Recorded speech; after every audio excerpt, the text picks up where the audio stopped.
ನಾನು ಬಂದದ್ದು ಕರ್ನಾಟಕದ ಏಲಕ್ಕಿ ಉತ್ಪಾದನೆ ತೀವ್ರವಾಗಿ ಕುಸಿಯುತ್ತಾ ಇರುವುದರ ಬಗ್ಗೆ. ಭಾರತ ಸರ್ಕಾರ ಕಳವಳಗೊಂಡಿದೆ. ಅದಕ್ಕಾಗಿ ಇದರ ಬಗ್ಗೆ ಯಾವ್ಯಾವ ತರದ ಮಾಹಿತಿ ಏನೇನು ಸಿಕ್ಕುತ್ತದೋ ಅದನ್ನೆಲ್ಲ ತಿಳಿದು ವರದಿ ಮಾಡಬೇಕಾಗಿದೆ. ಮಾರುಕಟ್ಟೆ ಇನ್ನೂ ಮಾಮಾಡಿಗಳು, ಬೇರಿಗಳು, ರಫ್ತುದಾರರು ಇತ್ಯಾದಿ ಖಾಸಗಿ ವ್ಯಕ್ತಿಗಳ ಕೈತಡೆ ಇರೋದ್ರಿಂದ ಅದೇನಾದರೂ ಬೆಳೆಗಾರರಿಗೆ ಪ್ರತಿಕೂಲವಾಗಿದೆಯೋ ಪರಿಶೀಲಿಸಬೇಕಾಗಿದೆ. ಇನ್ನೊಂದು, ಯಾವ ನಿಶ್ಚಿತ ಕಾರಣದಿಂದ ಹೀಗಾಗ್ತಿದೆ ಅನ್ನೋದನ್ನೇನಾದರೂ ಸಂಶೋಧಕರು ಪತ್ತೆ ಮಾಡಿದ್ದಾರೆಯೋ. ಇದರ ಜೊತೆಗೆ ನನಗೆ ಡಾಕ್ಟರ್ ಜೋಗಿ ಹಾಳರು ತಮ್ಮ ಸ್ಥಾನದಲ್ಲಿ ಹಲವಾರು ವರ್ಷ ಕೆಲಸ ಮಾಡಿದ್ರಲ್ಲ, ಅವರು ಏಲಕ್ಕಿಗೆ ಯಾವ ವಿಧವಾದ ಸಹಾಯವನ್ನು ಏಕೆ ಮಾಡಲಾಗಲಿಲ್ಲ? ಮಿಕ್ಕ ಕೃಷಿ ರಂಗದಲ್ಲಿ ಕ್ರಾಂತಿಕಾರಕ ಬದಲಾವಣೆ ಮಾಡಿದ್ರೂ ಇಲ್ಲಿ ಯಾಕೆ ಅವರಿಗೆ ಸಾಧ್ಯವಾಗಲಿಲ್ಲ ಅನ್ನೋದೊಂದು ಕಾಡ್ತಾ ಇದೆ. ಇವನ್ನೆಲ್ಲ ತಾವು ಕೊಂಚ ಯೋಚನೆ ಮಾಡಿದ್ರೆ ನಾನು ಅನಂತರ ಬಂದು ತಮ್ಮೊಡನೆ ಮಾತಾಡ್ತೀನಿ ಸರ್. ಹರಿಬರಿಲಿ ರಿಪೋರ್ಟ್ ತಯಾರು ಮಾಡಿ ಏನೂ ಉಪಯೋಗವಿಲ್ಲ. ಯಾಕೆಂದ್ರೆ ನನ್ನ ರಿಪೋರ್ಟು ನೇರವಾಗಿ ಕೇಂದ್ರ ಕೃಷಿ ಮಂತ್ರಿಗಳ ಟೇಬಲಿಗೆ ಹೋಗುತ್ತೆ ಎಂದು ಅಂಗಾಡಿ ತಾನು ಬಂದ ಉದ್ದೇಶವನ್ನು ಸಂಕ್ಷಿಪ್ತವಾಗಿ ಪಾಟೀಲರಿಗೆ ವರದಿ ಮಾಡಿದ. ನನ್ನ ಪಾಲಿನ ಕೃಷಿ ವಿಜ್ಞಾನಕ್ಕೆ ಸಂಬಂಧಪಟ್ಟಿದ್ದನ್ನು ನಾನು ಹೇಳಬಲ್ಲೆ ಅಂಗಾಡಿ, ಆದರೆ ಮಿಕ್ಕದ್ದು ನನಗೆ ಯಾವೂ ಸರಿಯಾಗಿ ಗೊತ್ತಿಲ್ಲ. ಹೇಳಿದ್ರೂ ಅದೆಲ್ಲ ಆಫ್ ದಿ ರೆಕಾರ್ಡ್. ಆ ಕಡೆ ನಿಮ್ಮ ತನಿಖೆ ಮುಂದುವರಿಸೋದಕ್ಕೆ ನೀವು ಜೈರಾಮ್ ಅಂಥವರಿಂದ ಬೇಕಾದಷ್ಟು ಸಹಾಯ ಪಗೋಬಹುದಂತ ಕಾಡ್ತಿದೆ. ಏಲಕ್ಕಿಗೆ ಈಗ ಪ್ರಕೃತಿ, ಪರಿಸರ, ಸಮಾಜ ಎಲ್ಲ ಕಡೆಯಿಂದ ವೈರಿಗಳ ಹಾವಳಿ ಆರಂಭವಾಗಿದೆ. ಯಾವ ದಿಕ್ಕಿನಲ್ಲಿ ಸಂಶೋಧನೆ ಮಾಡಲು ತೋಚದ ಪರಿಸ್ಥಿತಿ. ಜೊತೆಗೆ ಡಾಕ್ಟರ್ ಜೋಗಿ ಹಾಳರ ಅಕಾಲ ಮರಣ ಬೇರೆ ನಮಗೆ ದೊಡ್ಡ ಅಡಚಣೆಯಾಗಿದೆ.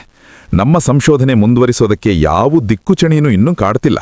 ಹಾಗಲ್ಲ ಡಾಕ್ಟರ್ ಪಾಟೀಲ್, ಜೋಗಿ ಹಾಳರ ಜೊತೆ ಅನೇಕ ವಿಜ್ಞಾನಿಗಳು ಇಲ್ಲಿ ಸಹಾಯಕರಾಗಿ ಕೆಲಸ ಮಾಡಿರ್ಲಿಲ್ವೇ? ಅವರಿಂದೇನು ಸಹಾಯವಾಗೋದಿಲ್ವೇ? ಇದಾರೆ ಭಾಳ ಜನ, ಸಂಬಳದ ದಂಡಕ್ಕೆ. ಡಾಕ್ಟರ್ ಜೋಗಿ ಹಾಳ್ರಿಗೆ ಏನೂ ಮಾಡಲಾಗಲಿಲ್ಲ ಅಂದಮೇಲೆ ನಾನು ಇವರ ಬಗ್ಗೆ ಹೇಳೋದೇನಿದೆ? ಸತ್ಯನಾರಾಯಣ ಪೂಜೆ, ವರಲಕ್ಷ್ಮಿ ವ್ರತ, ಉದ್ಭವ ವೆಂಕಟೇಶ್ವರ ಮಹಾತ್ಮ ನಡೆಸ್ತಾ ಪರಲೋಕದ ಕ್ಷೇಮ ಚಿಂತನೆ ಮಾಡ್ತಾ ಒಂದು ಕಾಲ ಆಗಲೇ ಸ್ವರ್ಗದಲ್ಲಿಟ್ಟಿದ್ದಾರೆ. ನೀವು ಬಂದಿರೋದು ತನಿಖೆ ಮಾಡೋದಕ್ಕೆ ತಾನೇ. ಅವರನ್ನೆಲ್ಲ ಕೇಳಿ ನೋಡಿ, ತನಿಖೆ ಮಾಡಿ. ನಾನು ಮಾತಾಡೋದಕ್ಕೆ ಹೋದ್ರೆ ಎಲ್ಲ ಆಫ್ ದಿ ರೆಕಾರ್ಡ್ ಮಾತುಗಳು, ಅನ್ಪಾರ್ಲಿಮೆಂಟರಿ ಶಬ್ದಗಳು ಬರುವೆ. ಅಂಗಾಡಿಗೆ ಪಾಟೀಲರ ಮಾತಿನಲ್ಲಿ ಅವರ ಸಹೋದ್ಯೋಗಿಗಳ ಬಗ್ಗೆ ಅಪಾರ ಕೋಪ ಇರುವುದು ಕಂಡಿತು. ಕೋಪ ಮಾಡಿಕೊಳ್ಳೋದ್ರಿಂದ ಏನು ಪ್ರಯೋಜನವಿಲ್ಲ ಸರ್. ಈ ದೇಶದಲ್ಲಿ ಎಲ್ಲಾ ಸಂಶೋಧನಾ ಕೇಂದ್ರಗಳು ಹೆಚ್ಚು ಕಮ್ಮಿ ಇದೇ ಥರ ಇದ್ದಾವೆ. ಬಾಹ್ಯಾಕಾಶ ಸಂಶೋಧನೆ, ಇಂಧನ ಸಂಶೋಧನೆ, ಆಹಾರ ಸಂಶೋಧನೆ, ಹೀಗೆ ಮೂರಾರಿವೆ. ಅವಕ್ಕೆ ಹೋಲಿಸಿದ್ರೆ ನಿಮ್ಮದು ಎಷ್ಟೋ ವಾಸಿ ಎಂದು ಕೋಪ ಶಮನ ಮಾಡುವಂತೆ ಅಂಗಾಡಿ ಮಾತಾಡಿದ. ಹಾಗೆ ಅಂಗಾಡಿ, ನೀವು ಇವತ್ತು ಇಲ್ಲಿಗೆ ಹೊಸದಾಗಿ ಕಾಲಿಡ್ತಿದ್ದೀರಿ. ಒಂದು ಉದಾಹರಣೆ ಕೊಡ್ತೀನಿ ನೋಡಿ, ವಿಷಯ ಅರ್ಥವಾಗ್ಲಿ ಅಂತ. ಇವತ್ತು ನಮ್ಮ ಸಂಶೋಧನಾ ಕೇಂದ್ರದ ನೌಕರರ ಪ್ರತಿಭಟನೆ ಅಂತೆ. ಅದಕ್ಕೆ ಇವತ್ತು ನನಗೆ ಪುರುಸೋತಿಲ್ಲ. ಏನಪ್ಪ ಕಾರಣ ಅಂತ ಕೇಳಿದ್ರೆ, ಕೇಂದ್ರ ಸರ್ಕಾರದ ಕಾನೂನಿನಲ್ಲಿ ಸಮುದ್ರ ಮಟ್ಟಕ್ಕಿಂತ 4000 ಅಡಿ ಎತ್ತರದಲ್ಲಿರೋ ಜಾಗದಲ್ಲಿ ನೌಕರರಿಗೆ ಚಳಿಗಾಲದ ಭತ್ಯೆ ಅಂತ ಇದೆಯಂತೆ. ನಮ್ಮ ವಿಜ್ಞಾನಿ ಯಾವನೋ ಅದನ್ನು ಸಂಶೋಧನೆ ಮಾಡಿದ್ದಾನೆ. ಮೊನ್ನೆ ತಾನೇ ಒಂದು ಅಲ್ಟಾಮೀಟರ್ ನಮ್ಮ ಸಂಶೋಧನೆಗಳಿಗೆ ಅಂತ ತರಿಸಿದ್ವಿ. ಅದನ್ನು ತಗೊಂಡು ಕೆಸರೂರಿನ ತಾಲೂಕು ಆಫೀಸ್ ಇರೋ ಜಾಗ ಸಮುದ್ರ ಮಟ್ಟಕ್ಕಿಂತ 4000 ಅಡಿ ಎತ್ತರದಲ್ಲಿದೆ ಅಂತ ಪತ್ತೆ ಮಾಡಿ ನಮಗೂ ಚಳಿಗಾಲದ ಭತ್ಯೆ ಬರಬೇಕು ಅಂತ ಪ್ರತಿಭಟನೆ ಮಾಡ್ತಿದ್ದಾರೆ. ನೋಡಿದ್ರಾ, ನಮ್ಮ ಉಪಕರಣಗಳು, ವಿಜ್ಞಾನಿಗಳು ಎಲ್ಲಾ ಮಾಡ್ತಿರೋ ಕೆಲಸ. ಜೈರಾಮ್ಗೆ ರಾಜಕಾರಣದ ಬಗ್ಗೆ ಅಷ್ಟೊಂದೇನೂ ಕುತೂಹಲ ಹುಟ್ಟಲಿಲ್ಲ ಅಂತ ಕಾಡ್ತಿದೆ. ಬರ್ತೀನಿ ಸರ್, ಹಾಗಾದ್ರೆ ನೀವು ಮಂತ್ರ ಮೂಡಿ ಹಾಕೋದು, ಯಂತ್ರ ಕಟ್ಟೋದು ಎಲ್ಲ ಸುಳ್ಳು ಅಂತ ನಮ್ಮ ಸದಸ್ಯರಿಗೆ ತಿಳಿಸಿ ಬತ್ತೇನೆ ಎಂದು ಹೇಳುತ್ತಾ ಎದ್ದ. ನೋನೋ, ನಾನು ನಿಮ್ಮಂಗೆ ವಿಚಾರವಾದಿ ಅಂತ ತಿಳಿದು ಈ ಪ್ರಶ್ನೆ ಕೇಳಿರಲ್ಲ. ನಿಮ್ಮ ಹುಡುಗರು ತಪ್ಪು ತಿಳ್ಕೊಂಡು ನಿಮಗೆ ತೊಂದರೆ ಕೊಟ್ಟಿದ್ದಾರೆ ಜಯರಾಮ್? ಇಲ್ಲ ಸರ್, ನಾನು ನಂಬಿಲ್ಲ. ಆದರೂ ನಮ್ಮ ಹುಡುಗರಿಗೆ ಕಾರ್ಯಕ್ರಮವಿಲ್ಲದೆ ಬೇಜಾರಾಗಿತ್ತು ಅಂತ ಕಾಡ್ತಿದೆ. ಇದನ್ನು ನೀವು ತನಿಖೆ ಮಾಡಲೇಬೇಕು ಅಂತ ಬಲತ್ಕಾರ ಮಾಡೋದಕ್ಕೆ ಶುರು ಮಾಡಿದ್ರು ಎಂದು ಹೇಳಿ ಹೊರಡಲನುವಾಗಿ ಜಯರಾಮ್ ಎದ್ದ. ಮತ್ಯಾವಾಗ ಸಿಗೀರಾ ಜಯರಾಮ್ ಎಂದು ಅಂಗಾಡಿ ಕೇಳಿದ. ಯಾವಾಗ ಬೇಕೆಂದ್ರೆ ಆವಾಗ. ನಾನು ದಿನ ಸಾಯಂಕಾಲ ಕಾಫಿ ಕ್ಲಬ್ಗೆ ಬರ್ತೀನಿ, ನಮ್ಮ ಮಿತ್ರರ ಜೊತೆ ಹರಟೆ ಹೊಡೆಯೋದಕ್ಕೆ. ಅಲ್ಲಿ ಹೋಟೆಲ್ ಕೌಂಟರ್ನಲ್ಲಿ ಒಂದು ಮಾತು ತಿಳಿಸಿದ್ರೆ ನನಗೆ ತಿಳಿಸ್ತಾರೆ. ಜಯರಾಮ್ ನಿರ್ಗಮಿಸಿದ ನಂತರ, ಮಿಸ್ಟರ್ ಅಂಗಾಡಿ, ನನಗೆ ನಮ್ಮ ಏಲಕ್ಕಿಗೆ ಏನೂ ಮಾಡಲಾಗದೇ ಇರೋದಕ್ಕೆ ವಿಜ್ಞಾನಿಯಾಗಿ ತಲೆ ತಗ್ಗಿಸುವಂತಾಗಿದೆ. ಏಲಕ್ಕಿ ಒಂದು ಡೆಡ್ಲಾಕ್ನಲ್ಲಿ ಸಿಕ್ಕಾಕೊಂಡಿದೆ. ಅದನ್ನು ಹೇಗೆ ರಕ್ಷಿಸಬೇಕೋ ಗೊತ್ತಾಗಿಲ್ಲ. ಮತ್ತೆ ಸಿಕ್ಕಿ ನಿಮ್ಮ ಹತ್ರ ಎಲ್ಲ ವಿವರವಾಗಿ ಹೇಳನೆ ಸಾರ್ ಎಂದರು ಪಾಟೀಲ್. ಮತ್ತೆ ಫೋನ್ ಮಾಡಿ ತಿಳಿಸಿ, ನಿಮ್ಮನ್ನು ಕಾಣಿನಿ ಸಾರ್ ಎಂದು ಅಂಗಾಡಿಯೂ ಎದ್ದ. ಏನಯ್ಯ ಈ ಜಿಲ್ಲೆಗೆ ಶಾಪ? ಇಷ್ಟೊಂದು ಸುಂದರವಾಗಿದೆ. ಕಾಡುಗಳಿದ್ದಾವೆ, ಮಳೆ ಇದೆ, ಬೆಳೆ ಇದೆ, ತಣ್ಣಗೆ ಜೀವನೋಪಾಯ ಸಾಗಿಸ್ತಾರೆ. ಆದರೆ ಯಾವುದೋ ಒಂದು ಭಯಾನಕ ಕೊರತೆ ಇದೆ ಇಲ್ಲಿ ಹೆಗಡೆ. ಇಲ್ಲಿ ಹೊರಗಿನಿಂದ ಬಂದು ಬದುಕು ಆರಂಭಿಸೋದೊಡನೆ ಅದು ಅನುಭವಕ್ಕೆ ಬರದೆ. ಅಲ್ಲೋ, ಈ ಜಿಲ್ಲೆಯಿಂದ ಕಳೆದ ಹಲವಾರು ಶತಮಾನಗಳಿಂದ ಒಬ್ಬನೇ ಒಬ್ಬ ಅಸಾಧಾರಣ ಅನ್ನುವಂತಹ ವ್ಯಕ್ತಿ ಹುಟ್ಟಿಲ್ಲ ಅಂದ್ರೆ ಏನಯ್ಯ? ಒಬ್ಬ ಚಿತ್ರಕಾರ, ಸಂಗೀತಗಾರ, ಬರಹಗಾರ, ಆಟಗಾರ, ಹೋಗ್ಲಿ ರಾಜಕಾರಣಿ, ಯಾವನೂ ಅಸಾಧಾರಣ ಅನ್ನುವಂಥವನಿಲ್ಲವಲ್ಲಯ್ಯ. ಅದಕ್ಕೆ ಹೇಳಿಟ್ಟು ಚಿಕ್ಕಮಗಳೂರು ಒಂದು ಶಾಪಗ್ರಸ್ತ ಜಿಲ್ಲೆ ಅಂತ. ಇಂತಹದ್ದೊಂದು ಸಾಂಸ್ಕೃತಿಕ ನಿಷ್ಕ್ರಿಯತೆ ಕೇವಲ ಆಕಸ್ಮಿಕ ಅಲ್ಲ ಕಣಯ್ಯ. ರಾಮಚಂದ್ರ ಮಾತಾಡುತ್ತಾ ಕುಳಿತಿದ್ದ ಗುಂಪಿನ ನಡುವೆ ನುಂಗಲಾರದ ತುತ್ತಿನಂಥ ಸಮಸ್ಯೆಯೊಂದನ್ನು ಇಟ್ಟ. ಅಲ್ಲಿದ್ದ ಗೆಳೆಯರು ಕೇವಲ ಹವಾಮಾನ, ಹೋಟೆಲಿನ ಕಾಫಿ, ದಿನಚರಿ ಸಮಸ್ಯೆ ಮಾತಾಡಲು ಮಾತ್ರ ತಯಾರಿದ್ದರು. ರಾಮಚಂದ್ರ ಇಟ್ಟ ತೂಕಕ್ಕೆ ಅವರ ತಲೆ ಕುಸಿಯತೊಡಗಿತು. ಹೆಗಡೆ ಬೇಸರದಿಂದ, ಹೋಗಯ್ಯ, ಒಂದೊಂದು ಜಿಲ್ಲೆಯಿಂದನೂ ಒಬ್ಬೊಬ್ಬ ಮೇಧಾವಿ ಹುಟ್ಟಿ ಬರಬೇಕು ಅಂತ ಏನಿದೆ? ಯಾರಾದರೂ ನಿನಗೆ ಬರಕ್ ಕೊಟ್ಟಿದ್ದಾರಾ? ಅಥವಾ ಹಂಗಂತ ಕಾನೂನಿದೆಯಾ ಎಂದು ಗೊಣಗಿದ. ಹಾಗೆನ್ನಬೇಡ ಕಣೋ. ಒಂದು ಸಮುದಾಯದ ಸಾಂಸ್ಕೃತಿಕ ಅಭಿವ್ಯಕ್ತಿ ಆಗಿಂದಾಗೆ ಒಬ್ಬೊಬ್ಬ ಅಸಾಧಾರಣ ವ್ಯಕ್ತಿ ರೂಪುಗೊಳ್ಳುವುದರ ಮುಖಾಂತರ ಆಗ್ತಾ ಬಂದಿರೋದನ್ನ ಕಾಣಿವಿ. ಪಕ್ಕದ ಜಿಲ್ಲೆಯಿಂದ ಎಷ್ಟೊಂದು ಜನ ಬರಹಗಾರರು, ಕವಿಗಳು ಬಂದಿದ್ದಾರೆ. ಈ ಜಿಲ್ಲೆಗೆ ಹೆಸರಿಗೆ ಒಬ್ಬ ಬೇಡೇನಯ್ಯ. ಇದೊಂದು ಕಚಡ ಜಿಲ್ಲೆ ಕಣಯ್ಯ ಎಂದು ರಾಮಚಂದ್ರ ಇಡೀ ಚಿಕ್ಕಮಗಳೂರು ಜಿಲ್ಲೆಗೆ ಉಗಿದ. ಕಾಲೇಜಿನ ಸೋಷಿಯಾಲಜಿ ಪ್ರೊಫೆಸರ್ ಸೋಮಾರಿ ನಾರಾಯಣ ಕುಳಿತಿದ್ದ. ಅವನು ತನ್ನ ತಲೆಗೆ ಕೆಲಸ ಕೊಡುತ್ತಿದ್ದಿದ್ದೇ ಅಪರೂಪ. ರಾಮಚಂದ್ರನ ಪ್ರಶ್ನೆಗೆ ಇಬ್ಬರು ಅವನ ಕಡೆ ನೋಡಿದ್ದರಿಂದ ಈ ಬಡ್ಡಿ ಮಕ್ಕಳು ತಾವು ನುಂಗಲಾರದ ಕಡಬನ್ನು ನನ್ನ ತಟ್ಟೆಗೆ ತಳ್ಳುತ್ತಿದ್ದಾರೆ ಅಂತ ಬೈದುಕೊಂಡು, ನನಗನಿಸುತ್ತೆ ಇಲ್ಲಿ ಆ ರೀತಿ ಸಾಂಸ್ಕೃತಿಕ ಚಟುವಟಿಕೆಗಳಿಗೆ ಬೇಕಾದ ಮಧ್ಯಮ ವರ್ಗ ಇಲ್ಲ. ಆದ್ದರಿಂದ ಇಲ್ಲಿನ ಶ್ರೀಮಂತರು ಎಲ್ಲ ಹೋಗಿ ಬೆಂಗಳೂರಿನಲ್ಲಿ ಬಿಡಾರ ಮಾಡಿಕೊಂಡಿದ್ದಾರೆ. ಅವರನ್ನು ಬಿಟ್ಟೇ ತೋಟದಲ್ಲಿ ಕತ್ತೆ ಕೆಲಸ ಮಾಡುತ್ತಾ ದುಡಿಯುವ ಕೂಲಿಗಳು ಹೊಟ್ಟೆಪಾಡಿನ ಸಮಸ್ಯೆಗಳಲ್ಲೇ ತಮ್ಮ ಬದುಕನ್ನು ಮುಗಿಸುತ್ತಾರೆ. ಇವರಿಂದಲೂ ಕಲಾಭಿವ್ಯಕ್ತಿ ಅಸಾಧ್ಯ. ಬೆಂಗೂರು, ಊಟಿ, ಕ್ಲಬ್ಬು, ಕುದುರೆ ರೇಸಿನ ಶ್ರೀಮಂತರಿಂದಲೂ ಸಾಧ್ಯವಿಲ್ಲ. ಇದೇ ಕಾರಣ ಈ ಜಿಲ್ಲೆ ಹೀಗಾಗಿರೋದಕ್ಕೆ ಎಂದ ಅವನು. ಕನ್ನಡ ಲೆಕ್ಚರರ್ ತಿಮ್ಮಪ್ಪ ಅವನನ್ನು ತರಾಟೆಗೆ ತಗೊಂಡ. ಒಬ್ಬಿಬ್ಬರು ದೊಡ್ಡ ಪ್ಲಾಂಟರ್ಗಳ ಮನೆಗೆ ನೀನು ಹೋಗಿ ಬಂದು ಇಲ್ಲಿರೋರೆಲ್ಲ ಶ್ರೀಮಂತರು, ಕೋಟ್ಯಾಧಿಪತಿಗಳು ಅಂದೇ ಯಾರು ನಂಬಾರೆ? ನನ್ನ ದೃಷ್ಟಿಯಲ್ಲಿ ಇಲ್ಲಿ ಒಂದೇ ಭಾಷೆ ಮಾತಾಡೋ ಜನಸಮುದಾಯನೇ ಇಲ್ಲ. ನಮ್ಮ ಶ್ರೀಮಂತರು ತಮ್ಮ ಮಕ್ಕಳನ್ನು ಊಟಿ, ಕೂನೂರು ಕಾನ್ವೆಂಟ್ಗಳಿಗೆ ಕಳಿಸ್ತಾರೆ. ಅವರಿಗೆ ಚೆನ್ನಾಗಿ ಇಂಗ್ಲಿಷ್ ಬರಲಿ ಅಂತ ತಾವೂ ಮನೆಯಲ್ಲಿ ಇಂಗ್ಲಿಷ್ ಮಾತಾಡಿಸ್ತಾರೆ. ಅಳುಗಳೆಲ್ಲ ಹೆಚ್ಚಾಗಿ ಕನ್ನಡ ಜಿಲ್ಲೆ ತುಳು ಮಾತಾಡುವವರು, ಇಲ್ಲವೇ ತಮಿಳರು. ಇನ್ನು ಕನ್ನಡ ಮಾತಾಡುವ ಮಧ್ಯಮ ವರ್ಗದವರೆಲ್ಲ ಇವತ್ತು ಇಲ್ಲಿದ್ದರೆ ನಾಳೆ ಇನ್ನೊಂದು ಕಡೆಗೆ ವರ್ಗಾಗುವ ಸರ್ಕಾರಿ ನೌಕರರು. ತಮ್ಮ ವ್ಯಕ್ತಿತ್ವವನ್ನೆಲ್ಲ ಒಂದು ಭಾಷೆಗೆ ಮೀಸಲಿಟ್ಟರೋ ವರ್ಗನೇ ಇಲ್ಲ ಇಲ್ಲಿ ಎಂದ. ಸರಿ ಕಣೋ, ಕವಿಗಳು, ಕಾದಂಬರಿಕಾರರು ಬರೆಯೋದಿಕ್ಕೆ ನೀನು ಕೊಡೋ ಕಾರಣ ಇರಬಹುದು. ಬೇರೆಯವರಿಗೆ, ಒಳ್ಳೆ ಆಟಗಾರರಿಗೆ, ರಾಜಕಾರಣಿಗಳಿಗೆ, ಪಹಿಲ್ವಾನರಿಗಳಿಗೂ ನಿನ್ನ ಉದಾಹರಣೆ ಅನ್ವಯಿಸುತ್ತಾ?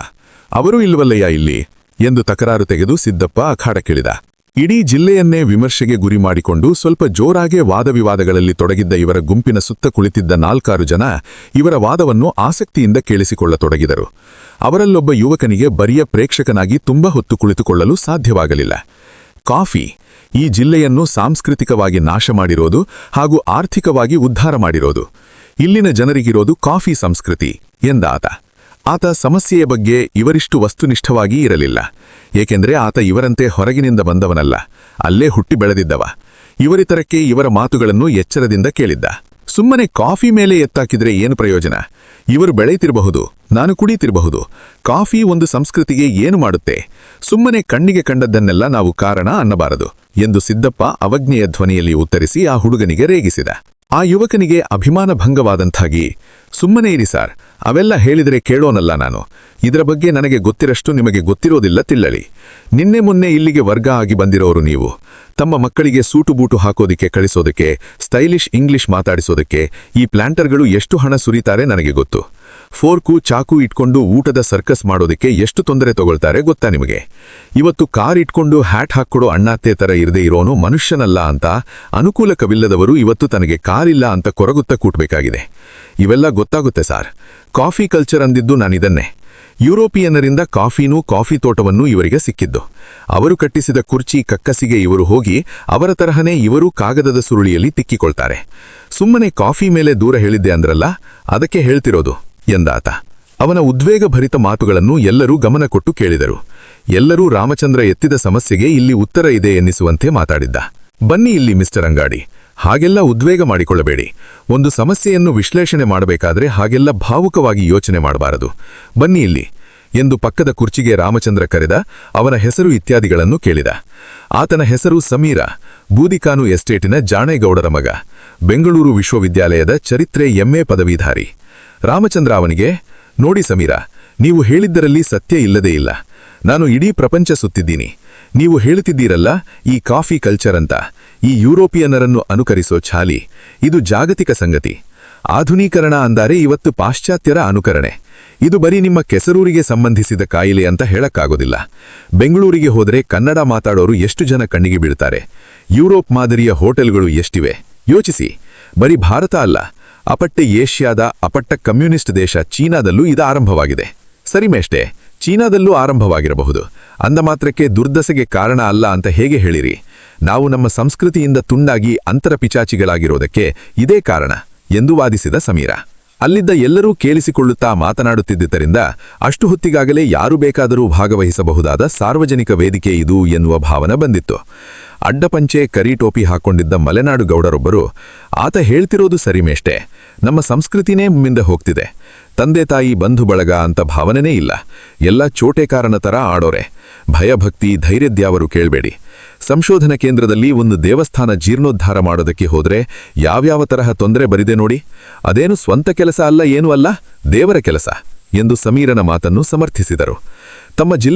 ತಮ್ಮ ಜಿಲ್ಲೆಯ ಬಂಜರುತನಕ್ಕೆ ದೆವ್ವದಲ್ಲಿ, ದೇವರಲ್ಲಿ, ಸನಾತನ ಧರ್ಮದಲ್ಲಿ ನಂಬಿಕೆ ಇಲ್ಲದುದೇ ಕಾರಣ ಅಂತ ತನ್ನನ್ನು ಸಮರ್ಥಿಸಿ ಆ ಗೌಡ್ರು ಮಾತಾಡಿದ್ದನ್ನು ನೋಡಿ ಸಮೀರ ಗಾಬರಿಯಾದ. ತನ್ನನ್ನವರಂತಹ ಸನಾತನ ಗೊಡ್ಡು ಅಂತ ವ್ಯಾಖ್ಯಾನಿಸಲು ಪ್ರಯತ್ನಿಸುತ್ತಿದ್ದಾರೆ ಅನ್ನುವ ಶಂಕೆ ಅವರಿಗೆ ಶುರುವಾಯಿತು. ಇದನ್ನು ಯಾವ ರೀತಿ ಪ್ರತಿರೋಧಿಸಬೇಕೆಂದು ಅವನು ಯೋಚಿಸುತ್ತಿರುವುದನ್ನು ರಾಮಚಂದ್ರ ಗ್ರಹಿಸಿದ.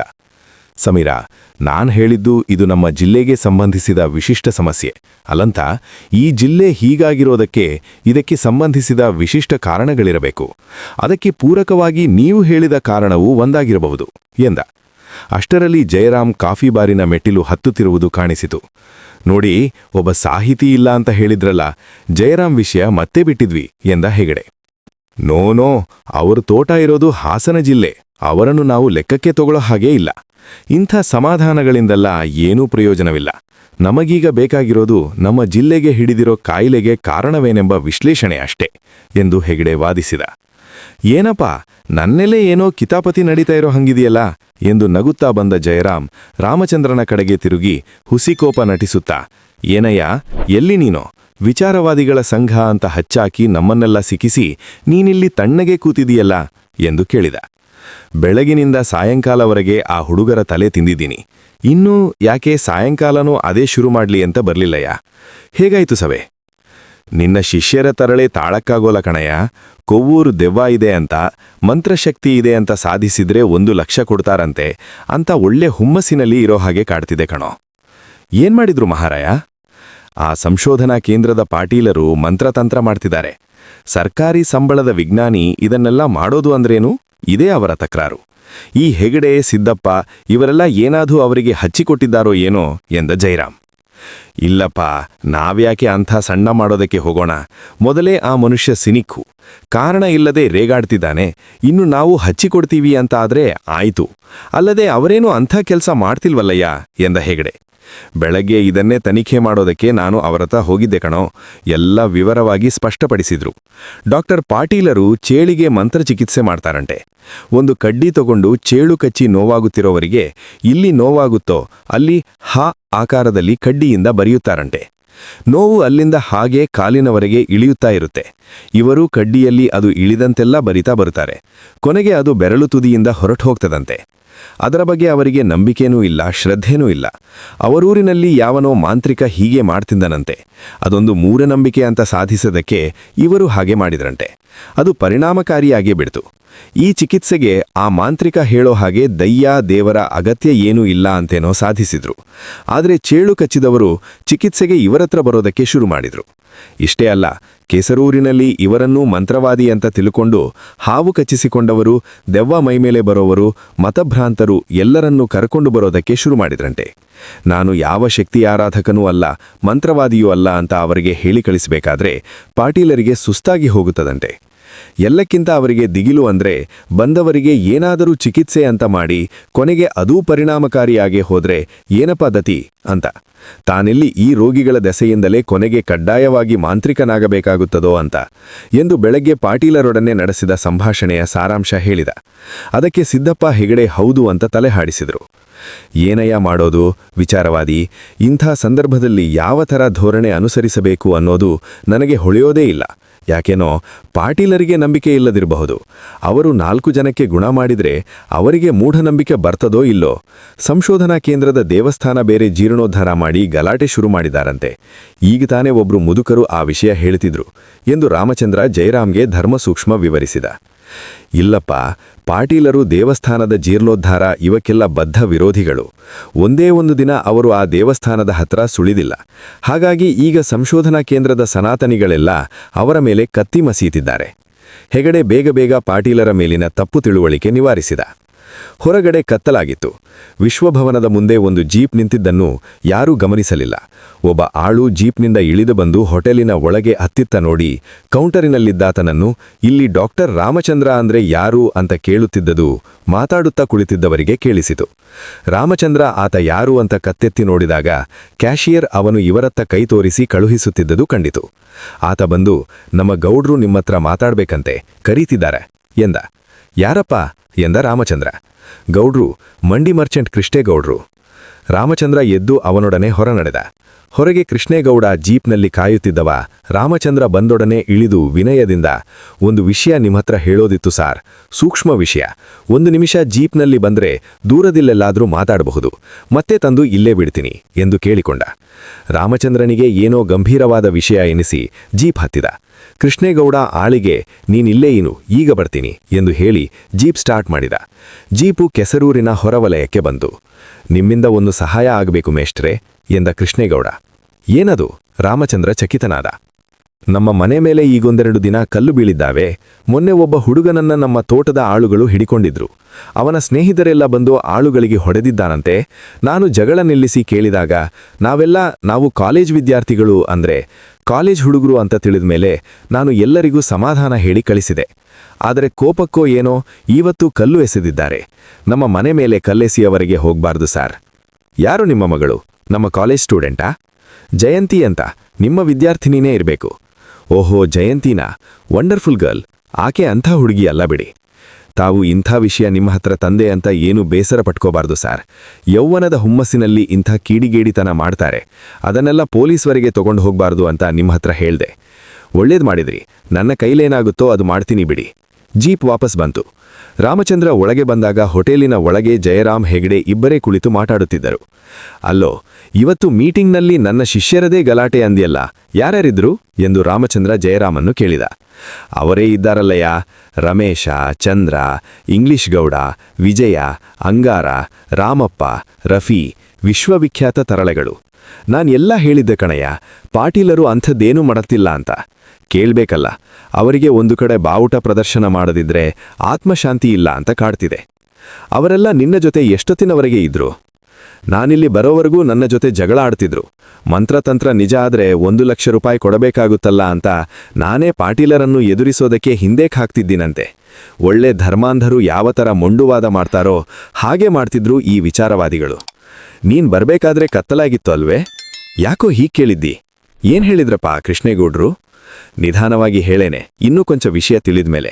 ಜಯರಾಮ, ರಾಮಚಂದ್ರ, ಹೆಗ್ಡೆ ಇವರೆಲ್ಲ ಕಾಫಿ ಬಾರಿನಲ್ಲಿ ಕುಳಿತು ಮಾತಾಡುತ್ತಿರಬೇಕಾದ್ರೆ ಅತ್ತ ಅಂಗಾಡಿ ಪಾಟೀಲರೊಡನೆ ದೀರ್ಘ ಮಾತುಕತೆಯಲ್ಲಿ ತೊಡಗಿದ್ದ. ಪಾಟೀಲರ ಆಫೀಸಿನಲ್ಲಿ ಸಾಯಂಕಾಲ ಸಂಶೋಧನಾ ಕೇಂದ್ರದ ಬಾಗಿಲು ಮುಚ್ಚಿದ ಮೇಲೆ ಅಂಗಾಡಿ ಪಾಟೀಲರ ರೂಮಿಗೆ ಮಾತಾಡಲು ಹೋದ. ಅಂಗಾಡಿ ಕಳುಹಿಸುವ ರಿಪೋರ್ಟು ನೇರವಾಗಿ ಕೇಂದ್ರ ಕೃಷಿ ಮಂತ್ರಿಗಳ ಟೇಬಲಿಗೆ ಹೋಗುತ್ತದೆಂದು ತಿಳಿದ ಪಾಟೀಲರು ಈಗ ಹೆಚ್ಚಿನ ಆಸ್ಥೆ ವಹಿಸಿದ್ದರು. ಮಿಸ್ಟರ್ ಅಂಗಾಡಿ, ಏಲಕ್ಕಿಗೆ ಯಾಕೆ ಈವರೆಗೆ ವಿಜ್ಞಾನಿಗಳು ಏನೂ ಸಹಾಯ ಮಾಡಿ ಅಭಿವೃದ್ಧಿಪಡಿಸಲಾಗಲಿಲ್ಲ ಅಂತ ಕೇಳಿದಿರಲ್ಲ? ಇಷ್ಟೇ ಕಾರಣ. ಇಲ್ಲಿ ಸಂಶೋಧನೆ ಒಂದನ್ನು ಬಿಟ್ಟು ಮಿಕ್ಕಿದ್ದೆಲ್ಲ ನಡೀತಾ ಇದೆ. ಒಬ್ಬರ ಮೇಲೊಬ್ಬರು ಕತ್ತಿ ಮಸಿಯೋದು, ದೂರು ತಗೊಂಡು ಹೋಗಿ ವರ್ಗ ಮಾಡಿಸೋದು, ಸಂಶೋಧನಾ ಕೇಂದ್ರದ ಉತ್ಪತ್ತಿ ಕಳ್ಳತನ ಮಾಡೋದು, ಸಂಶೋಧಕರು ಅಂತ ಸಂಬಳ ತಗೊಂಡೋದು. ಒಬ್ಬ ಪ್ರಾಮಾಣಿಕ ಸಂಶೋಧಕ ಒಂದು ಯೋಜನೆ ಹಾಕಿಕೊಂಡು ಕೆಲಸ ಆರಂಭಿಸೋದ್ರೊಳಗೆ ಅವನಿಗೆ ವರ್ಗ ಮಾಡಿಸಲು ಕುತಂತ್ರ ಆರಂಭವಾಗಿದ್ದದೆ. ಅವನು ಅತ್ತಲಾಗಿ ಹೋದ ಅಂದ್ರೆ ಇತ್ತ ಅವನ ಕೆಲಸ ಅರ್ಧಕ್ಕೆ ಮಣ್ಣು ತಿನ್ನದೆ. ಇದರ ಜೊತೆಗೆ ಈಗ ಸಂಶೋಧನಾ ಕೇಂದ್ರ ರಾಜಕಾರಣಕ್ಕೆ ಸ್ಥಳೀಯ ರಾಜಕೀಯನೂ ಮಿಲಾಕತ್ತಾಗಿ ಹೋಗಿದೆ.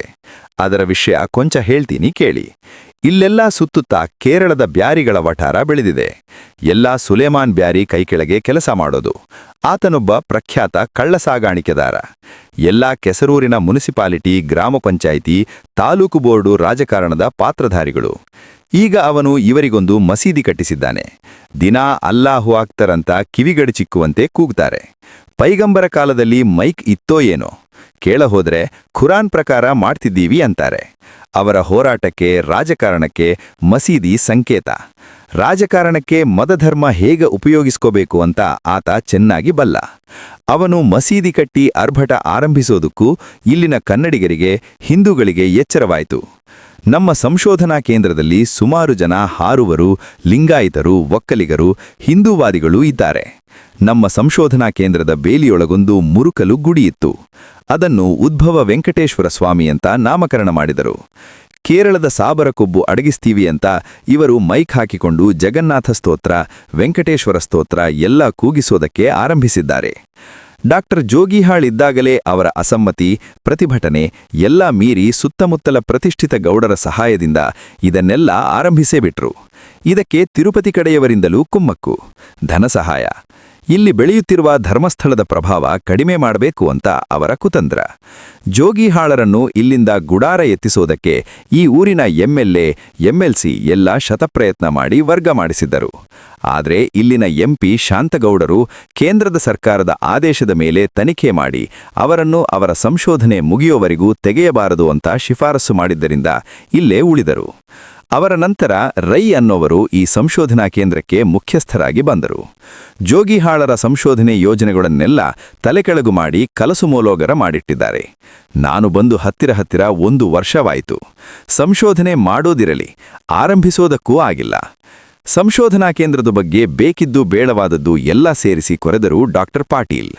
ಅಂಗಾಡಿಗೆ ಹೆಗ್ಡೆ ಹೇಳಿದ ಹಾಗೆ ಪಾಟೀಲ್ ಕೊಂಚ ಸಿನಿಕೆ ಇರಬೇಕು ಎಂದೆನಿಸಿತು. ಆದರೂ ಸುಮ್ಮನೆ ಕುಳಿತು ಆಸಕ್ತಿಯಿಂದ ಅವರ ಪುರಾಣ ಕೇಳಿದ. ಯಾಕೆಂದ್ರೆ ಅವನಿಗೆ ಚೆನ್ನಾಗಿ ಗೊತ್ತಿತ್ತು, ಜನ ಈ ರೀತಿ ಮೈಮರೆತು ಲೋಕಾಭಿರಾಮವಾದ ಹರಟೆ ಒದರುತ್ತಿರಬೇಕಾದ್ರೆ ತನಗೆ ಬೇಕಾದ ಸತ್ಯದ ತುಣುಕುಗಳು ನುಸುಳಿ ಬರುವುದು ಎಂದು. ಕೆಸರೂರಿನ ಏಲಕ್ಕಿಗೆ, ಕೆಸರೂರಿನ ಸಂಸ್ಕೃತಿಗೆ ಒಟ್ಟಿಗೆ ರೋಗ ತಗಿಲಿಕೊಂಡಿದೆ ಎಂದರು ಪಾಟೀಲರು. ಅಂಗಾಡಿ ಅವರ ವಿಶ್ಲೇಷಣೆ ಕಂಡು ಅಚ್ಚರಿಪಟ್ಟ. ಆದರೆ ಜೋಗಿಹಾಳರು ಈ ಬಗ್ಗೆ ಏನು ಯೋಚನೆ ಹಾಕಿದ್ದರು? ಹಾಗಾದ್ರೆ ಅವರ ಸಾವು ಕೇವಲ ಆಕಸ್ಮಿಕವೇ? ಶಾಂತಗೌಡರು ತನಿಖೆ ಮಾಡಿ ಯಾಕೆ ಅವರನ್ನು ವರ್ಗ ಮಾಡಕೂಡದು ಅಂತ ಶಿಫಾರಸು ಮಾಡಿದರು? ಇವರೆಲ್ಲರಿಗೂ ಗೊತ್ತಿಲ್ಲದ್ದು ಅವರಿಗೇನು ಗೊತ್ತಾಯಿತು? ಅಂಗಾಡಿ ತಲೆ ಕೆರೆದುಕೊಂಡು ಪಾಟೀಲರ ವಾಗ್ಝರಿಯ ನಡುವೆಯೇ ಯೋಚಿಸಿದ. ಕೆಸರೂರಿನ ಏಲಕ್ಕಿ ಸಮಸ್ಯೆಯನ್ನು ಇಡೀ ಕೆಸರೂರಿನ ಸಂಸ್ಕೃತಿಯೊಂದಿಗೆ ಅರ್ಥಮಾಡಿಕೊಳ್ಳಬೇಕೇ? ಈ ಸಾವಿರಾರು ಸಮಸ್ಯೆಗಳ ಶರಧಿಯ ತಳಕ್ಕೆ ಮುಳುಗಿ ಇದರ ಮೂಲ ಸಮಸ್ಯೆ ಏನೆಂದು ನೋಡಲಿಕ್ಕೆ ನಾನೇನು ಅವತಾರ ಪುರುಷನೇ? ನನ್ನನ್ನು ಏನು ಕೆಲಸಕ್ಕೆ ಸಂಬಳ ಕೊಟ್ಟು ಕಳಿಸಿದ್ದಾರೋ ಅಷ್ಟು ಮಾಡಿದರೆ ಸಾಕು. ಆದರೂ ಇವೆಲ್ಲಾ ಸಮಸ್ಯೆಗಳು ಒಂದರೊಳಗೊಂದು ಸಂಯೋಜನೆಗೊಂಡಂತೆ ಸೇರಿ ಹೋದರೇನಪ್ಪ ಮಾಡೋದು? ಎಲ್ಲಾ ಸಮಸ್ಯೆಗಳು ಒಂದು ಮಾನವೀಯ ಸನ್ನಿವೇಶದ ತುಣುಕುಗಳಲ್ಲವೇ? ಅಲ್ಲ ಸರ್, ಏಲಕ್ಕಿ ಬೆಳೆ ಈ ರೀತಿ ಕಡಿಮೆಯಾಗ್ತಿರೋದಕ್ಕೆ ಏನು ಕಾರಣ ಅಂತ ಏನಾದರೂ ತನಿಖೆ ಮಾಡಿದ್ದೀರಾ? ಅಥವಾ ಜೋಗಿಹಾಳರು ಈ ಬಗ್ಗೆ ಏನಾದರೂ ಸಂಶೋಧನೆ ಮಾಡಿದ್ರೋ? ಕೆಸರೂರಿನ ಮಟ್ಟಿಗೆ ನಾನು ಯಾವುದಂತ ಹೇಳಲಿ ಅಂಗಾಡಿ? ಕೆಸರೂರಿನ ಜನ ಅಂತ ಹೇಳಲೋ, ಅಥವಾ ಈ ದಂಡದ ಪಿಂಡಗಳಾಗಿರೋ ವಿಜ್ಞಾನಿಗಳು ಅಂತ ಹೇಳಲೋ, ಅಥವಾ ಕೆಸರೂರು ವೈರಸ್ ಕಾಯಿಲೆ ಅಂತ ಹೇಳಲೋ? ಜೋಗಿಹಾಳರ ಪ್ರಕೃತಿಯೇ ಬೇರೊಂದು ತರಹ. ಅವರ ಶೈಲಿ ಬಹಳ ಅಗ್ರೆಸಿವ್ ರೀತಿಯದ್ದು. ನ್ಯೂಗಿನಿಗೆ ಅವರು ಒಂದು ಸಮ್ಮೇಳನಕ್ಕೆ ನನ್ನ ಜೊತೆಗೆ ಬಂದಿದ್ದರು. ಆಗ ಅವರು ಇರೋ ಗಿಡಗಳನ್ನು ಉಳಿಸೋದು, ಪೋಷಿಸೋದು, ಇದಕ್ಕಿಂತ ಹೊಸ ತಳಿಗಳನ್ನು ಉತ್ಪತ್ತಿ ಮಾಡಿ ಬೆಳೆಯನ್ನು ಹೆಚ್ಚಿಸೋದೇ ಮುಖ್ಯ. ಕೃಷಿ ವಿಜ್ಞಾನಿಗಳು ಡಿಫೆನ್ಸಿವ್ ಆಗಿರಬಾರದು, ಅಫೆನ್ಸಿವ್ ಆಗಿರಬೇಕು ಅಂತ ಭಾಷಣ ಮಾಡಿದರು. ಕೆಸರೂಳಿನ ವೈರಸ್ ಕಾಯಿಲೆ ಅಂದ್ರಲ್ಲ, ಅದೇನು ಸರ್? ನಾನು ಆಗಾಗ್ಗೆ ಕೆಸರೂರು ಕಾಯಿಲೆ ಕೇಳಿದ್ದೀನಿ. ನಮ್ಮೂರಿನ ನೆನಪು ಈ ಪದ ಕೇಳಿದಾಗೆಲ್ಲ ನನಗೆ ಬರುತ್ತದೆ. ಅದೊಂದು ವೈರಸ್ ರೋಗ ಅಂತ ಈವರೆಗಿನ ತಿಳುವಳಿಕೆ. ಆದರೆ ಫಂಗಸ್ ಸ್ಟೋರ್ ಅಥವಾ ಪರಾಗದಂಥ ಧೂಳಿನ ಬೀಜದಿಂದದ್ದು ಹಬ್ಬುತ್ತದೆ. ಇದು ಹಬ್ಬಿದ ಗಿಡ ದಿನೇ ದಿನೇ ಕುಗ್ಗಿ ಇದರ ರೋಗಲಕ್ಷಣ ಸ್ಪಷ್ಟವಾಗಿ ಗೊತ್ತಾಗುಷ್ಟರಲ್ಲಿ ಕೈಮೀರಿ ಹೋಗಿರುತ್ತದೆ. ಈ ಗಿಡಗಳು ಸಾಯದೆಯೂ ಬದುಕದೆಯೂ ಉಳಿದುಕೊಂಡಿರುತ್ತವೆ. ಬೆಳೆಗಾರರು ಗೊಬ್ಬರ, ಔಷಧಿ ಅಂತ ಕೈಲಿದ್ದಿದ್ದೆಲ್ಲ ಕಳಕೊಳ್ಳೋವರೆಗೂ ಇವು ಜೀವಂತವಾಗಿರುತ್ತವೆ. ಕೊನೆಗಾಲದಲ್ಲಿ ಈ ಗಿಡಗಳ ಎಲೆ ಕಿತ್ತು ಮೈಕ್ರೋಸ್ಕೋಪಿನಲ್ಲಿ ನೋಡಿದ್ರೆ ಎಲೆಗಳೊಳಗಡೆ ಬಿಳಿಯ ನರಗಳಂತೆ ವೈರಸ್ ಎಲೆಯ ಹರಿತನ್ನೆಲ್ಲ ತಿಂದು ಹಾಕಿರೋದು ಕಾಣುತ್ತಿದೆ. ಜೋಗಿಹಾಳರು ಇದಕ್ಕೇನು ಮದ್ದು ಅಂತ ಸಂಶೋಧನೆ ಮಾಡಿರಲಿಲ್ಲವೇ? ಅವರಿದ್ದಾಗ ಈ ಸಮಸ್ಯೆ ಇರಲಿಲ್ಲ, ಅಥವಾ ಇದೊಂದು ಸಮಸ್ಯೆ ಎನ್ನುವಷ್ಟು ಪ್ರಬಲವಾಗಿ ಕಾಣಿಸಿಕೊಂಡಿರಲಿಲ್ಲ. ಇದರ ಪರಿಣಾಮ ಏನಾಗಬಹುದು ಸರ್? ಏನಿಲ್ಲ, ಭಾರತದ ಏಲಕ್ಕಿ ಉತ್ಪಾದನೆ ಕ್ರಮೇಣ ಕಡಿಮೆಯಾಗ್ತಾ ಕೊನೆಗೆ ಈ ದೇಶದಲ್ಲಿ ಏಲಕ್ಕಿ ನಾಮವಾಶೇಷವಾಗಿ ಹೋಗುತ್ತೆ. ಏನು ಸರ್ ನೀವು ಹೇಳೋದು? ಲಕ್ಷಾಂತರ ಎಕರೆ ಏಲಕ್ಕಿ ತೋಟಗಳಿರೋ, ಸಾವಿರಾರು ಜನಕ್ಕೆ ಜೀವನೋಪಾಯವಾಗಿರೋ ಭಾರತದಲ್ಲಿ ನಾಮವಾಶೇಷವಾದರೆ ಏನು ಗತಿ? ಅಂಗಾಡಿ, ನಾನು ವಿಜ್ಞಾನಿಯಾಗಿ ಇರೋ ಸಂಗತಿಯನ್ನು ಎಷ್ಟೇ ಕ್ರೂರವಾದದ್ದಾದರೂ ತಿಳಿಸಬೇಡವೇ? ಒಂದು ಕಾಲದಲ್ಲಿ ಸಿಲೋನಿನಲ್ಲಿ ಟೀ ಗಿಡಗಳೇ ಇರಲಿಲ್ಲ, ಎಲ್ಲಾ ಕಾಫಿ ತೋಟಗಳೇ. ಆದ್ರೆ ಎಲೆ ತುಕ್ಕು ರೋಗ ಅಂತ ಒಂದು ಫಂಗಸ್ ಬಂತು. ಇಡೀ ಸಿಲೋನಿನ ಎಲ್ಲಾ ಕಾಫಿ ತೋಟಗಳನ್ನು ಆಕ್ರಮಿಸಿ ಕೊನೆಗೆ ಕಾಫಿ ಸಿಲೋನದಲ್ಲಿ ನಾಮವಾಶೇಷವಾಯಿತು. ಇದು ಇತಿಹಾಸದ ಸತ್ಯ. ಇದನ್ನು ತಡೆಯೋದು? ಈ ರೋಗದ ಲಕ್ಷಣ ಕಂಡ ಕೂಡಲೇ ಆ ಗಿಡ ಕಿತ್ತು ಸುಡಬೇಕು. ಏನಾದರೂ ಬೆಳೆಗಾರರಿಗೆ ಆ ಬಗ್ಗೆ ತಿಳುವಳಿಕೆ ಮೂಡಿಸುವ ಪ್ರಯತ್ನ ಆಗಿದೆಯೇ ಸರ್? ಏನೇನೂ ಇಲ್ಲ. ಯಂತ್ರ ಕಟ್ಟಿ ಮಂತ್ರ ಮಾಡಿ ಅಂತ ದಿನ ಬೈತಾರೆ. ಕೆಸರೂರಿನ ಕಾಯಿಲೆ ವಿಷಯ ಹೇಳಿದ್ರೆ ಕಿವಿಗೆ ಹಾಕ್ಕೊಳ್ಳಲ್ಲ. ಚೆನ್ನಾಗಿರೋ ಗಿಡ ಕಿತ್ತು ಸುಡಬೇಕಾ ಎನ್ನುತ್ತಾರೆ. ಏಲಕ್ಕಿ ತೋಟ ಸುಡೋದಕ್ಕೆ ಮೊದಲು ಈ ಸುಡುಗಾಡು ಕೆಸರೂರಿನ ಸಮಾಜ ಸುಡಬೇಕು. ಆ ಅಯೋಗ್ಯ ವಿಜ್ಞಾನಿಗಳನ್ನ, ಮೂರ್ಖ ರಾಜಕಾರಣಿಗಳನ್ನ, ದೇವಸ್ಥಾನ ಮಸೀದಿ ಕಟ್ಟಿಕೊಂಡು ಮೈಕ್ನಲ್ಲಿ ಕಿರಿಚಿರೋ ಧರ್ಮಾಂಧರನ್ನ ಎಲ್ಲನೂ ಸುಡಬೇಕು. ಪಾಟೀಲರು ಇದ್ದಕ್ಕಿದ್ದಂತೆ ಉದ್ರಿಕ್ತರಾಗಿ ಮಾತನಾಡಿದರು. ಅವರ ಮಾತಿನಲ್ಲಿ ಹತಾಶೆ ಎದ್ದು ಕಾಣಿತು. ಅಂಗಾಡಿ ಅವರ ಕೋಪ ಶಮನ ಮಾಡಲೋ ಎಂಬಂತೆ, ಅಲ್ಲ ಸರ್, ಇಡೀ ಸಮಾಜನ ಸುಟ್ರೆ ಆಮೇಲೆ ಯಾರಿಗಾಗಿ ಏಲಕ್ಕಿ ಬೆಳೆಸಬೇಕು ನಾವು ಎಂದ. ಅದಕ್ಕೆ ಪಾಟೀಲರು ನಕ್ಕು, ಸಾರಿ, ಒಂದೊಂದು ಸಾರಿ ಕೋಪ ಬರುತ್ತೆ ಅಷ್ಟೇ. ಈ ಜಟಿಲ ಸನ್ನಿವೇಶ ಏನಾದರೂ ಪ್ರಾಮಾಣಿಕ ಪ್ರಯತ್ನ ಮಾಡಬೇಕೆಂದಿರೋವನಿಗೆ ಮನಸ್ಥಿತ್ಮಿತೆ ಕೊಳಕೊಳ್ಳೋ ಹಾಗೆ ಮಾಡಿಬಿಡುತ್ತವೆ. ಅಫ್ಕೋರ್ಸ್ ಇವೆಲ್ಲ ಆಫ್ ದ ರೆಕಾರ್ಡ್ ಅಂಶಗಳಪ್ಪ. ಇವನ್ನೆಲ್ಲ ರಿಪೋರ್ಟ್ನಲ್ಲಿ ಸೇರಿಸಬೇಡಿ. ನೋಡಿ, ನೀವು ಬಂದಿರೋದು ಏಲಕ್ಕಿ ಸಮಸ್ಯೆ ತನಿಖೆ ಮಾಡೋದಕ್ಕೆ ತಾನೆ. ಆದರೆ ನಾನು ಹೇಳಿದ್ದರಲ್ಲಿ ಏನೊಂದನ್ನು ಬಿಟ್ಟು ನೀವು ತನಿಖೆ ಮಾಡೋದಕ್ಕೆ ಸಾಧ್ಯವಿಲ್ಲ ಅಂಗಾಡಿ. ಒಂದು ಸಸ್ಯ ಅವನತಿ ಹಾದಿ ಹಿಡಿತುವನ್ನಿ. ಅದರಿಂದ ಬದುಕುತ್ತಿದ್ದ ಕೀಟಸ್ಥೋಮ, ಅವುಗಳನ್ನೇ ಆಹಾರ ಮಾಡಿಕೊಂಡಿದ್ದ ಪಕ್ಷಿಗಳು, ಅವುಗಳಿಂದಲೇ ಬೀಜ ಪ್ರಸರಣವಾಗುತ್ತಿದ್ದ ವೃಕ್ಷ ಸಂಕುಲ, ಇಡೀ ವಿಶ್ವ ಈ ಥರ ಒಂದಕ್ಕೊಂದಕ್ಕೆ ಬಿಗಿದುಕೊಂಡು ಸಮತೋಲನದಲ್ಲಿ ನಿಂತಿರೋ ಬಲೆ. ಈ ರುದ್ರ ನಾಟಕದ ತೀರ್ಮಾನ ಆಗಿದ್ದು ಎಲ್ಲೋ ಯಾರಿಗೆ ಗೊತ್ತು? ಸುಲೇಮಾನ್ ಬೇರೆ ಕೈಯಲ್ಲಿ ಲಂಚ ತಿಂದು ಕಾಡು ಮಾರಿಕೊಂಡ್ರಲ್ಲ, ಆಗಲೇ ಇದ್ದರೂ ಇರಬಹುದು. ಈಗ ತಗೊಳ್ಳಿ, ಏಲಕ್ಕಿ ಹೋಯಿತು ಅಂತ ಏಲಕ್ಕಿ ಹನಾಲಿನ ಮರಗಳನ್ನೆಲ್ಲ ಮಾರಿಕೊಳ್ತಾರೆ. ಮಗನ ಮದುವೆಗೆ ದಕ್ಷಿಣೆ ತಗೊಳ್ತಾರೆ, ಮಗಳ ಮದುವೆಗೆ ಸಾಲ ಮಾಡ್ತಾರೆ. ಹಬ್ಬುತ್ತಾ ಹೋಗುತ್ತೆ ತಾಪತ್ರಯ. ಇನ್ನಷ್ಟು ತೊಂದರೆ, ರೇಜಿಗೆ ಮಧ್ಯೆ ಇದರ ಉಪಯೋಗ ಪಡ್ಕೊಳ್ಳು ಮತಾಂಧರು, ರಾಜಕಾರಣಿಗಳು, ದೇವರು, ಮಸೀದಿ, ಮೈಕು, ಭಜನೆ, ದಳ್ಳುರಿ ಹಬ್ಬುತ್ತಾ ಹೋಗುತ್ತೆ. ಕೆಟ್ಟ ಮೇಲೆ ಬುದ್ಧಿ ಬಂತು ಅನ್ನೋ ಗಾದೆ ಇದೆಯಲ್ಲ, ತಪ್ಪು. ಕೆಡ್ತಾ ಕೆಡ್ತಾ ಬುದ್ಧಿನೂ ಕೆಟ್ಟ, ರೋಗ ಜೋರಾಗ್ತಾ ಹೋಗುತ್ತೆ. ತನಿಖೆ ಮಾಡಿ ಗೊತ್ತಾಗುತ್ತೆ ಅಂತ ಪರಿಸ್ಥಿತಿಯ ಲಾಭ ಮಾಡಿಕೊಳ್ಳೋರು ಮುಳುಗಿದ್ದಾರೆ. ಪಾಟೀಲರು ವ್ಯಂಗ್ಯವಾಗಿ ಮಾತನಾಡಿದರು. ಅಂಗಾಡಿ ಹೊರಬಿದ್ದಾಗ ಇಂಗುತಿಂದ ಮಂಗನ ತರಹ ಆಗಿದ್ದ.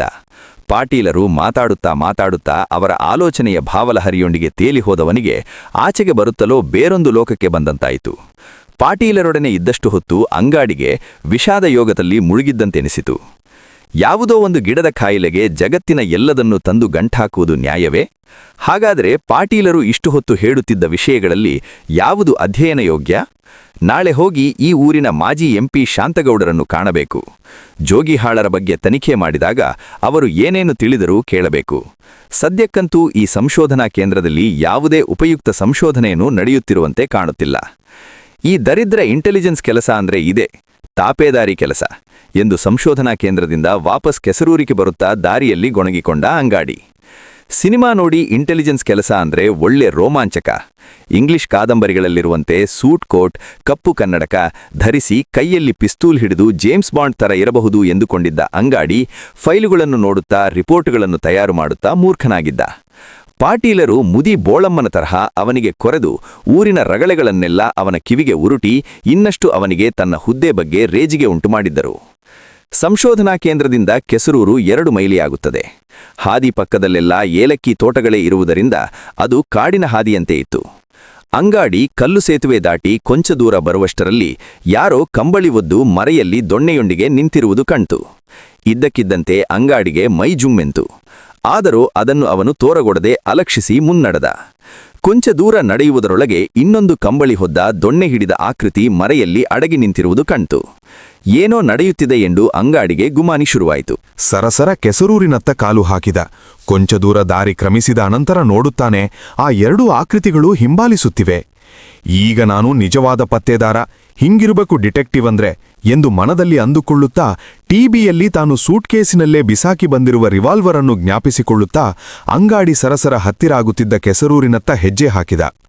ಅಂಗಾಡಿ ದಾರಿಯಲ್ಲಿ ಬರುತ್ತಾ ದಂಡಧಾರಿಗಳಾಗಿ ನಿಂತಿದ್ದ ಕಂಬಳಿ ಹೊದ್ದ ವ್ಯಕ್ತಿಗಳು ಅಂಗಾಡಿ ಊಹಿಸಿ ರೋಮಾಂಚಿತನಾದಂತೆ ಇನ್ಯಾವುದೋ ಪ್ರತಿವ್ಯೂಹವೊಂದರ ಏಜೆಂಟುಗಳಾಗಿರದೆ ಅವರು ಕೃಷ್ಣಗೌಡನ ತೋಟದ ಆಳುಗಳಾಗಿದ್ದರು. ಮರುದಿನವೂ ಮನೆಯ ಮೇಲೆ ಕೂಲಿ ಲೈನಿನ ಮೇಲೆ ಕಲ್ಲು ಬಿದ್ದಂತೆ ಸದ್ದಾಗ ತೊಡಗಿದೊಡನೆ ಮಾಯ್ದ ಮೇಸ್ತ್ರಿಗೆ ರುಮ್ಮನೆ ಕೋಪ ಬಂತು. ಅರ್ಧ ಬಾಟ್ಲಿ ಶರಾಬು ಹಾಕಿಕೊಂಡು ಬಿಗಿಯಾಗಿದ್ದ ಅವನು ಕಡು ಕೋಪದಿಂದ ಕತ್ತಿ ತೆಗೆದುಕೊಂಡೆದ್ದು ಆಳುಗಳೆಲ್ಲರನ್ನೂ ಕೂಗಿ ಕರೆದ. ನೋಡೋಲೆ, ಆ ಬೇವರ್ಸಿ ಸೂಳೆ ಮಕ್ಕಳಿಗೆ ನಿನ್ನೆ ಗಲಿತಾ ಬಿದ್ದಿದ್ದು ಸಾಲಿಲ್ಲ ಅಂತ ಕಾಡ್ತಿದೆ. ಪೋಖ್ರಿ ಹುಡುಗಾಟ ಶುರು ಮಾಡಿದ್ದಾರೆ. ಇವತ್ ಮಾತ್ರ ಆ ಸೂಳೆ ಮಕ್ಕು ಸಿಕ್ರೆ ಟೇಸಿನಿಗೂ ಇಲ್ಲ, ಮನೆಗೂ ಇಲ್ಲ. ಅವ್ರು ಎಲ್ಲಿ ಸಿಕ್ರೂ ಅಲ್ಲೇ ಹೊಡ್ದು ಕೈಕಾಲ್ ಮುರೇ ಬಿಡ್ರಿ. ಆಮೇಲೆ ಸಾಲ್ಮಾರಿಗೆ ವರ್ತಮಾನ ಕೊಡೋಣ. ಅಲ್ಲೇ ತೆವಳುಕೊಂಡು ರಾತ್ರಿಯೆಲ್ಲ ಬಿದ್ದಿಲ್ಲ. ತಾಕತ್ತಿಲ್ಲದ ಸೂಳೆ ಮಕ್ಕು ಕತ್ತಾಗ್ ನಿಂತು ಕಲ್ಲು ಹೊಡಿತಾರಲ್ಲ, ಇವರ ನನ್ನ ಹಡ. ಆಳುಗಳೆಲ್ಲ ಮೇಸ್ತ್ರಿ ಮಾತು ಕೇಳಿದರು. ನಿನ್ನೆ ಹಿಡ್ಕೊಂಡಿದ್ದವ್ರನ್ನ ಸಾತ್ಕಾರ್ ಬಿಡ್ಬಿಟ್ರಲ್ಲ ಎಂದು ಒಂದಿಬ್ಬರು ಗೊಣಗಿಕೊಂಡರು. ಅವರೆಲ್ಲ ತೂರಾಡುತ್ತಾ ಎಡವುತ್ತಾ ಸ್ಟೋರಿಗೆ ನುಗ್ಗಿ ಕೊಡಲಿ, ಹಾರೆ, ಪಿಕಾಸಿ, ಕಾವುಗಳನ್ನೆಲ್ಲ ಕಳಚಿಕೊಂಡರು. ಅವರುಗಳೇ ಅಂಗಾಡಿಗೆ ಕತ್ತಲಲ್ಲಿ ದಂಡಧಾರಿಗಳಾಗಿ ಪ್ರತಿವ್ಯೂಹದ ಏಜೆಂಟುಗಳಂತೆ ಕಾಣಿಸಿಕೊಂಡವರು. ಅಂಗಾಡಿ ಅನುಮಾನಾಸ್ಪದವಾಗಿ ನಡೆದುಕೊಳ್ಳದೆ ಸೀದಾ ನಡೆದು ಬಚಾವಾದ. ಎಲ್ಲಿಯಾದರೂ ಬಗ್ಗಿ ಕಲ್ಲುಗಿಲ್ಲು ತಗೊಂಡಿದ್ರೆ ಕೆಸರೂರಿನ ಹಾದಿಯಲ್ಲಿ ಮುರಿದ ಕೈಕಾಲುಗಳೊಡನೆ ಪೆವಳುತ್ತಾ ನಡೆಯಬೇಕಾಗುತ್ತಿತ್ತು. ಆಳುಗಳು ಧಡಧಡ ತೋಟದಲ್ಲೆಲ್ಲ ಓಡಾಡಿದರು. ಕಸ ತರಗೆಲೆಗಳ ಮೇಲೆಲ್ಲ ಜರಬರ ಸದ್ದು ಮಾಡಿಕೊಂಡು ನುಗ್ಗಾಡಿದರು. ಕಲ್ಲು ಹೊಡೆಯುತ್ತಿದ್ದ ಕಳ್ಳರ ಅಪ್ಪ ಅಮ್ಮಂದಿರ ಅಂಗೋಪಾಂಗಗಳ ಮೇಲೆಲ್ಲ ಬಯ್ಯಸಳದ ಮಳೆಗೆರೆದರು. ಒಂದೆರಡು ಕಂತ್ರಿ ನಾಯಿಗಳು ಕೃಷ್ಣಗೌಡನ ಮನೆಯ ಮುಸರೆಯಗಾಗಿ ಕಾಯುತ್ತಾ ಕುಳಿತಿದ್ದವು. ಆಳುಗಳ ಗಲಭೆಗೆ ಎದ್ದು ಓಡಿದವು. ತಕ್ಷಣ ಕೆಲವರು ಅಲಲಲಲಲ, ಇಲ್ಲೆಲ್ಲೋ ಓಡಿದ್ರಲ್ಲೋ ಬೇವರಿಸಿ ಸೂಳೆ ಮಕ್ಕಳು ಎಂದು ಕೂಗಿಕೊಂಡು ಓಡಿ ತೋಟದಗಲಕ್ಕೂ ಚದುರಿದ್ದ ಆಳುಗಳೆಲ್ಲ ಗಾಬರಿಯಿಂದ ಓಡಿಬರುವಂತೆ ಮಾಡಿದರು. ಆ ನಾಯಿಗಳು ಇವರ ಕೈಗೂ ಸಿಕ್ಕಲಿಲ್ಲ, ಕಣ್ಣಿಗೂ ಕಾಣಿಸಲಿಲ್ಲ. ಎಲ್ಲ ಓಡೋಡಿ ಬಂದು ಏದುಸಿರು ಬಿಡುತ್ತಾ ನಿಂತರು. ಕೂಗಿದವ, ಬೇವರ್ಸಿಗಳು ಓಡೋದ್ರಲ್ಲ ಎಂದ. ಏನ್ ಮಾಡೋದೋ, ಹಿಂಗ್ ಹಿಡಿಯಾಕೋದ್ರೆ ಓಡೋಗೋ ಹಂಗಿದ್ರೆ ಗೌಡ್ರಿಗೆ ಹೇಳಿ ಒಂದು ಕೋವಿ ಈಡುಡಾಸ್ಬಿಡ್ಬೇಕಾಗತ್ತೆ ಎಂದು ಒಬ್ಬ ಹೇಳಿದ. ಹೋಗೋ ಹೋಗೋ, ಈ ಪೋಲಿ ಮುಂಡೆಗಂಡ್ರು ಶಾಲೆ ಮಕ್ಕಳನ್ನ ಹಿಡಿಯಾಕಾಗ್ಲೇ ಈಡುಡಾಸ್ಬಿಡ್ತಾನಂತೆ. ಹಾದಿ ಬೀದಿಲಿ ಹೋಗೋರಿಗೆ ಪ್ರಾಣ ತೆಗೆದು ನಮ್ಮೇಲೆ ಖುನಿ ಕೇಸ್ ಇಳ್ಕೊಳ್ಳೋಣ ಅಂತ ಪ್ಲಾನ್ ಮಾಡಿದ್ಯಾ? ಮತ್ತಿನ್ನೇನು, ಈಗ ಅದೆಲ್ಲ ಬೇಡ. ಸುಮ್ಮನೆ ತಿಕ್ಕ ಮುಚ್ಕೊಂಡು ಹೋಗಿ ಸಾವೇರಿಗೆ ಹೇಳೋಣ. ಪೊಲೀಸ್ಕೋರಿಗೆ ಕಂಪ್ಲೇಂಟ್ ಕೊಡ್ಲಿ. ಅವ್ರ 4 ದಿನ ಗಸ್ತು ತಿರುಗಿದ್ರೆ ಒಬ್ಬ ಹುಡುಗನೂ ಇತ್ತಾಗೆ ಸುಳಿಯಾದಿಲ್ಲ. ಕೊಡ್ರಿ, ಹೌದ್ ಕಣೋ, ಯಾರು ಹೋಗಿ ಸಾತ್ಕಾರಿಗೆ ವರ್ತಮಾನ ಕೊಡ್ರಿ. ಅಂತೂ ಇಂತೂ ಇದೇ ಥರ ನೂರಾರು ಅಭಿಪ್ರಾಯ ಮಾತಾಡಿ ಕೊನೆಗೆ ಸಾತ್ಕಾರಿಗೆ ತಿಳಿಸು ಬಿಡೋಣವೆಂಬ ಅಭಿಪ್ರಾಯಕ್ಕೆ ಬಂದರು. ಮಾಡ್ಲಿ ಮೇಸ್ತ್ರಿ, ಹೋಗಿ ಸಾವ್ಯಾರಿಗೆ ಹೇಳ್ಬಾ ಎಂದು ಪೋಂಕ್ರನಿಗೆ ಹೇಳಿದ. ಅದಕ್ಕೆ ಅವನು, ನಾನು ಒಬ್ನೇ, ಇಷ್ಟೊತ್ನಲ್ಲಿ ನನ್ ಜೊತೆ ಯಾರು ಬರ್ರಿ ಮಾರಾಯ. ಆ ಸೂಳೆ ಮಕ್ಕಳು ಎಷ್ಟು ಜನ ಇದ್ದಾರೋ, ಏನೇನ್ ಹತಾರು ತಂದಿದ್ದಾರೋ ಎಂದು ಹೆದರಿಕೆ ವ್ಯಕ್ತಪಡಿಸಿದ. ಒಬ್ಬ ಒಳ್ಳೆ ಶರಾಬಿನ ಗರಂನಲ್ಲಿದ್ದವನು, ಥತ್, ಹೆದರ್ಪುಕ್ಲ ಸೂಳೆ ಮಗನೆ, ಗಂಡ್ಲಂತೆ ಇವೆ, ನಡಿ ಬರ್ತೀನಿ, ಹೋಗಿ ಹೇಳಬರೋಣ ಎಂದು ಅವನೊಡನೆ ಹೊರಡಲು ಸಿದ್ಧನಾದ. ಅವನಿಗೆ ಒಳಗೊಳಗೆ ಈ ಕತ್ತಲಲ್ಲಿ ಗಸ್ತು ತಿರುಗೋದ್ರ ಬದಲು ಆ ಕಡೆ ಪೇಟೆ ತಿರುಗಾಡ್ಕೊಂಡು ಬರೋದೇ ಒಳ್ಳೇದನಿಸಿತ್ತು. ಪೋಂಕ್ರನಿಗೆ ತನ್ನನ್ನು ಹೆದರುಪುಕ್ಕಲ ಎಂದು ಎಲ್ಲರೆದುರು ಕರೆದುದಕ್ಕೆ ಕೋಪ ಬಂತು. ಹೆದರುಪುಕ್ಷ ಅಂತಿಯಲ್ಲ, ನಿನ್ನೆ ಯಾತರ ಹೊಡ್ತಾ ಕೊಟ್ರು ನೆನ್ಸಿಗೇಗ. ಹುಡುಗರಂತೆ ಹುಡುಗು, ಹಾರಿ ಹಾರಿ ಹೊಟ್ಟೆಗ ಉದ್ರು, ಮುಷ್ಟಿನೇ ಕೊಟ್ರು. ಬೇವರ್ಸಿ ಸೂಳೆಮಕ್ಕು, ನಿನ್ನೆ ಸಾವುಕಾರ್ ಬರ್ದಿದ್ರೆ ಅವಲ್ ಒಬ್ಬನ್ನಾದ್ರೂ ಕೊಂದೆ ಹಾಕ್ಬೇಕಂತ ನಿಶ್ಚಯಿಸಿದ್ದೆ ಎಂದ. ಮತ್ತೆಂತವ ಈಗ ಒಬ್ಬೇ ಹೋಡಾಕೆ ಹೆದ್ರಿ ಹೇತ್ಗತಿಯ? ಎಲ್ಲ ಬಾಯಲ್ ಬಡಾಕಿ ಹುಡಿಯೋರೆ, ನಡಿ ನಡಿಯಿಲ್ಲಿ ಎಂದು ಚೀಂಕ್ರ ಹೇಳುತ್ತಾ ಪೋಂಕ್ರನೊಡನೆ ಪೇಟೆ ಕಡೆಗೆ ಕಾಲು ಹಾಕಿದ. ಅಂಗಾಡಿ ಆಗ ತಾನೇ ಕೆಸರೂರಿನ ಸಂಶೋಧನಾ ಕೇಂದ್ರದಿಂದ ನಡೆದು ಬರುತ್ತಿದ್ದ. ಅವನನ್ನು ನೋಡಿದ ಚೀಂಕ್ರ ಪೋಂಕ್ರ ಇಬ್ಬರೂ ಅವನೇ ಕಲ್ಲು ಹೊಡೆಯುವ ಕಳ್ಳ ಇರಬಹುದೇನೋ ಎಂದು ದೂರದಲ್ಲಿ ಮರೆಯಾಗಿ ನಿಂತರು. ಆತ ಮುಂದೆ ಹೋದ ಅನಂತರ ಕೊಂಚ ದೂರದಲ್ಲಿ ಅವನನ್ನೇ ಹಿಂಬಾಲಿಸುತ್ತಾ ಪರೀಕ್ಷಿಸಿದರು. ಆದರೆ ಅಂಗಾಡಿ ತನ್ನ ಪಾಡಿಗೆ ತಾನು ಸರಸರ ನಡೆದು ನಿರಾಸೆಗೊಳಿಸಿದ. ಅವನು ಮುಂದೆ ಹೋದ ಅನಂತರ ಇವರು ಮಾತಿಗೆ ಶುರು ಮಾಡಿಕೊಂಡರು. ಈ ಕಾಲೇಜ್ ಹುಡುಗರಿಗೆ ಏನ್ ಪೊಗರು ಹೇಳೋ, ಸುಮ್ನೆ ಸಿನಿಮಾ ನಾಟಕ ನೋಡ್ಕೊಂಡು ಹೋಟ್ಲಾಗ್ ಚುಚ್ಚೂರ್ ತಿಂಡಿ ತಿನ್ಕೊಂಡಿರೋದ್ ಬಿಟ್ಟು ಈ ಕತ್ತಾಗೆ ಮನೆ ಮೇಲೆ ಕಲ್ಲಸಿಯಾಗಿ ಹಿಡಿದಿದ್ದಾರಲ್ಲ ಎಂದ ಪೋಂಕ್ರ. ಎಲ್ಲ ನಮ್ ಗೌಡ್ರು ಮಗಳ ದೆಸೆಯಿಂದ ಕಣೋ, ಅವಳು ಆ ಕಾಲೇಜ್ನಾಗೆ ಓದ್ತಿರೋದ್ ನೋಡು. ಅವಳೇನ್ ಮಾಡ್ತಾಳೋ, ಈ ಹುಡುಗರಿಗೆ ಬಂದು ಕಲ್ಲು ಹೊಡಿಯಾಕೆ ಹೇಳ್ಕೊಟ್ಟಿದ್ದಾಳ? ಹಂಗಲ್ಲ ಕಣೋ, ಅವಳೊಂಥರಾದ ಹುಡುಗಿ. ಅವಳನ್ನ ನೋಡಿದ್ರೆ ಹುಡುಗರಿಗೆ ಹಂಗಾಗ್ತದೆ. ನಾವೀ ತೋಟಕ್ಕೆ ಬರೋ ಮುಂಚೆ ಒಬ್ಬ ರೈಟಾ ಹುಡುಗ ಕೊಡಗೋರಿನಿದ್ದಂತೆ. ಇವಳು ನೋಡಿ ನೋಡಿ ಅವನಿಗೆ ತಲೆ ಕೆಟ್ಟು ಹುಚ್ಚೆ ಹಿಡಿತಂತೆ. ನಾನು ಕೇಳಿದ್ದೀನಿ ಇದನ್ನೆಲ್ಲ. ಅಷ್ಟೊಂದು ವಿಶ್ವಾಸದಲ್ಲಿ ಒಬ್ಬೇ ಮಗಳನ್ನ ಸಾಕಿದ್ದಾರೆ. ಅವಳು ಚಾಕ್ರಿಗಿದ್ದೋಳ್ ಜೊತೆ ಚಕ್ಕಂದ ಆಡ್ತಾಳಂತೆ ಹೇಳ್ತಾರಲ್ಲ. ಯಾಕಾಡ್ಬಾರ್ದು? ಗೌಡ್ರು ಚಾಕ್ರಿಗಿದ್ದೋಳ್ ಜೊತೆನೇ ಚಕ್ಕಂದ ಆಡ್ತಾರಂತೆ. ದಡ್ಡೋರ್ ವಿಷಯ ನಮ್ಗ್ಯಾಕೋ ಮರಾಯ, ನಮ್ ಹೆಂಡ್ರು ಸಾವಾಸಕ್ಕೆ ಬರ್ದೇ ಸಾಕು. ಹೋಗೋ ಹೋಗೋ, ಈ ಗಬ್ ಮುಂಡೇರತ್ರ ಯಾರ್ ಬಾರೆ. ಪೋಂಕ್ರ ತನ್ನ ಹೆಂಡತಿಗೂ ಸೇರಿಸಿ ಬೈದ್ದದ್ದರಿಂದ ಚೀಂಕ್ರ ಅದನ್ನು ಅವಮಾನವೆಂದು ತೆಗೊಳ್ಳುವಲಿಲ್ಲ. ಮತ್ತ್ಯಾರ್ ಕಲ್ಲು ಹೊಡೆಯಾರೋ ಮಾರಾಯ? ಕೊಂಚ ದೂರ ಮಾತಿಲ್ಲದೆ ನಡೆದ ಚೀಂಕ್ರ ಮತ್ತೆ ಅನುಮಾನ ವ್ಯಕ್ತಪಡಿಸಿದ. ನೋಡೋ ಚೀಂಕ್ರ, ಮತ್ತೆ ನಾನು ಹೀಗೆ ಹೇಳ್ದೆ ಅಂತ ಹೆದರಿಪುಕ್ಲ ಅನ್ನ ಕೂಡ್ದು. ನಾನು ಯಾರಿಗೂ ಯಾವತ್ತಿಗೂ ಹೆದರಿದೋನೇ ಅಲ್ಲ, ತಿಳ್ಳ. ಕಳ್ಳ ಇಲ್ಲಿ, ಕಾಕ ಇಲ್ಲಿ, ಡಕಾಯ್ತ ಇಲ್ಲಿ. ಅವನ್ ನರ ಮನುಷ್ಯ ಆಗಿರೋವರೆಗೆ ನಾನು ಹೆದರೋನೇ ಅಲ್ಲ. ಇದೆಲ್ಲಾರೂ ದಯ್ಯದ ಕಾಟ ಆಗಿಲ್ವೇ ಇದ್ರೆ ಸಾಕು. ಚೀಂಕ್ರನಿಗೆ ಹಠತ್ತಾಗಿ ಪೋಂಕ್ರ ಸೃಷ್ಟಿಸಿದ ಹೊಸ ಆಯಾಮ ಗಾಬರಿ ತಂದಿತು. ಏನ್ ಮಾತಾಡ್ತೀಯೋ? ಕಾಲೇಜ್ ಹುಡುಗರಲ್ಲೇನೋ? ನಿನ್ನೆ ತಾನೇ ಹಿಡ್ದೀವಿ, ಅಂಥದ್ರಲ್ಲಿ ದಯ್ಯ ಅಂತೀಯಲ್ಲ. ಹೆಂಗ್ಸ್ರು ಮಕ್ಕು ಇರೋ ಜಾಗ. ನೀನ್ ಹಿಂಗ್ ಹೇಳಿದ್ರೆ ಎಲ್ಲ ಮನೆ ಬಿಟ್ಟು ಓಡೋಗ್ತಾರೆ. ಮತ್ತೆ ಕಲ್ಸತ್ವೆ ಹತ್ರ ಪಿಶಾಚಿ ಓಡಾಡ್ತದೆ ಅಂತಲ್ಲ. ತುತ್, ಸೂಳೆ ಮಕ್ಕು, ಆ ಸುಲೇಮಾನ್ ಬ್ಯಾರಿ ಕಡೆಯೋರ್ದೇ ಅದಲ್ಲ ಕಿತಾಪಟಿ. ಗಂಧ ಕದ್ದು ಸಾಗಿಸೋಕಂತ ಅವರೇ ಸುದ್ದಿ ಹಬ್ಸಿದ್ದು. ಸತ್ವೆ ಕೆಳಗೆ ಮರಳ್ ಲೋಡ್ ಮಾಡಿಸ್ತೀವಿ ಅಂತ ಲಾರಿ ನಿಲ್ಸಿ ಗಂಧ ತುಂಬಿದ್ರಂತೆ. ಯಾರೂ ಒತ್ತಾಗೆ ಬರ್ದೇ ಇರ್ಲಿ ಅಂತ ಹಂಗ್ ಸುದ್ದಿ ಹಬ್ಸಿದ್ರಂತೆ. ದಯ್ಯ ಗೀಯ ಅಂತ ಕಥೆ ಕಟ್ಟೋರೆಲ್ಲ ಇಂಥ ಕಳ್ಳು ಸೂಳೆ ಮಕ್ನೆ. ಮತ್ತಿನೇನೋ ದಯ್ಯ ಗೀಯ ಎಲ್ಲ ನಾ ಕಂಡ ಹಾಗೆ ಬರೇ ಥೋಂಗಿಯಲ್ಲೇನೋ. ಇಬ್ಬರೂ ತಮ್ಮ ಧೈರ್ಯಕ್ಕೆ ಎಂಬಂತೆ ಗಟ್ಟಿಯಾಗಿ ಹೇಳಿಕೊಂಡರು. ಅರೆ, ರಸ್ತೆಯಲ್ಲಿ ಯಾರೂ ಕಾಣೋದೇ ಇಲ್ವಲ್ಲೋ ಎಂದ ಪೋಂಕ್ರ. ಚೀಂಕ್ರ ಮಬ್ಬು ಬೆಳಕಿನಲ್ಲಿ ಬೆಳ್ಳಗೆ ಕಾಣಿಸುತ್ತಿದ್ದ ರಸ್ತೆಯುದ್ದಕ್ಕೂ ನೋಡಿದ. ಯಾವೊಂದು ವ್ಯಕ್ತಿಯೂ ಕಾಣಲಿಲ್ಲ. ಚೀಂಕ್ರ ವ್ಯಾಕುಲಗೊಂಡಂತೆ ಪೋಂಕ್ರನ ಕಡೆಗೆ ನೋಡಿದ. ನೋಡೋ ಚೀಂಕ್ರ, ಅದಕ್ಕೆ ಹೇಳ್ದ್ ನೋಡು, ಯಾವ ನರ ಮನುಷ್ಯ ಇಷ್ಟು ಬೇಗ ನಡೆದು ಕಣ್ಣಿಗೆ ಕಾಣದಂತೆ ಹೋಗ್ಬಿಡ್ತಾನೆ? ಮತ್ತೇನದು ನಮ್ಮೆದುರು ಆವಾಗ ಹೋಗಿದ್ದು? ಅಂತರ್ಪಿಶಾಚಿ ಇರಬೇಕು.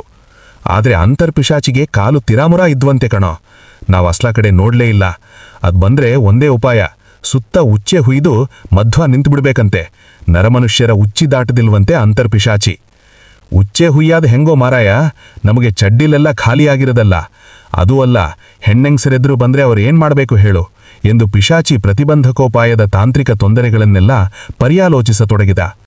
ಇಬ್ಬರೂ ಕೆಲವು ಕ್ಷಣಗಳ ಹಿಂದೆ ದೆವ್ವ ಇಲ್ಲವೇ ಇಲ್ಲ ಎಂದು ಹೇಳಿಕೊಂಡವರು ಇದ್ದಕ್ಕಿದ್ದಂತೆ ದೆವ್ವದ ಭಯಪೀಡಿತರಾಗಿ ಸರಸರ ಕೆಸರೂರಿನತ್ತ ಕಾಲು ಹಾಕತೊಡಗಿದರು.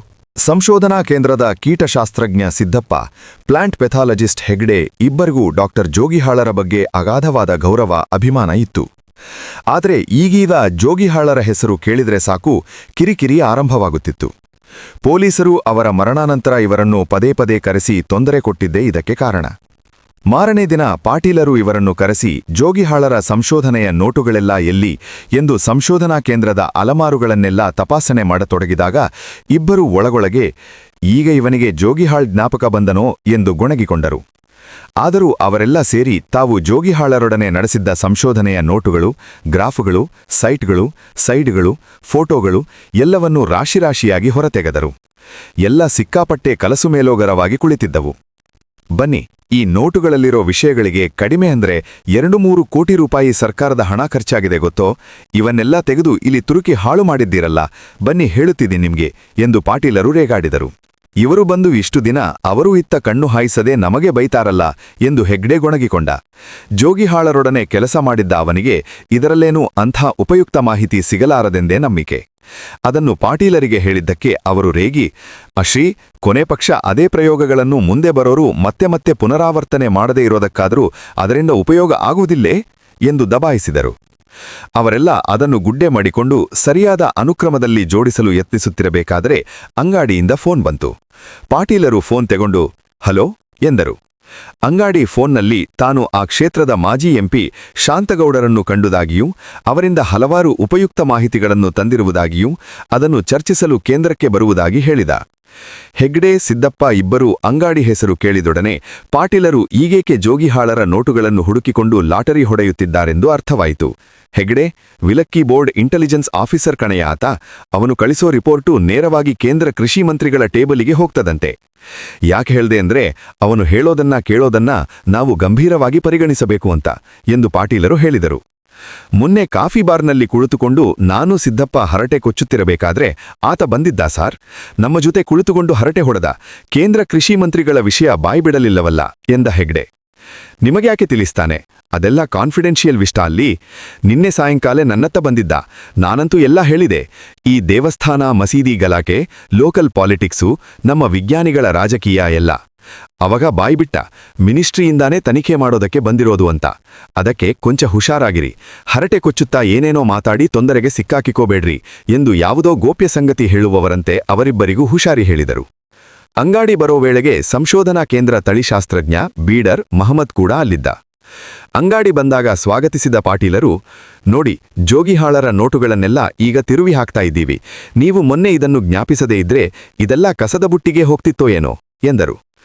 ಶಾಂತಗೌಡರು ಜೋಗಿಹಾಳರನ್ನು ವರ್ಗ ಮಾಡಕೂಡದಂತೆ ಶಿಫಾರಸ್ಸು ಮಾಡಿದರು ಅಂತ ನೀವು ಹೇಳಿದ್ರಲ್ಲ ಸಾರ್, ಅದಕ್ಕೆ ಇವತ್ತು ಬೆಳಿಗ್ಗೆ ಎದ್ದು ಕೂಡ್ಲೇ ಟಿವಿಯಿಂದಾನೇ ಸೀದಾ ಅವರ ಮನೆಗೆ ಹೋದೆ. ಇಷ್ಟೊತ್ತು ಅಲ್ಲೇ ಇದ್ದೆ.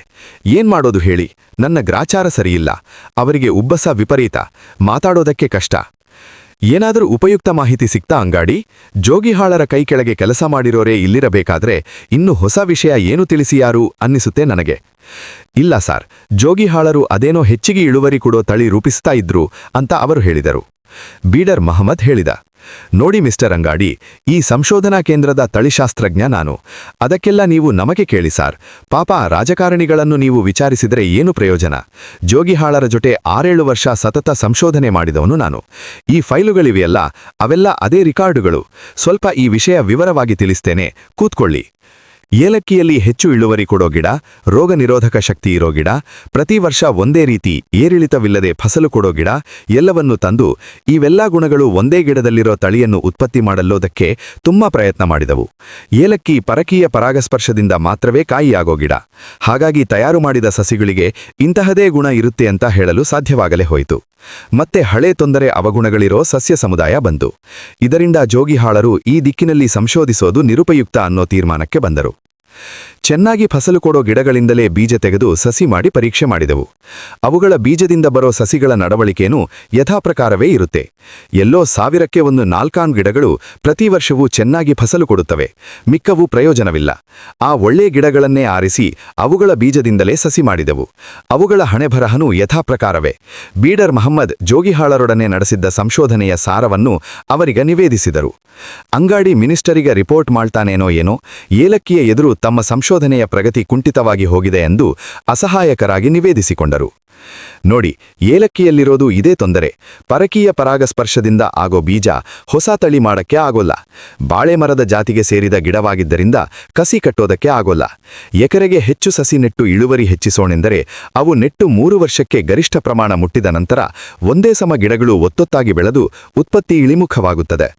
ಏಲಕ್ಕಿ ಸಂಶೋಧನೆ ಎಂದರೆ ಈಗ ದಾರಿಯಿಲ್ಲದ ಚಕ್ರವ್ಯೂಹದೊಳಗೆ ಸಿಕ್ಕಾಕಿಕೊಂಡ ಹಾಗಾಗಿದೆ ಎಂದರು ಪಾಟೀಲರು. ಅಂಗಾಡಿ ಅವರ ವಿವರಣೆಗಳನ್ನೆಲ್ಲ ಸಾವಕಾಶವಾಗಿ ಕೇಳಿಕೊಂಡು ನಿಟ್ಟಿಸಿರು ಬಿಟ್ಟು ಆನಂತರ ನಿಧಾನವಾಗಿ, ನೀವೆಲ್ಲ ನನ್ನಿಂದ ಒಂದು ತೀರಾ ಮುಖ್ಯ ವಿಷಯ ಮುಚ್ಚಿಡುತ್ತಾ ಇದ್ದೀರಾ. ಕೆಸರೂರಿನ ಹೈಬ್ರಿಡ್ ಬಗ್ಗೆ ನಿಮಗೇನು ಗೊತ್ತಿಲ್ಲವೇ? ಅದರ ಬಗ್ಗೆ ಏನು ಸಂಶೋಧನೆ ಮಾಡಿದ್ದೀರಾ? ಏಕೆ ಯಾರೂ ಅದರ ಬಗ್ಗೆ ಒಂದು ಚಿಕಾರವನ್ನು ಎತ್ತುತ್ತಿಲ್ಲ? ಜೋಗಿಹಾಳರು ಇದರ ಮೂಲಕ ಎಕರೆಗೆ 1 ಟನ್ ಉತ್ಪಾದನೆ ಯೋಜನೆ ಹಾಕಿಕೊಂಡಿದ್ದರಂತಲ್ಲ, ನಿಮಗ್ಯಾರಿಗೂ ಇದರ ಬಗ್ಗೆ ಏನೂ ಗೊತ್ತಿಲ್ಲವೇ? ಎಕರೆಗೆ 1 ಟನ್ ಅಂದ್ರೆ ಈಗಿನ ದರದಲ್ಲಿ 3 ಲಕ್ಷ ಆಯ್ತಲ್ಲ. ನಿಮಗ್ಯಾರಿಗೂ ಇದರ ಬಗ್ಗೆ ಏನೂ ಗೊತ್ತಿಲ್ಲವೇ? ಏನಂದ್ರಿ? ಎಕರೆಗೆ 1 ಟನ್ ಕೆಸರೂರು ಹೈಬ್ರಿಡ್? ಇವತ್ತೇ ಮೊದಲು ನಾನು ಅದರ ಸಮಾಚಾರ ಕೇಳ್ತಿರೋದು. ಏನಿ ಮಹಮ್ಮದ್? ಅಪ್ರತಿಭರಾದ ಪಾಟೀಲರು ಮಹಮ್ಮದ್ ಕಡೆ ತಿರುಗಿ ಕೇಳಿದರು. ಅಂಗಾಡಿ ಹೇಳಿದ, ಇದರ ಬಗ್ಗೆ ಶಾಂತಗೌಡರಿಂದ ಹೆಚ್ಚಿಗೆ ಮಾಹಿತಿ ತಗೊಳ್ಳಕ್ಕೆ ಆಗಲಿಲ್ಲ ಸಾರ್. ಆ ಮನುಷ್ಯನಿಗೆ ಆಸ್ತ್ಮಾದ ದಮ್ಮು ವಿಪರೀತ ಆಗಿ 1 ಗಂಟೆ ದಮ್ಮು ಎಳೆದುಕೊಂಡು ಒಂದು ಪದ ಉಚ್ಚಾರಣೆ ಮಾಡ್ತಾ ಇದ್ರು. ಅವರನ್ನು ಮಾತಾಡಿಸೋದೇ ಒಂದು ಚಿತ್ರಹಿಂಸೆ. ಅವರನ್ನು ನೋಡ್ತಾ ನೋಡ್ತಾ ನನಗೆ ಉಬ್ಬಸ ಶುರುವಾದಂತಾಗಿ ಬರ್ತೀನಿ ಅಂತ ಹೇಳಿ ಈ ಕಡೆ ಬಂದೆ. ಅವರೇ ಹೇಳಿದ್ದು ಕೆಸರೂಲು ಹೈಬ್ರಿಡ್ ಸಮಾಚಾರ. ಹೌದಾ, ಅಷ್ಟೇನೆ ಎಂದು ಉದ್ಗರಿಸುತ್ತಾ ನಿಟ್ಟಿಸಿರು ಬಿಟ್ಟು ಎದ್ದ. ಮತ್ತೆ ನೋಡ್ತಿರಲ್ಲ ಎಂದರು ಪಾಟೀಲರು. ಹೌದು, ಫೋನ್ ಮಾಡ್ತೇನೆ ಎಂದ ಅಂಗಾಡಿ. ಅಂಗಾಡಿ ಅತ್ತ ಹೋದ ಕೂಡಲೇ ಪಾಟೀಲರು ಇತ್ತ ತಿರುಗಿದರು. ಇದೇನ್ರಿ ಇದು? ಹೀಗಂತಾನೆ ಇವನು? ಆ ಮುದುಕ ಶಾಂತಗೌಡ ಉಬ್ಬಸದಲ್ಲಿ ಏನು ಹೇಳಿದನೋ, ಇವರು ಏನು ತಿಳಿಕೊಂಡನೋ? ನಾವೇ ಯಾರಾದರೂ ಶಾಂತಗೌಡರನ್ನು ಕೇಳಿದ್ರೆ ಆಗಿತ್ತು. ಆತನಿಗೆ ಬೇರೆ ಆರೋಗ್ಯ ಸರಿಯಿಲ್ಲಂತೆ. ಈ ದರಿದ್ರ ಊರಿಗೆ ಬಂದಾಗಿನಿಂದ ಒಂದು ಕೆಲಸವೂ ಸುಸೂತ್ರ ಆಗ್ತಿಲ್ಲ ಎಂದರು. ಕೆಸರೂರು ಹೈಬ್ರಿಡ್ ಅಂತ ಜೋಗಿಹಾಳರ ಬಾಯಲ್ಲಿ ಹಲವಾರು ಬಾರಿ ಕೇಳಿದ್ದೆ ಸಾರ್, ಆದರೆ ಏನಂತ ಸರಿಯಾಗಿ ಕೇಳಲಿಲ್ಲ. ನಾವು ಜೋಗಿಹಾಳರ ಆಫೀಸ್ ನೋಟ್ಸ್ ಜೊತೆಗೆ ಅವರ ಪರ್ಸನಲ್ ನೋಟನ್ನು ಕೊಂಚ ಹುಡುಕೋದು ವಾಸಿ ಎಂದ ಹೆಗ್ಡೆ. ಅಷ್ಟು ಹೊತ್ತಿಗೆ ಸರಿಯಾಗಿ ಸಂಶೋಧನಾ ಕೇಂದ್ರದ ಸಮೀಪದ ಮಸೀದಿಯಿಂದ ಅಲ್ಲಾ ಹೋ ಅಕ್ಷರಲ್ಲ ಎಂದು ಮುಸ್ಲಿಮರ ಪ್ರಾರ್ಥನೆ ಮೊಳಗತೊಡಗಿತು. ಅದಕ್ಕೆ ಹೊಂದಿಕೊಂಡೇ ಉತ್ತಿಷ್ಠೋ ಉತ್ತಿಷ್ಠ ಅಂತ ಸಂಶೋಧನಾ ಕೇಂದ್ರದ ದೇವಸ್ಥಾನದಿಂದ ಒಂದು ಮೈಕು ಅಬ್ಬರಿಸಿ ಕೂಗಿ ತಿರುಪತಿ ವೆಂಕಟೇಶ್ವರನನ್ನು ಏಳಿಸತೊಡಗಿತು. ತಮ್ಮ ತಮ್ಮ ಧರ್ಮಗಳು ಜಾಗೃತವಾಗಿರುವುದನ್ನು ಕಂಡು ಹಿಂದೂಗಳು ಸಾಬರು ನೆಮ್ಮದಿಯ ನಿಟ್ಟಿಸಿರು ಬಿಟ್ಟುತ್ತಾ ವಿರೋಧಿ ಮೈಕುಗಳ ಕಡೆಗೆ ಹಲ್ಲು ಕಡಿದರು. ನೋಡಿ, ಶುರುವಾಯಿತು ಇವರಿಬ್ಬರೂ. ಈ ಥರ ಮೈಕು ಹಾಕಿ ಕೂಗೋದನ್ನು ಮುಸ್ಲಿಂ ದೇಶಗಳಲ್ಲಿ ಕೈಬಿಟ್ಟಿದ್ದಾರಂತೆ. ಇಲ್ಲಿ ಇವರು ಪ್ರಾಣ ತಿಂತಾರೆ. ನಮ್ಮ ವಿಜ್ಞಾನಿಗಳು ಮಧ್ಯಾಹ್ನದ ಹೊತ್ತಿನಲ್ಲಿ ಉತ್ತಿಷ್ಠೋ ಉತ್ತಿಷ್ಠ ಅಂತ ತಿರುಪತಿ ವೆಂಕಟರಮಣನನ್ನೇ ಇಳಿಸ್ತಿದ್ದಾರೆ.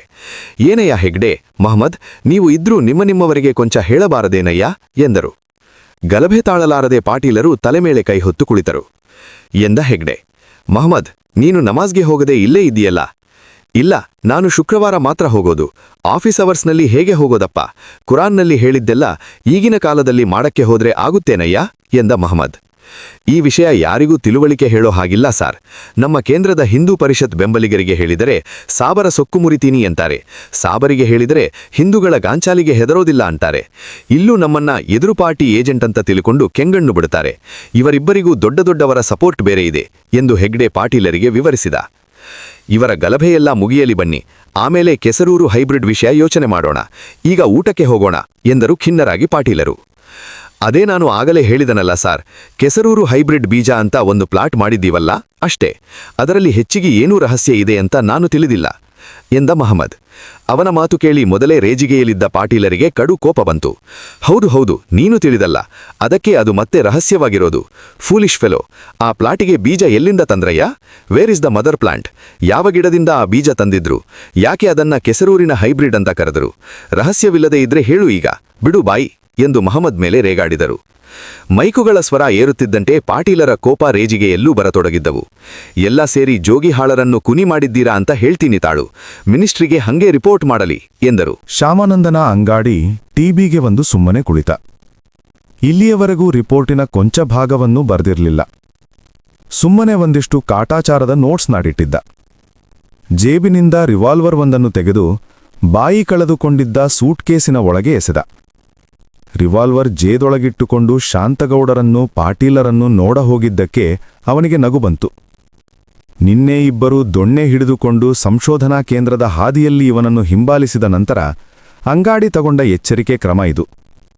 ಅದೊಂದು ಕೋಲ್ಡ್ ಕಂಪನಿಯ 1911ನೇ ಇಸ್ವಿ ಮಾಡೆಲ್ ರಿವಾಲ್ವರ್. ಅದರ ಮ್ಯಾಗಝೀನ್ ಗಲಗಲ ಅಲುಗುತ್ತಿತ್ತು. ತಿರುಗುವಾಗ ಅದು ತೋಟಾಗಳನ್ನು ಸರಿಯಾಗಿ ಕೋವಿಯ ಕುದುರೆ ನೇರಕ್ಕೆ ತಂದು ನಿಲ್ಲಿಸುತ್ತಲೇ ಇರಲಿಲ್ಲ. ಆದ್ದರಿಂದ ಅದರ ಬಿಲ್ಲನ್ನು ಒತ್ತುತ್ತಲೇ ಇದ್ದರೆ ಯಾವಾಗಾದರೊಮ್ಮೆ ಗುಂಡು ಹಾರುತ್ತಿತ್ತು. ಅದು ಕಳ್ಳರಿಗೆ ಹೆದರಿಸಲು ಮಾತ್ರ ಲಾಯವಾಗಿತ್ತೇ ವಿನಃ ಆತ್ಮಹತ್ಯೆ ಮಾಡಿಕೊಳ್ಳಲು ಸಮರ್ಪಕವಾದ ಆಯುಧವಾಗಿರಲಿಲ್ಲ. ಅದು ಲೈಸೆನ್ಸ್ ಇಲ್ಲದ ರಿವಾಲ್ವರ್ ಎಂದು ಪೊಲೀಸರು ಮುಟ್ಟುಗೋಲು ಹಾಕಿಕೊಂಡಿದ್ದನ್ನು ಅಂಗಾಡಿ ಇಂಟೆಲಿಜೆನ್ಸ್ ಡಿಪಾರ್ಟ್ಮೆಂಟಿನವನಾದ್ದರಿಂದ ಲೈಸೆನ್ಸ್ ಮಾಡಿಸಿ ತೆಗೆದುಕೊಂಡಿದ್ದ. ಅದನ್ನು ಜೇಬಿನಲ್ಲಿಟ್ಟುಕೊಂಡಿದ್ದರೆ ತಾನೊಬ್ಬ ಜೇಮ್ಸ್ ಬಾಂಡ್ ಥರ ಎಂದೆನ್ನಿಸುತ್ತಿತ್ತು ಅಂಗಾಡಿಗೆ. ಅದಕ್ಕಾಗಿ ಅದನ್ನು ಹೊತ್ತು ತಿರುಗುತ್ತಿದ್ದನೇ ವಿನಃ ಅದರಿಂದ ಹೆಚ್ಚಿನ ಉಪಯೋಗವಿಲ್ಲವೆಂದು ಅಂಗಾಡಿಗೆ ಚೆನ್ನಾಗಿ ಗೊತ್ತಿತ್ತು. ಅಂಗಾಡಿ ಚಿಕ್ಕಂದಿನಿಂದ ತಾನೊಬ್ಬ ರೈಲ್ವೆ ಇಂಜಿನ್ ಡ್ರೈವರ್ ಆಗಬೇಕು ಅಥವಾ ಶೆರ್ಲಾಕ್ ಹೋಮ್ಸ್ ಥರದ ಪತ್ತೇದಾರ ಆಗಬೇಕು ಎಂದು ಕನಸು ಕಂಡಿದ್ದ. ಆದರೆ ಮೊದಲಿನದು ಸಾಧ್ಯವಾಗದೆ ಎರಡನೆಯದು ಕೈಗೂಡಿತ್ತು. ಅವನು ಪತ್ತೇದಾರ ಆದುದಕ್ಕೆ ಚಿಕ್ಕಂದಿನಿಂದ ಅವನ ತಾಯಿ ಹೇಳುತ್ತಿದ್ದ ಕಳ್ಳರ ಕಥೆಗಳೇ ಸ್ಫೂರ್ತಿ ಎಂದು ಅಂಗಾಡಿ ತಿಳಿದುಕೊಂಡಿದ್ದ. ಒಮ್ಮೆ ಅಂಗಾಡಿ ಇನ್ನೂ ಮಗುವಾಗಿದ್ದಾಗ ಇಬ್ಬರು ಏಲಕ್ಕಿ ವ್ಯಾಪಾರಿ ಬೇರಿಗಳು ಅಂಗಾಡಿಯ ಏಕಾಂಗಿ ಮನೆಯನ್ನು ಆ ದಿನ ದರೋಡೆ ಮಾಡಬೇಕೆಂದು ಒಂದರಂತೆ. ಈ ಇಬ್ಬರಲ್ಲಿ ಒಬ್ಬ ಬೇರಿ ಇನ್ನೊಬ್ಬನನ್ನು ಏಲಕ್ಕಿ ಗೋಣಿಯೊಳಗೆ ಹಾಕಿ ಮೂಟೆ ಕಟ್ಟಿ, ಇದನ್ನು ಕೊಂಚ ಇಟ್ಟಿರಿ, ನಾನು ಇಲ್ಲಿಂದ 2 ಮೈಲಿ ದೂರದಲ್ಲಿರೋ ಲಕ್ಷ್ಮಣಗೌಡರ ಮನೆಗೆ ಹೋಗಿ ಬರುತ್ತೇನೆ ಎಂದು ಹೇಳಿ ಚೀಲ ಮನೆಯೊಳಗಿಟ್ಟು ಮನೆ ಹಿಂದೆ ಅಡಗಿಕೊಂಡನಂತೆ. ಅಂಗಾಡಿ ತಂದೆ ಹೊರಗೆ ಕುಳಿತಿರಬೇಕಾದರೆ ಅಡುಗೆ ಮಾಡುತ್ತಿದ್ದ ಅಂಗಾಡಿಯ ತಾಯಿ ಚೀಲದತ್ತ ಕಣ್ಣು ಹರಿಸಿದಾಗ ನೋಡ್ತಾಳೆ, ಚೀಲ ಮೆಲ್ಲಗೆ ಮಿಸುಕಾಡುತ್ತಿದೆ. ಆಕೆಗೆ ತಕ್ಷಣ ಎಲ್ಲ ಅರ್ಥವಾಯಿತು. ಇನ್ನೊಬ್ಬ ಇಲ್ಲೇ ಎಲ್ಲೋ ಮನೆಯ ಬಳಿ ಅಡಗಿದ್ದಾನೆ. ಗಂಡಿನಿಗೆ ಗಟ್ಟಿಯಾಗಿ ಕೂಗಿ ಹೇಳಿದರೆ ಹೊರಗಿರುವ ಕಳ್ಳ ಅಷ್ಟರೊಳಗೆ ನುಗ್ಗಿ ಬಂದು ಗಂಡನ ಮೇಲೆ ಹಲ್ಲೆ ಮಾಡಬಹುದು. ಏನು ಮಾಡುವುದೆಂದು ಯೋಚಿಸಿ ಕೊನೆಗೆ ತೊಟ್ಟಿಲಲ್ಲಿ ಇನ್ನೂ ಮಗುವಾಗಿ ಮಲಗಿದ್ದ ಅಂಗಾಡಿಗೆ ಚೆನ್ನಾಗಿ ಒಳಶುಂಠಿ ಚಿಗುಟಿ ಆಳಿಸಿದಳಂತೆ. ಆಕೆ ಗಂಡ ಹಲವಾರು ಸಾರಿ ಲೇ ಯಾಕೆ ಮಗು ಅಳಿತಿದೆಯಲ್ಲ ಎಂದು ಕೂಗಿದರೂ ಹೆಂಡತಿ ಉತ್ತರಿಸದಿದ್ದುದನ್ನು ಕಂಡು ಬೈಯುತ್ತಾ ಒಳಬಂದ. ಕೂಡಲೇ ಹೆಂಡತಿ ಬಾಗಿಲು ಮುಚ್ಚುವಂತೆ ಸನ್ನೆ ಮಾಡಿ ಆಮೇಲೆ ಒನಕೆ ತಗೊಂಡು ಕಳ್ಳನೊಳಗಿನ ಕಳ್ಳನಿಗೆ ಸರಿಯಾದ ಶಾಸ್ತ್ರಿ ಮಾಡಿದರಂತೆ. ತನ್ನ ಸಂಗಾತಿಗಾದ ಗತಿ ನೋಡಿ ಇನ್ನೊಬ್ಬ ಬೇರಿ ಹೇಳದೆ ಕೇಳದೆ ಓಡಿದ. ತಾಯಿಯಿಂದ ಮಗುವಾಗಿದ್ದಾಗ ಕೇಳಿದ ಚಿಕ್ಕಂದಿನ ಈ ಕಥೆ ಇದರ ರಮ್ಯತೆ. ತಮ್ಮ ಏಕಾಂಗಿ ಮನೆ, ಅಲ್ಲಿ ಮನೆ ನುಗ್ಗಲು ಬೇರಿಗಳು ಮಾಡಿದ ತಂತ್ರ, ಅಸಹಾಯಕಳಾದ ತನ್ನ ತಾಯಿಗೆ ಮಿಂಚಿದ ಪ್ರತಿತಂತ್ರ, ಇಬ್ಬರೂ ಸೇರಿ ಕಳ್ಳರಿಗೆ ತದುಗಿದ್ದು, ಇವೆಲ್ಲ ಅಂಗಾಡಿಗೆ ತಾನೊಬ್ಬ ಪತ್ತೇದಾರ ಮನೆತನಕ್ಕೆ ಸೇರಿದವನೆಂಬ ಅಭಿಮಾನ ಬೆಳೆಸಿತ್ತು. ಅವನು ಪೊಲೀಸ್ ಡಿಪಾರ್ಟ್ಮೆಂಟ್ ಸೇರಿ ಅಲ್ಲಿಂದ IPS ಪಾಸ್ ಮಾಡಿ ಇಂಟೆಲಿಜೆನ್ಸ್ ಡಿಪಾರ್ಟ್ಮೆಂಟ್ ಸೇರಲು ಈ ಕಥೆಯೇ ಕಾರಣ ಎಂದು ಅಂಗಾಡಿ ನಂಬಿದ್ದ. ಆದರೆ ಅಂಗಾಡಿಯ ಅತ್ಯುತ್ಸಾಹ, ಅಪರಾಧದ ಬಗ್ಗೆ ಇದ್ದ ಕಾಲ್ಪನಿಕತೆ, ಪ್ರತಿಯೊಂದು ನಿಗೂಢ ರಹಸ್ಯಮಯ ಎಂದು ನೋಡುವ ಉತ್ತೇಕ್ಷಿತ ದೃಷ್ಟಿ ಅಂಗಾಡಿಯನ್ನು ಅವನ ಇಲಾಖೆಯಲ್ಲಿ ಬೇಡದ ವ್ಯಕ್ತಿಯನ್ನಾಗಿ ಮಾಡಿತ್ತು. ಅಂಗಾಡಿಯ ಊಹೆ ಮತ್ತು ತೀರ್ಮಾನಗಳು ತಪ್ಪು ಮತ್ತು ಅತಿರೇಕ ಎಂದು ತೋರಿಸಿಕೊಡಲು ಮೇಲಾಧಿಕಾರಿಗಳ ತಾಳ್ಮೆ ಸಾಕಷ್ಟು ಖರ್ಚಾಗುತ್ತಿತ್ತು. ಪ್ರತಿ ಸಾರಿಯೂ ಅಂಗಾಡಿ ತನ್ನ ಪ್ರತಿಭೆಯನ್ನು ಗುರುತಿಸುವವರಿಲ್ಲವಲ್ಲ ಎಂದು ಖಿನ್ನನಾಗುತ್ತಿದ್ದ. ಅಪರಾಧಿಗಳೆಂದು ಗುಮಾನಿ ಬಂದವರನ್ನು ಹಿಡಿದು ತುಕಿ ಬಾಯಿ ಬಿಡಿಸುವವರನ್ನು ಕಂಡರೆ ಅಂಗಾಡಿಗೆ ತೀವ್ರ ತಿರಸ್ಕಾರ. ಅವೆಲ್ಲ ಪ್ರತಿಭೆಯಿಲ್ಲದೆ ಕಷ್ಟಪಟ್ಟು ತನಿಖೆ ಮಾಡಲು ತಾಳ್ಮೆಯಿಲ್ಲದೆ ಇರುವ ಸೋಮಾರಿಗಳ ಕೆಲಸ ಎಂದು ಅಂಗಾಡಿ ದೃಢವಾಗಿ ನಂಬಿದ್ದ. ಈ ಎಲ್ಲಾ ತಿಕ್ಕಾಟಗಳ ನಡುವೆ ಇವುಗಳ ಸಲುವಾಗಿಯೇ ಅಂಗಾಡಿ ವಿಲಕ್ಕಿ ಬೋರ್ಡ್ ಇಂಟೆಲಿಜೆನ್ಸ್ ಆಫೀಸರ್ ಆಗಿ ಅಲೆಪ್ಪಿಗೆ ವರ್ಗಾಯಿಸಲ್ಪಟ್ಟಿದ್ದು. ಏಲಕ್ಕಿ ಬೋರ್ಡ್ ಎನ್ನುವುದೊಂದು ದಂಡದ ಪಿಂಡ. ಕೆಲವು ನಿರುದ್ಯೋಗಿ ರಾಜಕಾರಣಿಗಳು, ಹಲವು ನಿದ್ರಾಲೋಲು ಮುದುಕರು, ಖದೀಮ ರಫ್ತು ವ್ಯಾಪಾರಿಗಳು, ಇವರೆಲ್ಲರ ವಿರಾಮಧಾಮ ಅದು. ಏಲಕ್ಕಿ ಉತ್ಪಾದನೆ ಕುಸಿತ, ಬೆಲೆ ಏರುತ್ತಾ ಭಾರತ ಸರ್ಕಾರಕ್ಕೆ ಬರುವ ಕೋಟ್ಯಾಂತರ ರೂಪಾಯಿ ವಿದೇಶಿ ವಿನಿಮಯ ಕುಗ್ಗುತ್ತಾ ಸರ್ಕಾರ ಎಚ್ಚೆತ್ತುಕೊಳ್ಳತೊಡಗಿತು. ಹಳೆಯ ಮುದಿ ಭೇರ್ಮನ್ನರನ್ನು ಒದ್ದೋಡಿಸಿ ಹೊಸಬರೊಬ್ಬರನ್ನು ನಿಯಮಿಸಿತು. ಅದೇ ಸಂದರ್ಭದಲ್ಲಿ ಅಂಗಾಡಿ ಚೀಫ್ ಇಂಟೆಲಿಜೆನ್ಸ್ ಆಫೀಸರ್ ಆಗಿ ಅಧಿಕಾರ ವಹಿಸಿಕೊಂಡಿದ್ದು. ಅಂಗಾಡಿಯ ಸಮೃದ್ಧ ಕಲ್ಪನಾಶಕ್ತಿಯೂ ಕೂಡ ಈ ಹೊಸ ಕೆಲಸದಲ್ಲಿ ಬೇಸರಿಸಿ ಹೋಯಿತು. ಅದಕ್ಕೆ ಈತ ಆ ದಿನ ಬೆಳಿಗ್ಗೆ ಎದ್ದು ಮರಣತೈಕೆಯಲ್ಲಿದ್ದ ಶಾಂತಗೌಡರನ್ನು ಕಮುಡು ಅವರಿಂದ ಕೆಸರೂರಿನ ಹೈಬ್ರಿಡ್ ತಳಿಯ ಬಗ್ಗೆ ತಿಳಿದುಕೊಂಡು ದೊಡ್ಡ ಪತ್ತೇದಾರನಂತೆ ಹೋಗಿ ಅದನ್ನು ಪಾಟೀಲರೆದುರು ಬಹಿರಂಗಪಡಿಸಿದಾಗ ಅದರಲ್ಲಿ ಯಾವ ರಹಸ್ಯವೂ ಇಲ್ಲ ಎಂದು ಬ್ರೇಡರ್ ಮಹಮರ್ ಆ ಸಂಗತಿಯ ಮೇಲೆ ತಣ್ಣೀರೆಸೆದನಷ್ಟೆ. ಅಂಗಾಡಿಗೆ ಮೊದಲೇ ಇದ್ದ ಬೇಸರ ಇನ್ನಷ್ಟು ಇಮ್ಮಡಿಸಿತು. ಭಾರತದಲ್ಲಿ ಎಲ್ಲಾ ರಂಗದಲ್ಲೂ ಸ್ಟ್ಯಾಂಡರ್ಡ್ ಇಳಿಮುಖವಾಗಿರುವಂತೆ ಅಪರಾಧ ರಂಗದಲ್ಲೂ ತನ್ನಂತಹ ಪತ್ತೇದಾರನಿಗೆ ಅಗತ್ಯವಾದ ಸ್ಟ್ಯಾಂಡರ್ಡ್ ಇಲ್ಲ ಎಂದು ಅಂಗಾಡಿ ಅಂದುಕೊಂಡ. ಪಾಟೀಲರು ವೇಳಿದ್ದನ್ನೇ ಕೊಂಚ ಒಪ್ಪ ಒರಣ ಮಾಡಿ ರಿಪೋರ್ಟ್ ಬರೆದು ಬಸ್ಸು ಹತ್ತಿದರಾಯಿತು ಎಂದು ನಿರ್ಧರಿಸಿದ್ದ. ಅಷ್ಟರಲ್ಲಿ ಟಿಬಿಯ ಫೋನ್ ಗಂಟೆ ವಾರಿಸಿತು.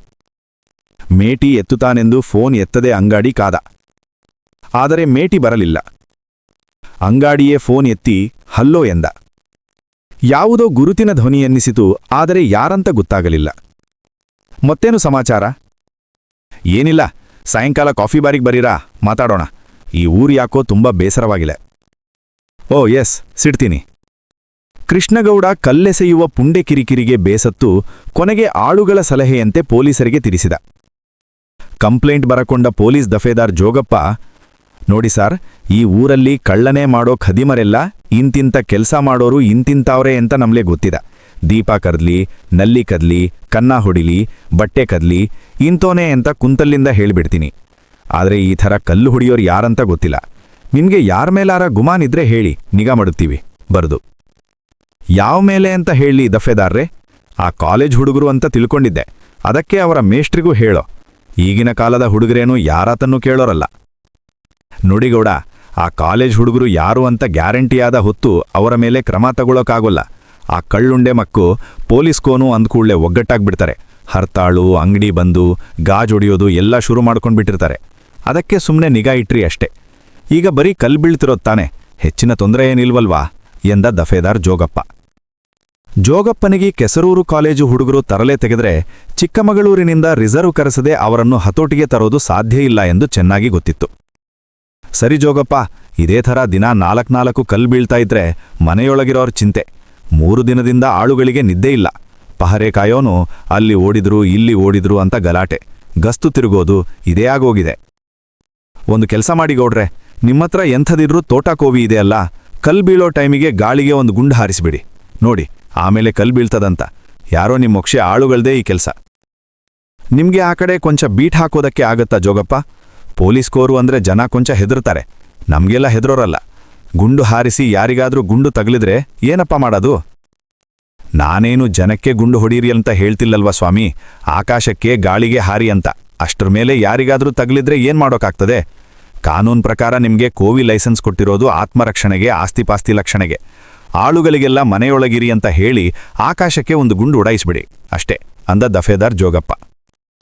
ಅವನಿಗೆ ರಾತ್ರೋರಾತ್ರಿ ಬೀಟು ತಿರುಗುವುದು ಅಷ್ಟೊಂದು ಅಪ್ಯಾಯಮಾನ ಕೆಲಸವಾಗಿ ಕಾಣಲಿಲ್ಲ. ಜೊತೆಗೆ ಅವತ್ತು ಕಾಲೇಜಿನ ಸಮಾರಂಭಕ್ಕೆ ಪ್ರಿನ್ಸಿಪಾಲ್ರು ಪೊಲೀಸ್ ರಕ್ಷಣೆ ಕೇಳಿದ್ದರು. ಕೃಷ್ಣಗೌಡನಿಗೂ ತಮ್ಮ ಆಳುಗಳೇ ಈ ಕೆಲಸ ಮಾಡುತ್ತಿದ್ದಾರೋ ಎಂದು ಅನುಮಾನ ಶುರುವಾಯಿತು. ಕೆಲಸದಾಳುಗಳ ಹೆಂಡತಿಯರಲ್ಲಿ ಒಂದಿಬ್ಬರು ಇವನ ಹಂಗಾಮಿ ಪ್ರೇಯಸಿಯರಿದ್ದರು. ಆ ಕಾರಣದಿಂದ ಅವರ ಗಂಡಿಮರೇನಾದರೂ ಮುನಿದೆದ್ದರೋ? ಜೋಗಪ್ಪನ ತೇಷಾವರಿವಾತು ಕೃಷ್ಣಗೌಡನಲ್ಲಿ ತೀವ್ರ ಅನುಮಾನವನ್ನು ಪ್ರಚೋದಿಸಿತು. ತೋಟಕ್ಕೆ ಬಂದವನೇ ಮಾಯ್ದ ಮೇಸ್ತ್ರಿ ಕರೆದು, ಇವತ್ತು ಗೋಲಿ ಉಡಾಯಿಸ್ಬಿಡೋದೇ ಸೈ, ಸೂಳೆ ಮಕ್ಕಳು ಅವರು ಯಾರಾದೂ ಆಗಲಿ, ನೀನ್ ಮಾತ್ರ ನಮ್ಮೋರೆಯ ಎಲ್ಲರಿಗೂ ಹೇಳಿರು ಎಲ್ಲ ಮನೆಯೊಳಗಿರ್ಬೇಕು ಅಂತ. ಅದು ಇದು ಅಂತ ಹಲ್ಲಂಡೆ ಕೆಲಸಕ್ಕೆ ಹೊರಗಡೆ ತಿರುಗುತ್ತಾ ಯಾರಿಗಾದ್ರೂ ಗುಂಡು ತಗಲಿದ್ರೆ ನನ್ನ ಜವಾಬ್ದಾರಿಯಲ್ಲ ಎಂದು ಗಟ್ಟಿಯಾಗಿ ಕೂಗಿದ. ಆಮೇಲೆ ಮಾಯ್ಸನನ್ನು ಮೆಲ್ಲಗೆ ಹತ್ತಿರ ಕರೆದು, ಅಲ್ಲೋ ಮೇಸ್ತಿ, ನಮ್ಮೋರೆ ಯಾರಾದ್ರೂ ಈ ಚಾಷ್ಟೆ ಮಾಡ್ತಿದಾರೇನೋ? ದಫೇದಾರ್ ಹೇಳ್ತಾನೆ ಇದು ನಿಮ್ಮೋರೆ ಕೆಲಸ ಸ್ವಾಮಿ ಅಂತ. ಮಾಯ್ದ ಚಿಂತಾಕ್ರಾಂತನಾದ. ನೋಡಿ ಆಯ್ಕೆ, ನೀವು ಒತ್ತಾಗಿ ಹೋದ್ಮೇಲೆ ನಾವು ಇದನ್ನೇ ಜ್ಞಾನ ಮಾಡಿದ್ವಿ, ಕೊನೆಗೂ ಇದು ನಮ್ಮ ತಲೆ ಮೇಲೆ ಬತ್ತದೆ ಅಂತ. ಯಾರೋ ಪೋಖ್ರಿ ಸೂಳೆ ಮಕ್ಕು ಮಾಡಿದ ತಪ್ಪಿಗೆ ನಮಗೆ ಟೇಷನ್ಗೆ ತಗೊಂಡು ಹೋಗಿ ಕೋದಂಡ ಹಾಕ್ತಾರೆ ಅಂತ. ಹೋದ್ದಾರ ಏಲಕ್ಕಿ ಕದ್ದವ್ರು ಯಾರೋ ಪೊಲೀಸ್ಕೋರು ಟೇಷನ್ಗೆ ಕರೆಸಿ ಆಳುಗಳಿಗೆಲ್ಲ ಒದ್ರು. ಅವರಿಗೆ ಪತ್ತೆ ಮಾಡೋಕ್ಕಾಗದೆ ಹೋದ್ರೆ ಕಣ್ಣಿಗೆ ಕಂಡೋರ್ಗೆ ಹೊಡೆತ ಹೊಡಿತಾರಂತೆ. ಇವತ್ತು ಒಂದು ನರಪಿಳ್ಳಿ ಬಿಡದಂತೆ ಒಳಗೆ ಹಾಕಿ ಬೀಗ ಹಾಕ್ಬಿಡ್ತೀನಿ, ನಮ್ಮೋರೇ ಆದ್ರೆ ಗೊತ್ತಾಗ್ದಲ್ಲ ಎಂದು ಮಾಯ್ದ ಬೇಸರದಿಂದ ಹೇಳಿದ. ಮಾಯ್ದ ಹಾಗೆಂದರೂ ಅವನಲ್ಲಿ ಒಂದು ಅನುಮಾನದ ರೇಖೆ ಸುಳಿಯಿತು. ನಮ್ಮೋರೇ ಹೌದೋ ಅಲ್ಲೋ ಇವತ್ತು ನೋಡೇ ಬಿಡ್ತೀನಿ ಎಂದು ಗಂಟಾಕೊಂಡ. ಕೃಷ್ಣಗೌಡ ತನ್ನ ನೆಚ್ಚಿನ ಶಿಕಾಲಿದಾರ ಚಿಂಕ್ರನಿಗೆ ಇವತ್ತು ಸಾಯಂಕಾಲ ರೆಡಿಯಾಗಿರು, ಕಳ್ಳರನ್ನು ಕಾಯಲು ತಾನೇ ಖುದ್ದಾಗಿ ಬರುತ್ತೇನೆ ಎಂದು ಹೇಳಿದ. ಚಿಂಕ್ರನ ಕುತ್ತಿಗೆ ಹೆಮ್ಮೆಯಿಂದ ಉಜ್ಜಿತು. ತಾನು ಗೌಡರ ಅಪತ್ಸಮಯದ ಸೇನಾನಿ ಎಂದು ಮೀಸೆ ತಿರುವಿದೆ. ಇವತ್ತು ಆ ಕಲ್ಲು ಹೊಡೆಯೋ ಕಳ್ಳನ ಮಕ್ಕಳ ಮುಕ್ಕಿ ಹುಡಿ ಮಾಡಿದ್ದೇ ಯಾರೇ ಎಂದು ಮೀಸೆ ತಿರುವಿದೆ. ಕ್ಲಾಸು ಬಿಟ್ಟ ಕೂಡಲೇ ಬೇಗ ತಮ್ಮ ಪ್ರಾಣಮಿತ್ರರು ಎಲ್ಲೆಲ್ಲಿದ್ದಾರೆ ಎಂದು ಹುಡುಕಿಕೊಂಡು ಹುಡುಗರೆಲ್ಲ ಹರಟಲು ನಾಲಿಗೆ ಸಾಣೆ ಹಿಡಿಯುತ್ತಾ ಇದ್ದರು. ರಮೇಶನಿಗೆ ಅಡ್ಡಾಡುವ ತಲೆಗಳ ನಡುವೆ ರಫಿಯ ಕ್ರಾಪು ಕಂಡಿತು. ಏನೋ ರಫಿ, ಇದ್ಯಾಕೋ ಹರಳೆಣ್ಣೆ ಮುಖ ಮಾಡ್ಕೊಂಡಿದ್ಯಾ ಎಂದೆ. ಹುಷಾರಿಲ್ಲ ಕಣೋ, ಭೇದಿ ಹತ್ಕೊಂಡು ಔಷಧಿ ತಗೊಂಡು ಬಂದಿದ್ದೇನೆ, ಈಗ ಸ್ವಲ್ಪ ವಾಸಿ ಎಂದ ರಫಿ. ಅದಿಲ್ಲ, ಮೊನ್ನೆ ರಾತ್ರಿ ವಿಷಯ ಯಾರಿಗೂ ಗೊತ್ತಾಗದಂತೆ ಕಾಣಿಲ್ಲ ಕಣೋ, ಗೂಗ್ಲಿ ಹೇಳಿದ್ದು ಒಳ್ಳೆ ಐಡಿಯಾ ಎಂದು ಸಮಾಧಾನ ವ್ಯಕ್ತಪಡಿಸಿದ. ರಫಿ, ಸೀಕ್ರೆಟ್ ಅಂದ್ರೆ ಸೀಕ್ರೆಟು, ಅದರ ವಿಷಯ ನನ್ನತ್ರನೂ ಎತ್ತಕೂಡದು, ನೀನು ಕೂಡ ಮತ್ತೆ ಬಿಡಬೇಕು. ಹಿಂಗೆಲ್ಲ 4 ಸಾರಿ ಮಾತಾಡಿದ್ರೆ ಔಟಾಗ್ಬಿಡುತ್ತೆ ಗೊತ್ತಾ ಎಂದು ರಮೇಶ ರಫಿಯನ್ನು ಎಚ್ಚರಿಸಿದ. ಅಷ್ಟರಲ್ಲಿ ಚಂದ್ರ, ಗೂಗ್ಲಿ ಇವರಿಬ್ಬರನ್ನು ನೋಡಿ ಇವರ ಬಳಿಗೆ ಬಂದರು. ವಿಷಯ ಬದಲಾಯಿಸಲು ರಮೇಶ, ಏನೋ ರಫಿ, ಹೋಗಿ ಎಂಥ ರೋಗ ಹತ್ತಿಸ್ಕೊಂಡು ಬಂದಿದೆಯೋ ಎಂದ. ನಾನೇನ್ ಮಾಡೋ, ನಾವೇನೋ ಬೇಕಂತ ರೋಗ ಹತ್ತಿಸ್ಕೋತೀವಾ ಎಂದ ರಫಿ. ಹಂಗಲ್ಲೋ, ಕೊಂಚ ನೋಡಿ ಮಾಡಿ ಹೋಗೋದು ಬಿಟ್ಟು ಗಲ್ಲಿ ಪಲ್ಲಿಗೆಲ್ಲ ನುಗ್ಗಿದ್ರೆ ಇನ್ನೇನಾಗ್ತದೆ ಎಂದ ರಮೇಶ. ಹತ್ತಿಸಿಕೊಂಡು ಬರೋ ರೋಗ, ಹಾಗಾದ್ರೆ ಮೇಹರೋಗವೇ ಇರಬೇಕು ಎಂದು ಆಗ ತಾನೇ ಬಂದ ಗೆಳೆಯರು ಗ್ರಹಿಸಿ ಉತ್ಸಾಹ ಕುತೂಹಲಗಳಿಂದ ರಫಿಯ ಅನುಭವಾಮೃತವನ್ನು ಸವಿಯಲು ಮುಂದಾದರು. ಚಂದ್ರ, ಏನಮ್ಮ ಎಲ್ಲೋಗಿದ್ಯೋ? ಅದೇ ಇದೆಯಲ್ಲ ಮಲಬಾರ್ ಹೋಟೆಲ್ ಗಲ್ಲಿ ಎಂದ ರಮೇಶ. ಆರೆತ್ತೇರಿ, ಅಲ್ಯಾವಳ್ ಸಿಕ್ಕಿದಳೆಯ ನಿನಗೆ ಎಂದ ಗೂಗ್ಲಿ. ತಕ್ಷಣ ರಫಿಗೆ ಅರ್ಥವಾಯಿತು, ಇವರು ಯಾರ್ಥದಲ್ಲಿ ನನ್ನ ರೋಗವನ್ನು ಗ್ರಹಿಸಿದ್ದಾರೆ ಎಂದು. ಹ್ಞೂ ಬಡ್ಡಿಮಕ್ಕ, ನಿಮ್ಮ ತಲೆ ಒಳಗೆ ಯಾವಾಗೂ ಇದೇ ಕಣೋ. ಇಲ್ಲಿ ಕಣಮ್ಮ, ಫ್ರೆಂಡ್ಸ್ ಹತ್ರ ಎಲ್ಲ ಏನೋ ಗುಟ್ಟು, ನಮಗೂ ಒಂಚೂರು ಹೇಳು, ನಾವು ಎಂಜಾಯ್ ಮಾಡೋಣ ಎಂದ ಗೂಗ್ಲಿ. ಕಚಡ ಗ್ವಾಸ್ಕಲ್, ನೀನಿರಬಹುದು ಅಂಥವನು. ಊಟ ಸರಿಯಿಲ್ಲೇ ಬೇದಿ ಹಿಡಿದುಕೊಂಡಿದೆ ಅಂದ್ರೆ ನೀನು ನಿನ್ನ ಬುದ್ಧಿ ತೆಗೆದಿಯಲ್ಲ ಪೋಲಿ ಕ್ಯಾಸ್ಕಲ್ ಎಂದು ರಫಿ ಈವರೆಗೂ ತಿಳಿಯದೇ ಸಂಭಾಷಣೆ ಮುಂದುವರಿಸಿದ್ದಕ್ಕೆ ನಾಚಿಕೊಂಡ. ಅಷ್ಟರಲ್ಲಿ ಅಂಗಾರ ಬರುತ್ತಿರುವುದು ಕಂಡಿತು. ಅಂಗಾರ ಬಂದು ರಮೇಶನನ್ನು, ಮೇಷ್ಟ್ರು ಕರೀತಾ ಇದ್ದಾರೆ ಕಣೋ ನಿನ್ನ ಎಂದು ರಮೇಶನಿಗೆ ಹೇಳಿದ. ಯಾವ ಮೇಷ್ಟ್ರು? ನಮ್ಮೇಷ್ಟ್ರು ರಾಮಚಂದ್ರ. ಇಬ್ಬರು ಟೀಚರ್ಸ್ ರೂಮಿನ ಕಡೆಗೆ ಹೋದರು. ರಾಮಚಂದ್ರ ಗಂಭೀರವಾಗಿ ಕುಳಿತದ್ದ.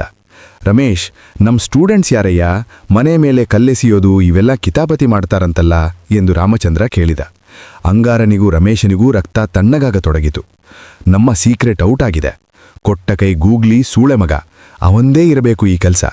ಇವರ ಮುಖ ಪೆಚ್ಚಾಗಿ ಧರೆಗಿಳಿದುದನ್ನು ಕಂಡು ರಾಮಚಂದ್ರನಿಗೆ ಗುಮಾನಿ ಬಲವಾಯಿತು. ಯಾರ್ ಸರ್ ನಿಮ್ಗೆ ಇದನ್ನ ಹೇಳಿದ್ದು? ಒಣಗಿದ ನಾಲಿಗೆ ಒದ್ದೆ ಮಾಡಿಕೊಂಡು ಅಂಗಾರ ಕೇಳಿದೆ.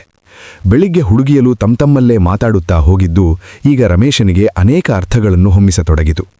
ಅಂಗಾರನಂತೂ ಈ ವಿಷಯ ಗುಟ್ಟಾಗಿದೆಯೋ ಇಲ್ಲವೋ ತಿಳಿಯದೆ ಕಾಲೇಜಿಗೆ ಮುಖ ಹಾಕಿದ್ದೇ ತಪ್ಪಾಯಿತೆಂದು ಕೊರಗಿದ.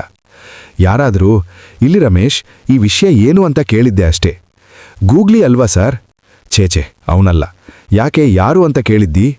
ನೋಡಿ ಸರ್, ಸ್ನೇಹಿತ ಅಂದ್ರೆ ನಾನ್ ಬೇಕಾದ್ರೆ ಪ್ರಾಣಕ್ಕೆ ಪ್ರಾಣ ಕೊಡ್ತೀನಿ, ಆದರೆ ಈ ಥರ ಬೆನ್ನಿಗೆ ಚೂರಿ ಹಾಕೋದಾದ್ರೆ ಅಲ್ಲಿಗೆ ಅವನ ಫಿನಿಶ್ ಅಂದುದನ್ನು ಕಂಡು ರಾಮಚಂದ್ರನಿಗೆ ಗಾಬರಿಯಾಯಿತು.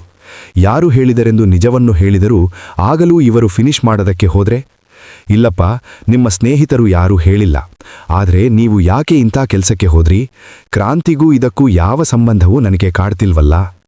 ಯಾವ ಕೆಲಸ ಸಾರ್? ಕಲ್ಲೆಸೆಯೋದು? ಥತ್, ಯಾವ ಬೇವರಸಿ ಸಾರ್ ಕಲ್ಲೆಸೆದವನೋ?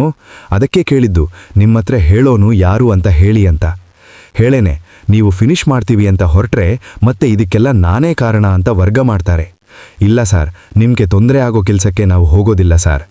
ನಮ್ಮ ಕಾಲೇಜಿನ ಜಯಂತಿ ಇದ್ದಾರಲ್ಲ ಎಂದ ರಾಮಚಂದ್ರ. ಅವರ ಹೆಸರು ಕೇಳಿಯೇ ಇಬ್ಬರಿಗೂ ಮೂರ್ಛೆ ಬರುವಂತಾಯಿತು. ಅವರ ತಂದೆಯಂತೆ ಕೃಷ್ಣಗೌಡನು ನಿನ್ನೆ ಜೀಪಿನಲ್ಲಿ ಬಂದು ನನ್ನನ್ನು ಕರೆಕೊಂಡು ಹೋಗಿ ಹೇಳಿದರು, ಯಾರೋ ಕಾಲೇಜು ಹುಡುಗರಂತೆ ಸಾರ್, ನಮ್ಮ ಆಳುಗರ ಜೊತೆ ಜಗಳ ಆಡಿದರು. ಆ ಕೋಪದಲ್ಲಿ ಇನ್ನೂ ಮನೆ ಮೇಲೆ ಕಲ್ಲೆಸೀತಾ ಇದ್ದಾರೆ, ನೀವು ಕೊಂಚ ಹೇಳಬೇಕು ಎಂದರು. ಅದಕ್ಕೆ ನಿಮ್ಮನ್ನು ವಿಚಾರಿಸಿದೆ. ನೀವು ಯಾಕೆ ಆಳುಗಳ ಜೊತೆ ಹೊಡೆದಾಟಕ್ಕೆ ಹೋದ್ರಿ? ಕಲ್ಲು ಹೊಡೆದಿಲ್ಲ ಅಂತೀರಾ? ಅಂಗಾರ ಹೇಳಿದ, ನೋಡಿ ಸಾರ್, ನಿಮ್ಮ ಮೇಲೆ ನಮಗೆ ನಂಬಿಕೆ ಇದೆ. ನೀವು ನಮ್ಮ ಮಾತಲ್ಲಿ ನಂಬಿಕೆ ಇಡಿ. ಕಲ್ಲು ಹೊಡೆದಿದ್ದೆಲ್ಲ ಬರೀ ಧೋಂಗಿ. ಆಳುಗಳ ಜೊತೆ ಹೊಡೆದಾಟ ಆಡಿದ್ದು ನಿಜ. ಇಂಗ್ಲಿಷ್ ಗೌಡನ ಅವರ ಕಡೆಯವರು ಕಲ್ಲು ಹೊಡೆದ ಅಂತ ಸುಳ್ಳೇ ಹಿಡಿಕೊಂಡು ಹೊಡೆಯುತ್ತಿದ್ದಾಗ ನಮ್ಮ ಕೈಗೆ ಸಿಕ್ಕಾಕಿಕೊಂಡ್ರು. ಹಿಡಿಕೊಂಡು ಸರ್ರಗೆ ಕೊಟ್ಟೆವು. ಸ್ನೇಹಿತನಿಗೆ ಹೊಡೆದರೆ ನೋಡ್ಕೊಂಡಿರೋದು ಕ್ರಾಂತಿನಾ ಸಾರ್? ಅಂಗಾರ, ರಮೇಶ ಇಬ್ಬರೂ ತಮ್ಮ ನೆಚ್ಚಿನ ಮಾಸ್ತರಿಗೆ ಮೊನ್ನೆ ಸಾಯಂಕಾಲ ನಡೆದುದೆಲ್ಲವನ್ನೂ ಸವಿವರವಾಗಿ ವರದಿ ಮಾಡಿದರು. ಕೊನೆಗೆ ಅಂಗಾರ ಹೇಳಿದ, ಇದನ್ನ ಗುಟ್ಟಾಗಿಟ್ಟಿದ್ದು ಯಾಕಂದ್ರೆ ಸಾರ್, ಲೇಡೀಸಿಗೆ ಈ ವಿಷಯ ಗೊತ್ತಾಗಬಾರದು ಅಂತ. ಈಗ ನಿಮಗೆ ಈ ವಿಷಯ ಹೇಳಿದ ಹಾಗೆ ಅವರಿಗೆ ಯಾರಾದರೂ ಹೇಳಿದ್ರೆ, ನಾವೇ ಕಲ್ಲು ಹೊಡೆಯೋರು ಅಂತ ಅವರು ತಿಳಿದ್ರೆ, ಅವರಿಗೆ ನಿಜವಾಗಿ ನಡೆದುದ್ದೇನು ಅಂತ ಸತ್ಯ ತಿಳಿಸೋ ಹಂಗೂ ಇಲ್ವಲ್ಲ ಸಾರ್. ನಿಮ್ಮಂಗೆ ಅವರು ನಮ್ಮನ್ನ ಕರೆಸಿ ಕೇಳ್ತಾರಾ? ನಿಮ್ಮ ಬಾಯಲ್ಲಿ ಈ ಸುದ್ದಿ ಬಂದಿದ್ದೇ ನಮಗೆ ಪ್ರಾಣ ಹೋದ ಹಾಗಾಗಿದೆ. ಮತ್ತಾರಂಗಾರ ಈ ಕೆಲಸ ಮಾಡೋರು? ಯಾರು ಗೊತ್ತು ಸಾರ್, ಯಾವನೋ ಅಂತ ಪತ್ತೆ ಮಾಡಿ 4 ಒಡೆಯೋದು ಬಿಟ್ಟು ಸುಮ್ಮನೆ ದಾರೀಲಿ ಹೋಗೋ ನಮ್ಮಂಥವರಿಗೆ ಹೊಡಿತಾರಲ್ಲ ಸಾರ್. ನಮ್ಮ ಕಾಲೇಜು ಹುಡುಗಿಯರ ಮನೆ ಮೇಲೆ ನಾವೇ ಎಲ್ಲರೂ ಕಲ್ಲು ಹೊಡೆಯೋದಕ್ಕಾಗುತ್ತಾ ಸಾರ್? ನಿಜ ಹೇಳ್ಬೇಕಂದ್ರೆ ನಾವೇ ಹೋಗಿ ಅವನು ಯಾವನು ಅಂತ ಪತ್ತೆ ಮಾಡಿ ಒದಿಬೇಕು ಅಂತ ಅನ್ನಿಸ್ತಿದೆ. ಅಂಥದ್ರಲ್ಲಿ ಹುಡುಗಿಯರು ನಾವೇ ಕಲ್ಲು ಹೊಡೆಯುತ್ತಿದ್ದೇವೆ ಅಂತ ತಿಳ್ಕೊಂಡ್ರೆ ನಮಗೆ ಎಷ್ಟು ದುಃಖ ಆಗಬಹುದು ಯೋಚಿಸಿ ಸಾರ್. ಅಂಗಾರ ತನ್ನ ಹೃದಯದ ಆಳನ್ನು ತೋಡಿಕೊಂಡ. ನೀವು ಪತ್ತೆಗಿತ್ತೆ ಮಾಡೋದಕ್ಕೆ ಹೋಗ್ಬೇಡ್ರಪ್ಪ, ಮತ್ತೆ ಅವರ ಆಳುಗಳ ಜೊತೆ ಜಟಾಪಟಿ ಶುರುವಾಗುತ್ತೆ. ನಾವ್ಯಾಕೆ ಹೋಗೋಣ ಸಾರ್? ಏನೋ ನಮ್ಮ ಕಾಲೇಜು ಸ್ಟೂಡೆಂಟ್ಗೆ ತೊಂದರೆ ಆದರೆ ನಮಗೆ ಆದ ಹಾಗೆ ಅಂತ ಹಾಗೆ ಹೇಳಿದೆವು ಅಷ್ಟೇ. ನಾವು ಆ ಕಡೆ ಮುಖ ಹಾಕೋದಿಲ್ಲ ಎಂದ ರಮೇಶ. ಚಿಂಕ್ರ ನಸುಕಾಗುವ ವೇಳೆಗೆ ಸರಿಯಾಗಿ ಕೇಪಿನ ಕೋಪಿ ಹಿಡಿದು ಗೌಡರ ಮನೆ ಹತ್ತಿರ ಹೋದ. ಗೌಡರು ಬಲಗೈಯಲ್ಲಿ ತೋಟಾಕೋವಿಯನ್ನು, ಎಡಗೈಯಲ್ಲಿ 5 ಸೆಲ್ಲಿನ ಟಾರ್ಚನ್ನು ಹಿಡಿದು ಮನೆಯಿಂದಿಳಿದರು. ಆಗಲೇ ಮನೆಯೊಳಗೆ ಸೇರಿದ್ದ ತೋಟದಾಳುಗಳೆಲ್ಲ ಕಿಟಕಿಯೊಳಗಿನಿಂದಲೇ ಇಣುಕಿ ಇಬ್ಬರು ಶಿಕಾರಿದಾರ ವೀರಾಗ್ರಣಿಗಳು ಹೋಗುತ್ತಿರುವುದನ್ನು ನೋಡಿದರು. ಮೇಸ್ತ್ರಿ, ಇಲ್ಲೇ ತೋಟದ ಬೇಲಿ ಹಿಂದೆ ಇದ್ದೀವಿ. ಆ ಕಡೆ ಬಯಲು, ಯಾರೋ ಓಡಾಡಿದ್ರೂ ಕಾಡ್ತಿದೆ. ನೀವು ಮಾತ್ರ ಯಾರೂ ಹೊರಗಡೆ ಬರಬೇಡಿ. ಅಪ್ಪಿತಪ್ಪಿ ಏನಾದರೂ ಗುಂಡು ತಾಗಿದ್ರೆ ನನ್ನ ಜವಾಬ್ದಾರಿಯಲ್ಲ, ಈಗಲೇ ಹೇಳಿದ್ದೀನಿ. ಇವತ್ತು ಕಲ್ಲು ಬಂದ ಕಡೆಗೆಲ್ಲ ಒಂದೊಂದು ಈಡು ಲಗಾಸಿ ಬಿಡ್ತೀನಿ, ನಾನಂತೂ ನಿಶ್ಚಯಿಸಿದ್ದೀನಿ ಎಂದು ಕೃಷ್ಣಗೌಡ ಕೂಗಿ ಎಚ್ಚರಿಕೆ ಕೊಟ್ಟ. ಗೌಡರ ಮನೆಗೆ ಸನಿಹದಲ್ಲೇ ಬೇಲಿಯಿತ್ತು. ಅದರಾಚೆಗೆ ಒಂದು ವಿಶಾಲವಾದ ಬಯಲು. ಅದನ್ನು ದಾಟಿದರೆ ಕೆಸರೂರಿನ ಹರಿಜನರ ಕೇರಿ. ಇಬ್ಬರೂ ಹೋಗಿ ಬೇಲಿಯಾಚೆ ಬಯಲಿನ ಅಂಚಿನಲ್ಲಿ ಮಳೆಯ ನೀರು ಹರಿದು ಹೋಗಲು ಮಾಡಿದ್ದ ಚರಂಡಿಯೊಳಗೆ ಅವಿತುಕೊಂಡು ಕುಳಿತರು. ನೀರು ಹರಿದು ಚರಂಡಿ ಸುಮಾರು 4-6 ಅಡಿ ಆಳವಾಗಿತ್ತು. ಕತ್ತಲಾಗತೊಡಗಿತ್ತು. ಗೌಡಲು ಕೋವಿಗೆ ತೋಟ ತುಂಬಿಕೊಂಡರು. ಆ ಚರಂಡಿ ತೋಟದ ಆಳುಗಳಿಗೆ, ಹಾದಿಹೋಕಲಿಗೆ ಎಲ್ಲ ಪಾಯಖಾನೆ ಮಾಡಲು ಪ್ರಶಸ್ತವಾದ ಸ್ಥಳವಾಗಿತ್ತು. ಹಾಗಾಗಿ ಇಬ್ಬರಿಗೂ ಕೊಂಚ ಹೊತ್ತು ಕುಳಿತುಕೊಳ್ಳುವುದರೊಳಗೆ ದುರ್ವಾಸನೆ ತಾಳಲಸದೊಲವಾಯಿತು. ಚೀಂಕ್ರ, ಈ ಹೇಲುನಾಥದಲ್ಲಿ ನನಗೆ ಮೂರ್ಫಿ ಬರಿದೆ ಕಣೋ, ಬೇರೆಲ್ಲಾದರೂ ಜಾಗ ನೋಡು ಎಂದ ಕೃಷ್ಣಗೌಡ. ಸೂಳೆಮಕ್ಕು, ಹೋಗಿ ತೋಟದಾಗಾದರೂ ಹೇಳ್ಕೊ, ಗೋಬ್ರನಾರು ಆಗ್ತದೆ ಅಂದ್ರೆ ಕೇಳೋಲ್ಲ, ಇಲ್ಲೇ ಬಂದು ಸಾಯ್ತಾರೆ ಎಂದು ಚೀಂಕ್ರ ಗೊಣಗಿದೆ. ಕೃಷ್ಣಗೌಡ ಪಕ್ಕಕ್ಕೆ ತಿರುಗಿ, ಆಯ್ಕೆಯೋ ಯಾವನೋ ಒಂದು ಹಿಡಿಗೆ ಪಾಯಾನ ಮಾಡಿದಾನೆ ಮಾರಾಯ, ನನ್ನಿಂದ ಸಾಧ್ಯನೇ ಇಲ್ಲ ಎಂದು ಚರಂಡಿಯಿಂದ ಚೆಮ್ಮಿ ಹೊರನೆಗೆದು ನಿಂತ. ಇಬ್ಬರೂ ಪಾಯ್ಖಾನೆಯಿಲ್ಲದ ಜಾಗವೊಂದನ್ನು ಚರಂಡಿಯುದ್ದಕ್ಕೂ ತಲಾಶು ಮಾಡುತ್ತಿರಬೇಕಾದ್ರೆ ಠಾಪ್ ಎಂದು ಮನೆಯ ಮೇಲೊಂದು ಕಲ್ಲು ಬಿದ್ದಂತೆ ಸದ್ದು ಕೇಳಿತು. ಚೀಂಕ್ರನೂ ಕೃಷ್ಣಗೌಡನೂ ಪಿಸುಮಾತಿನಲ್ಲೇ ಓಡಾಟ ನಿಲ್ಲಿಸಿ ಮತ್ತೆ ದುಬುಕ್ಕಲೆ ಚರಂಡಿಯೊಳಗೆ ಹುದುಗಿ ಕುಳಿತರು. ಕತ್ತಲಾಗತೊಡಗಿತ್ತು. ಮರಗಿಡಗಳೆಲ್ಲ ಛಾಯಾಮಾತ್ರವಾಗಿ ಮನಸ್ಸಿನ ಊಹೆಯ ಎರಕಕ್ಕೆ ತಕ್ಕ ರೂಪ ಪಡೆಯತೊಡಗಿದ್ದವು. ಇನ್ನೇನೋ ಹೆಂಚಿನ ಮೇಲೆ ಉರುಳಿದ ಸದ್ದು. ಸೂಳೆ ಮುಕ್ಳು ಶುರು ಮಾಡಿದ್ರಂತ ಕಾಡ್ತದೆ ಎಂದ ಚೀಂಕ್ರ. ಕತ್ತಲಿವೆ ಆಗಲೇ ಹೊಂದಿಕೊಂಡಿದ್ದ ಕಣ್ಣುಗಳಿಂದ ಬಯಲಿನತ್ತ ದೃಷ್ಟಿ ಹಾಯಿಸಿ, ಯಾವನು ಕಾಣಿಯ ಎಂದ. ಇಬ್ಬರೂ ಸುಮ್ಮನೆ ಕುಳಿತರು.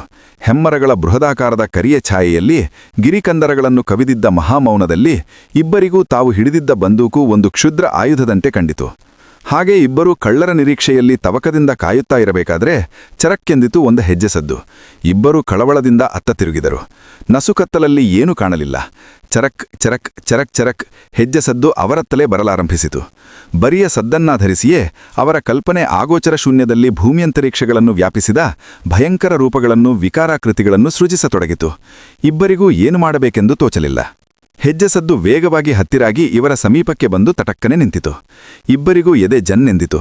ಯಾವುದೋ ಒಂದು ಅದೃಶ್ಯ ವ್ಯಕ್ತಿತ್ವದ ಸಾನ್ನಿಧ್ಯ ಇಬ್ಬರಿಗೂ ಅನುಭವಗಮ್ಯವಾಗತೊಡಗಿತು.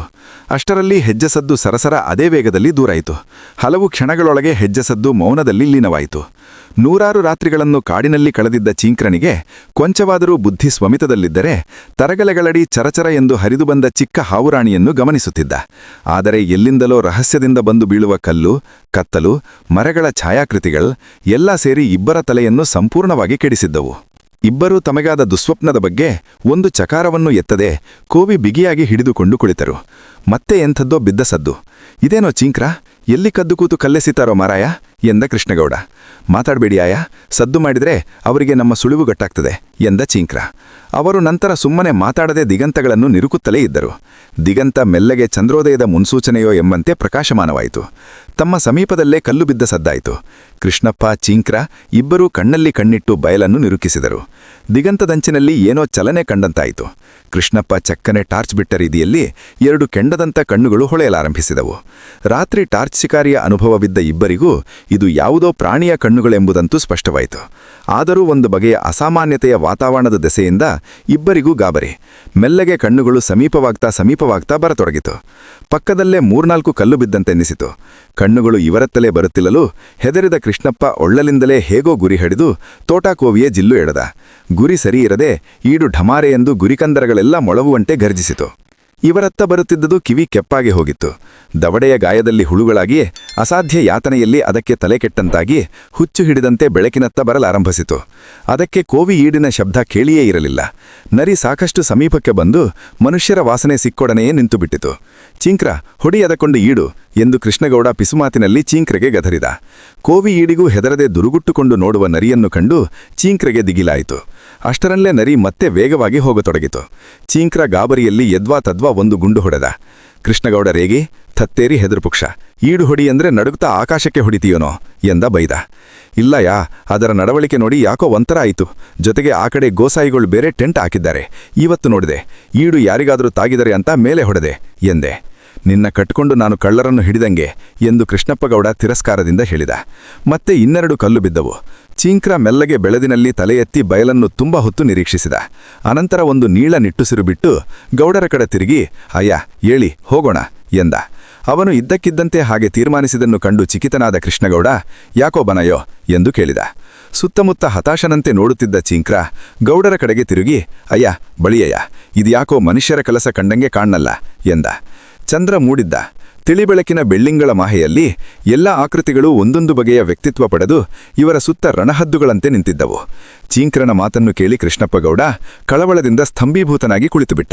ದಫೇದಾರ್ ಜೋಗಪ್ಪ ಕೃಷ್ಣಪ್ಪಗೌಡರ ತೋಟಕ್ಕೆ ಪೊಲೀಸ್ ಪಹರೆ ಹಾಕಲು ಮುಂದಾಗದದ್ದು ಕಾರಣ ಹೀಗೆ ಸತಾಯಿಸಿದರೆ ಕೊನೆಗೆ ಲಂಚ ಬಿಚ್ಚುತ್ತಾನೆ, ಆನಂತರ ಬೀಟ್ ಹಾಕಿದರಾಯಿತು ಎಂಬ ನಂಬಿಕೆಯ ಜೊತೆಗೆ ಜೂನಿಯರ್ ಕಾಲೇಜಿನ ಸಮಾರಂಭಕ್ಕೆ ಪೊಲೀಸ್ ನೆರವನ್ನು ಪ್ರಿನ್ಸಿಪಾಲರು ಕೇಳಿದ್ದು ಕಾರಣವಿತ್ತು. ಆ ಕಾಲೇಜಿನ ಮೂರ್ಖ ಪ್ರಿನ್ಸಿಪಾಲರು ಸಮಾರಂಭ ಸಾಂಗವಾಗಿ ನೆರವೇರಲು ಪೊಲೀಸ್ ನೆರವನ್ನು ಕೇಳುತ್ತಿದ್ದುದರಿಂದಲೇ ಜೂನಿಯರ್ ಕಾಲೇಜಿನ ಯಾವ ಒಂದು ಸಮಾರಂಭವೂ ಸುಸ್ವತ್ರವಾಗಿ ನೆರವೇರುತ್ತಿರಲಿಲ್ಲ.